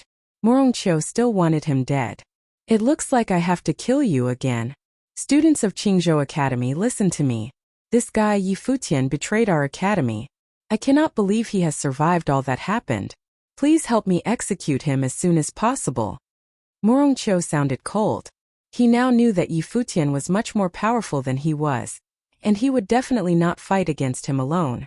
Around him, however, there were some powerful disciples from the College of Earth Element, including several mages in the Glory Plane. He believed that Yi Futian would die for sure this time. Some students came forward and prepared to attack. They were looking at Yi Futian with hatred in their eyes. Their director, Shizhong, had been humiliated entirely by Yi Futian and his master Hua Fenglu. They felt so ashamed by this that they wanted to kill Yi Futian right then.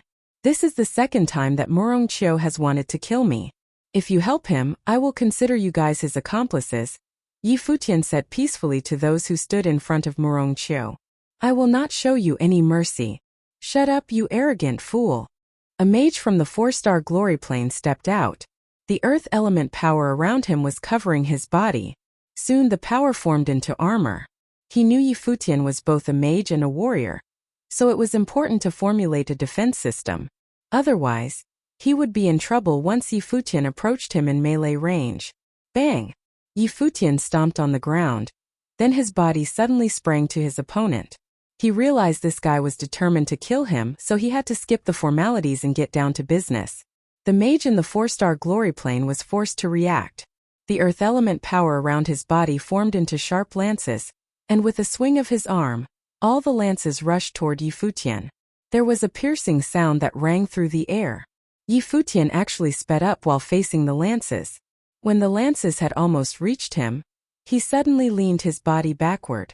His body slid through the lances without even a scratch. Moments later, there was a blast behind him. That was the sound of the restaurant wall being destroyed by the lances. The mage was starting to become nervous. He then urged the spiritual chi in his body to resonate with the power of the universe. A shadow in the shape of a giant rhinoceros showed up on his body. Go! He initiated his spell. The giant rhino charged toward Yi Futian. The earth began to crack under this beast. It seemed like the rhino was going to tear Yi Futian's body into pieces. You cannot run from this. The mage started speaking in a cold voice. He believed that at such a close range Yi Futian was definitely going to die. However, to his surprise, Yi Futian didn't even try to run away from the attack. His body made a sound like the roar of a dragon. With thunder surrounding him, he made a fist and readied his attack. He landed his fist on the rhino when the beast reached his body. At that moment, people had the illusion that it was not Yi Futian, but a giant ape who landed that fist. The attack was so powerful and fierce that it exceeded their knowledge of power. A clamor burst out. The giant rhino was killed by the attack instantly. Now people's minds were blown, much like the rhino. They had never witnessed a warrior who could kill a creature formed by the spell of a mage in a higher plane. This completely changed their understanding of the differences between a warrior and a sorcerer. It was too shocking to be real. However, Yi Futian didn't stop there. His fist kept moving with authority toward the mage. It was too late for the mage to defend himself against the attack with any spells other than the armor he had formed before the fight. With a snapping sound, the earth element armor shattered. The onlookers realized it was not only the armor that shattered though. His bones were also broken from the attack. He was knocked feet away, and his body smashed into the tables behind him. "Murongqiu, just go!" Xinyu yelled. He was driving the earth element power of the universe with the perceiving ability of a 5-star glory plane mage. The earth element formed into walls. He had tried to lock Yi Futian's body within these walls to confine his movement into a tiny space. Murongqiu ran outside the restaurant as fast as he could.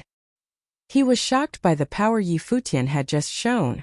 Yi Futian had defeated a mage in the 4-star glory plane with his martial arts techniques, and it was apparent that Murongqiu must run for his life. Murongqing was even weaker than her cousin. She had no choice but to run away with him in panic. Bang! With another booming sound, Yi Futian broke down the walls.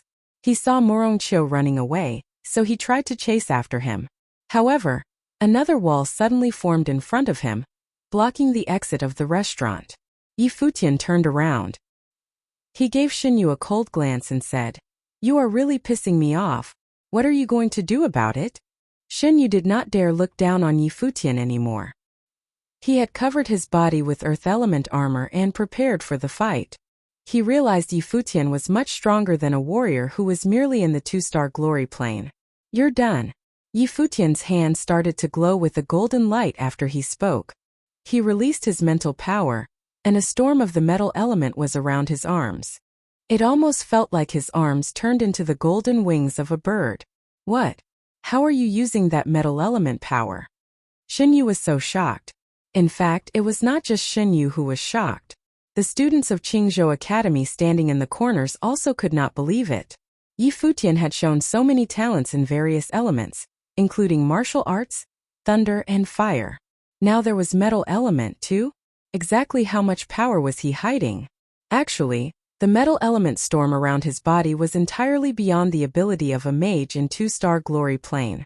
Even for the mages in the same 2-star glory plane, there was a significant difference in the strength of power they were able to use. Moreover, Yi Futian was a mandate sorcerer. There was no time to waste. Yi Futian's body formed into a bolt of golden thunder that broke through the air. Soon another wall blocked Yi Futian's way. It didn't work at all because his arms had become razor-sharp wings that easily cut the wall into pieces. Xinyu's face looked gloomy. He was driving the power in that space like crazy. All the remaining lances and walls were rushing at Yi Futian. However, Yi Futian was so fast that his body had become a golden shadow. Every attack from Xinyu totally missed its target. When a martial arts cultivator was this overwhelming and fast, he would be lethal for a mage, because once the mage's attacks missed their opponent and the mage was forced to fight in melee range, he was already defeated. Xinyu could do nothing more but run away. But Yi Futian didn't give him a second chance. His body flew toward Xinyu as fast as a bird, and suddenly a horrifying wound appeared on Xinyu's chest. His face turned ghastly pale from blood loss. Yi Futian left him alone. Murongqiu was still his primary target. He saw Murongqiu running in the direction of Qingzhou Academy, and kept chasing. "We're getting a show." The students of Qingzhou Academy in the restaurant rushed out. They believed Yi Futian was going to kill Murongqiu. Murongqiu was surprised that Yi Futian was so fast, and the distance between them was disappearing. He was running so hard that he felt like his lungs were about to explode. There were a lot of students coming in and out the academy. Murongqiu was screaming with desperation, "Help!" People were curious as to why Murongqiu was in such a panic. They realized that Murongqiu was being chased by someone, and was that Yi Futian? How could he be alive after jumping into the canyon? What's going on? Someone came out of the academy and tried to control the scene. It was the director of the College of Thunder Element. "Help me, Professor. He's going to kill me." Murong clutched at his last life-saving straw. He quickly hid behind the director. "Yi Futian." The director was surprised to see the student chasing after Murongqiu. Yi Futian stopped charging forward. He was still staring at Murongqiu and said, "Sorry, Professor, you may want to stay out of this. It's totally personal." "Yi Futian, listen, you are lucky to have survived. Remember, this academy is a sacred place. Don't do anything stupid." The director was commanding him to stop. "On my way here, I saw the whole city was destroyed by the monsters. People are crying in their houses, and this academy has been severely damaged. I believe, Professor, you know who is behind all of this," Yi Futian started saying. "And what about General Qin Shui and the Dark Kailan Knighthood? They do not deserve this. If you still believe this place is sacred, leave me alone." The director was ashamed. Xia Fan was the lord of East Sea Prefecture, and even the headmaster of Qingzhou Academy wouldn't dare question his ideas, not to mention the directors. However, now Yi Futian was accusing him in public. "In fact, I believe we are not at the academy yet," Yi Futian said. The director was stirred from his resolve. Murongqiu knew that the director might not be protecting him anymore. At that moment, someone else came to his side and told him, "Just follow me." Suddenly, the student who talked to Murongqiu flew into the air, bringing Murongqiu along with him. A lot of students lifted their heads to look at them. That is Yang Yao, a student from the College of Earth Element. He is a mage of earth and wind double elements. People whispered to each other. "Yi Futian." Murongqiu was now floating in the air and taunting Yi Futian. "How are you going to kill me now? Director, why don't you take him down?" Murongqiu then asked the director. "Just leave." The director did not want to hurt Yi Futian. In fact, he actually appreciated this boy. "I must kill Murongqiu today." Yi Futian was stubborn. This attitude reminded the director of the time this young boy had stood in the snow, confronting the authority of the academy. "I know you are good at wind element power. Even so, you cannot outrun him." The director kept trying to persuade him. "Yang Yao is in the 4-star glory plane. This is a personal matter," Yi Futian insisted. The director kept staring at Yi Futian. He could not believe that this boy was so stubborn and persistent. Could that be the arrogance of knowing nothing? Yi Futian had proven his power twice. "I guess you have to show me your real power to persuade me." The director started talking again after a few moments of silence. Students were surprised by this demand. "You are going to see something brilliant." Yi Futian laughed. Suddenly, a bright golden glow burst out of his body. As the crowd watched in admiration, 2 wings appeared on his back. He had transformed his body into the shape of a giant bird. All of a sudden, the place was silent. "I am a mandate sorcerer." Yi Futian announced his power to the audience with pride.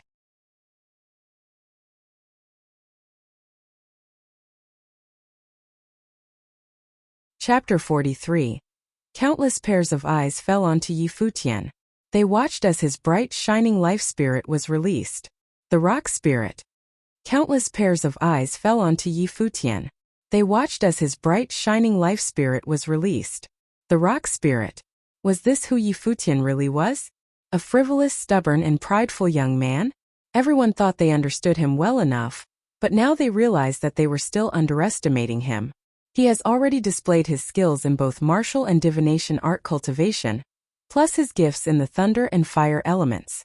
Now he was surrounded by a crazy storm of spiritual qi. Evidently, they were wind and metal elemental.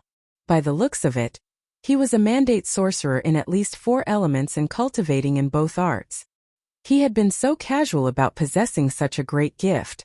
His behavior had once been considered presumptuous and arrogant, But now it was actually understated. If it weren't for Yi Futian's intent of killing Murong Qiu, the people of Qingzhou Academy would have never found out how truly gifted he was. Qini arrived running. Upon witnessing this scene, she had the urge to cry. Ever since returning from Mount Tianyao, her father had been decommissioned, and the Dark Qilin knighthood was suppressed to the point of being abolished. After all, the enemy Xia Fan had returned to the East Sea Prefecture, and the city had fallen into the hands of Murong Yunshan.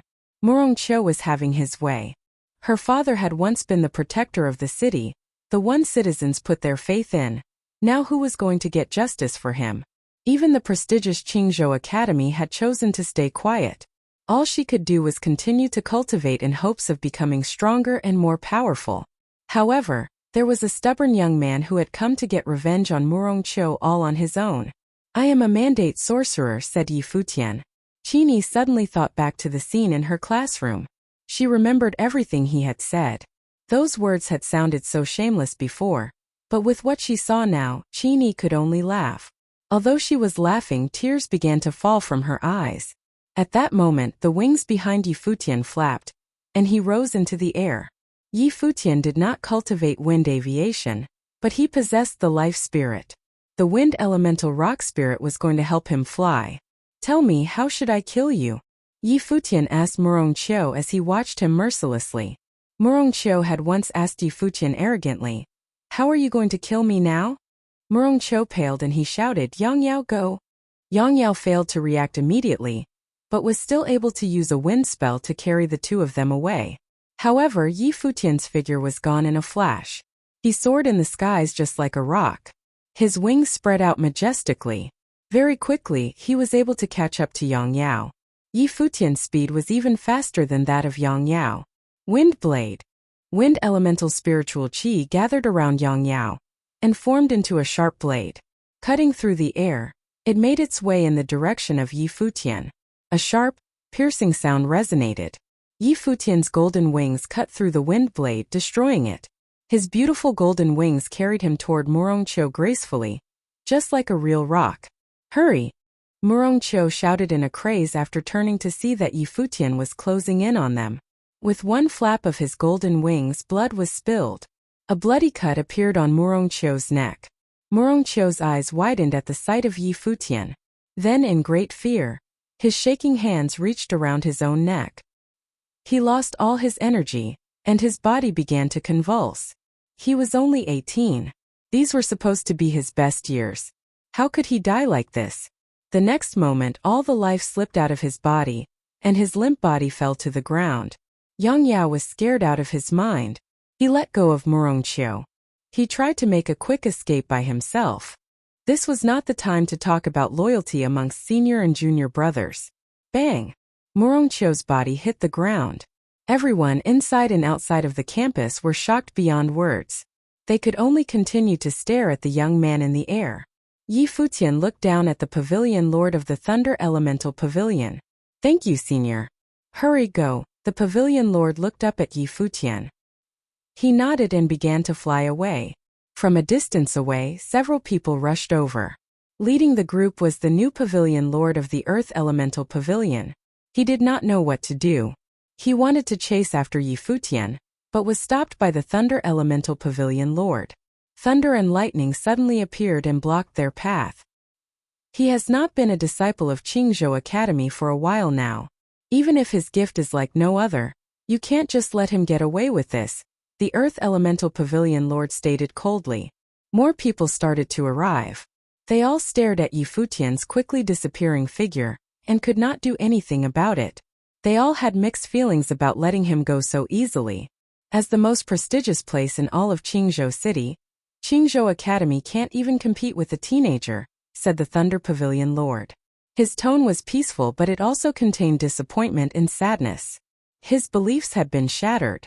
Yi Futian had taught him something new today. To be young and reckless, sometimes he was very envious of teenagers. They could do whatever they wanted without fear because in their eyes there were no rules and no limitations. The people who had just arrived did not know what to do. In some of their hearts they felt guilt. Personal benefits, power, rigid regulations. The Thunder Pavilion lord busted out in laughter suddenly.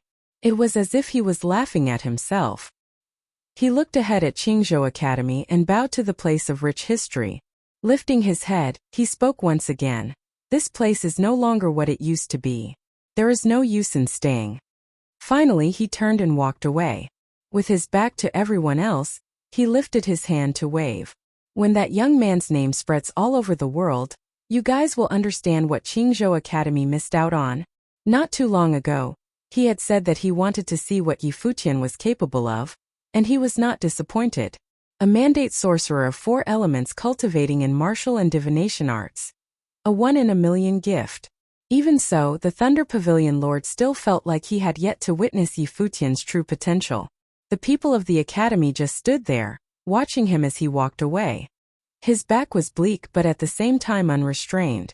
Meanwhile, a black Qilin departed from within the academy, and began chasing in the direction of where Futian left. In the faraway skies Futian soared in the clouds. Not long after, a black winged eagle emerged from the clouds and began to fly beside Futian. Seated on top of it were Hua Fenglu and Yushang. Futian came to kill Murongqiu alone, but of course he would have a backup plan. His form changed back to normal and he landed on top of the black winged eagle as well. Hua Fenglu and Yushang did not ask any questions. Futian returned safely. That meant that he accomplished what he set out to do. Futian! A voice called out behind them. Futian looked back and saw a black Qilin flying towards them. Seeing that it was just a black Qilin, he did not feel the need to escape. Senior sister, Futian smiled and greeted Qinyi on the black Qilin. Are you leaving already? She asked. After killing Murongqiu, Futian could not continue to stay in the city of Qingzhou. The only way he would be able to stay was if Hua Fenglu was not injured, but obviously that was not the case. If it were, then Futian would not have had to kill Murongqiu in such a manner. Yeah, I have to leave the city now. Take care, senior sister, said Futian. He felt bad for Qinyi. Her father protected Qingzhou City but was decommissioned and no one was willing to help her. One could only imagine how she felt right now. Let me send you off, she said with a gentle smile. Okay. Futian nodded. The black wind eagle and the black Qilin flew side by side, getting far away from Qingzhou Academy. The Qingzhou coast had many large vessels headed in all different directions. Right now, many people were boarding a large ship by the coast. This ship was one headed for the city of Donghai. The distance between Qingzhou City and Donghai City was quite long. Naturally, Futian couldn't fly the black wind eagle all the way there. Plus, Hua Fenglu was not in good condition, and couldn't handle flying for long periods of time. Yushang piggybacked Hua Fenglu and waited in front of the ship. Futian was having his last farewell with Qinyi. Senior sister, I really have to go now, he said softly. All right. Remember to come back to visit me when you grow up, Qinyi nodded. Even though she was sad, she kept a smile on her face. Okay, but you have to make sure not to forget me, said Futian. How could I forget you? Asked Qinyi. I'm afraid that I'll grow to be too handsome and you won't be able to recognize me, he said with a sly smile. She stared at him. This rascal was still so mischievous. Goodbye. Futian turned around and waved. Futian, she called out to him. Futian turned to look at Qinyi again. Her arms were open and she had a big smile on her face. I'll let you leave with a treat. Senior sister, you're putting me in a tight spot here. Futian sighed and walked up in between her arms, holding her curvaceous figure with his arms. Qinyi leaned into him lightly, her smile still bright. Sometime later she spoke again. Are you not going to let go? Oh, he loosened his grip on her and smiled at her. I'm going to miss you. Qinyi looked at him without a word and then turned around. I'm going now. She made her way to where the back Qilin was. Senior sister, you have to take care of yourself. Futian shouted. With her back to him, Qinyi began to tear up. As her tears fell, she mounted the black Qilin and flew away not looking back. Futian watched her as she departed and let out a sigh. He could not help her with much. He only hoped that she would be strong enough to handle everything alone. He turned around to walk towards the ship. Both Hua Fenglu and Yushang watched him. Master, we should board the ship now, Futian said to them. Okay, Hua Fenglu nodded. On their way there he asked, how was the hug? Comfy? Yi Futian tripped over his own 2 feet. He looked over at Hua Fenglu and attempted to explain, Master, Senor Sister Qini was feeling upset about what happened with General Qin. I was only trying to console her. Okay, I understand, nodded Hua Fenglu. You have to hug someone that long to console them? Master, you have deeply misunderstood me. He finished his words and walked ahead of Yu Shang. Then he crouched down and said, Yu Shang, let me carry Master. Yu Shang, let's go, said Hua Fenglu. Okay. This time Yu Shang did not listen to Yi Futian and carried Hua Fenglu onto the ship. Yi Futian watched their backs and tried to catch up.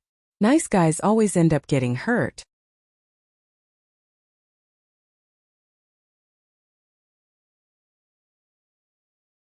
Chapter 44. On the coast of city of Qingzhou, a giant ship sailed away and finally disappeared from people's sight. On the coast of city of Qingzhou, a giant ship sailed away and finally disappeared from people's sight. An old man was standing quietly there, watching the giant ship leave. Waves continued crashing on the rocks, while the wind shrieked.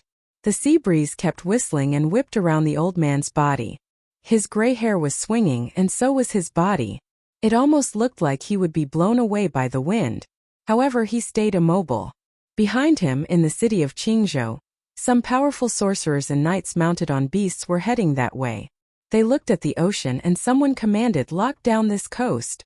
The lord of the city ordered that Yi Futian shall not leave this city. A ship just left for the city of Donghai.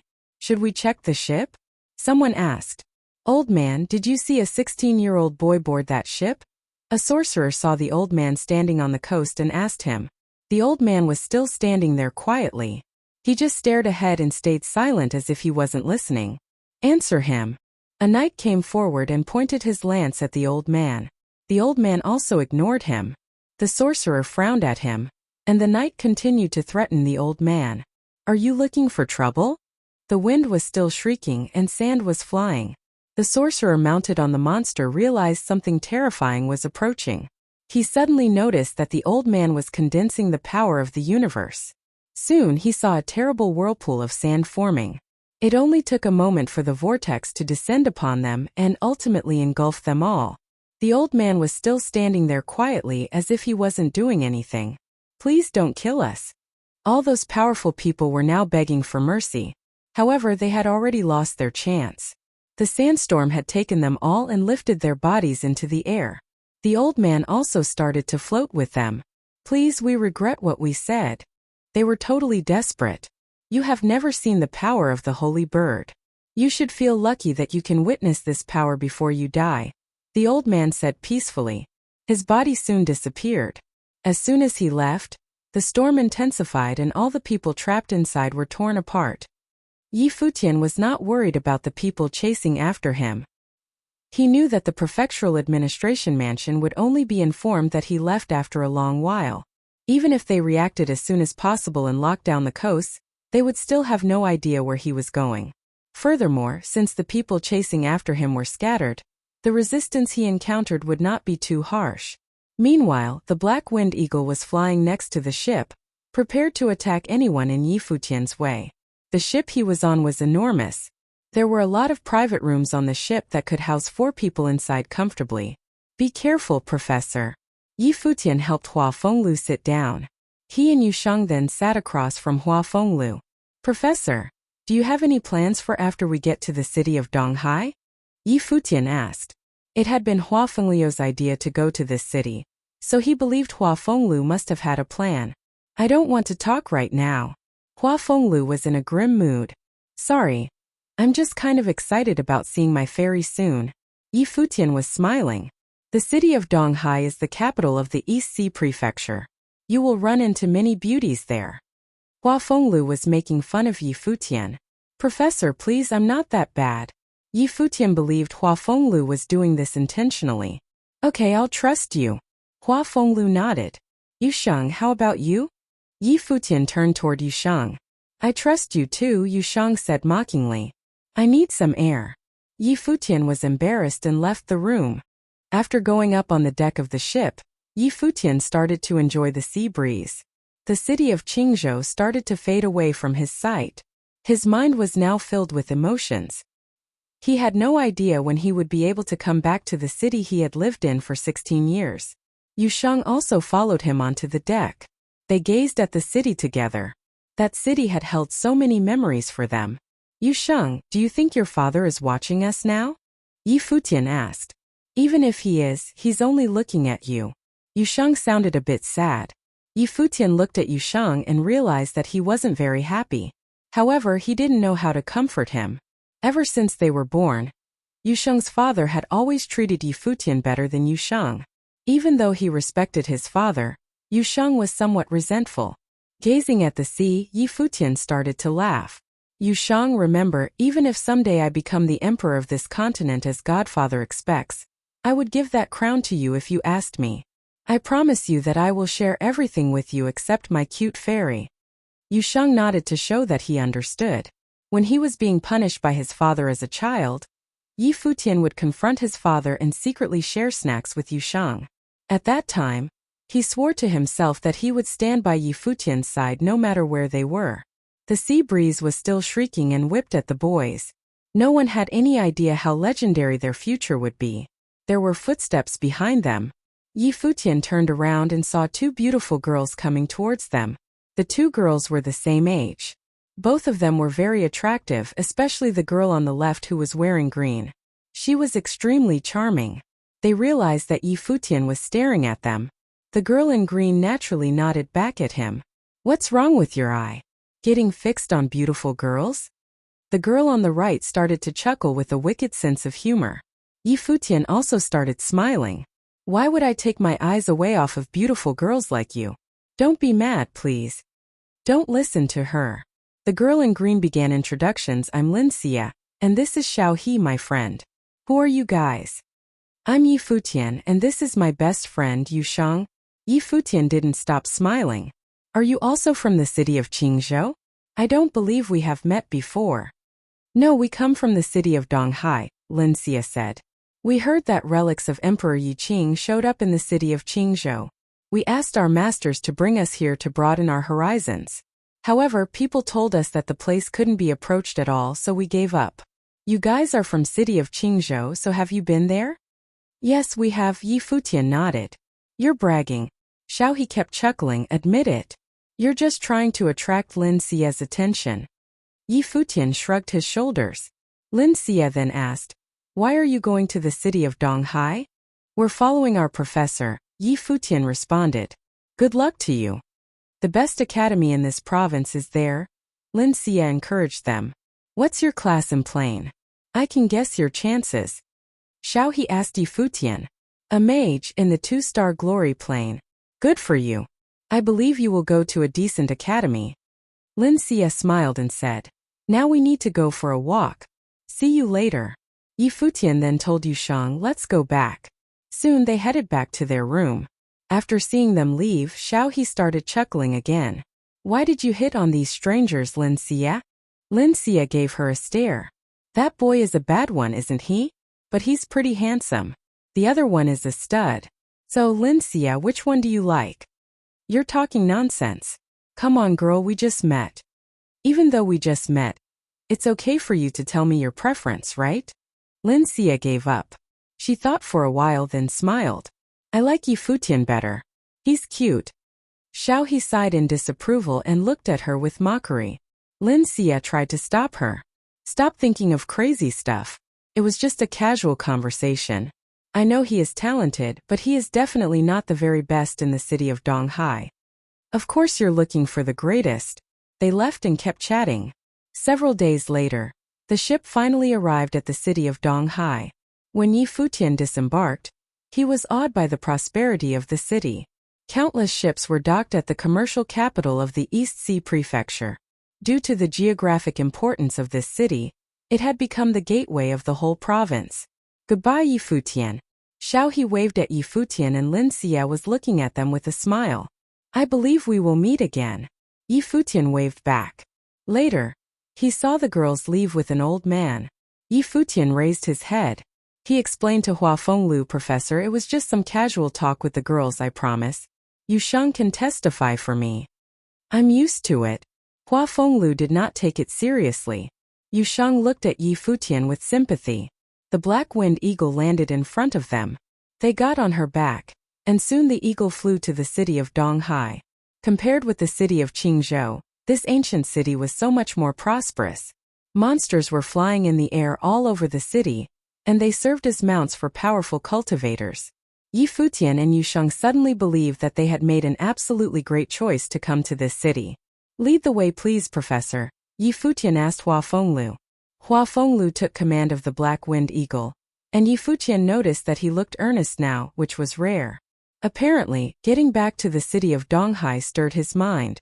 Eventually, they arrived at their destination. From afar, they saw an immensely spectacular mansion in their sight. It was almost as grand as a royal palace. The black-winged eagle landed in front of the building. Yi Futian had never seen such a majestic building.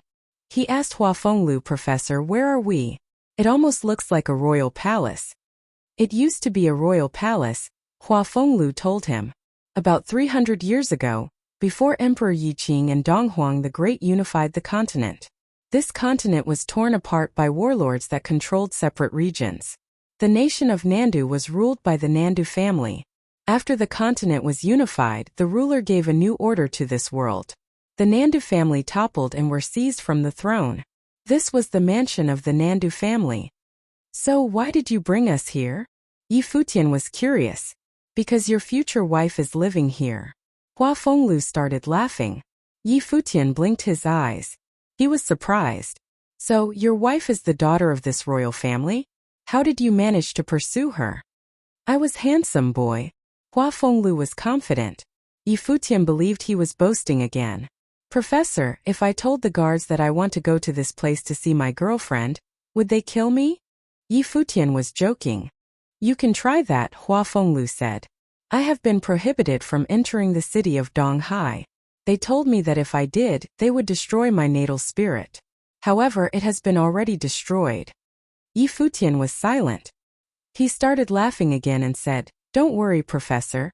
Someday they will beg you to come back."